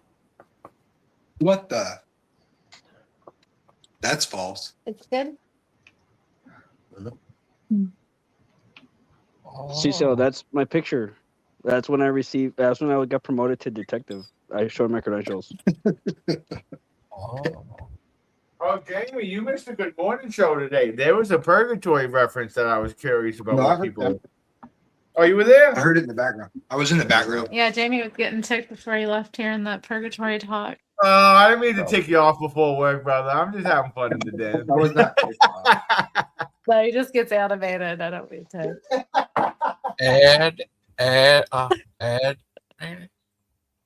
Animated. I'm gonna get I can see Jamie doing a short of me like Candace Owens, but he's like, I'm on my way to purgatory right now. I owe somebody money. I made a post the other day. I was like, if you like Candace Owens still, I don't think I like you. She's making like a thing to like accuse. Let's not let Candace Owens bring any more people apart. I'm confused. Hey Terry, I like this new view of your room, of your place. Yeah, you can see what a mess it is. No, I like it. No. See our rack? We just got that rack there. I ordered a new rack. You're gonna love it. I love a good rack. Nothing's better than a good rack. We got a shoe rack. rack. A good rack. We got this rack. This rack right here. It's like, Terry, you're gonna. I just got a rack for my desk so I can put stuff up over it. Hey, you got a spider on your hand. Get it, Jamie. Kill that thing. No, That's Charlotte's Web, man. I'm that kind of female. I got a spider tattoo. What do you want? When are you guys gonna go get some more? Get some more tattoos. Not bad beat. That's how I spin a little nest for our family. Oh, yeah. Thank you everybody for joining up. You gotta close it down. Yeah, sorry about that. You can stay here. You know what? Eastern Thomas is going to be discussing abortion. Maybe we should go support him. Is he on already? I support. I think he said he was going at like 9 EST, and it's 6:30 now here, so that would be 9. Right. We should all go there and then we'll each tell like one of our own personal abortion stories. Oh, that's us. Yeah. Oh, Jamie. Thank you, guys. All right, it's Rack City. See, I thought you were from a small town, Seaside. How you know that song? 10, 10s, 20s on them titties, Don't bitch. say it, Clay.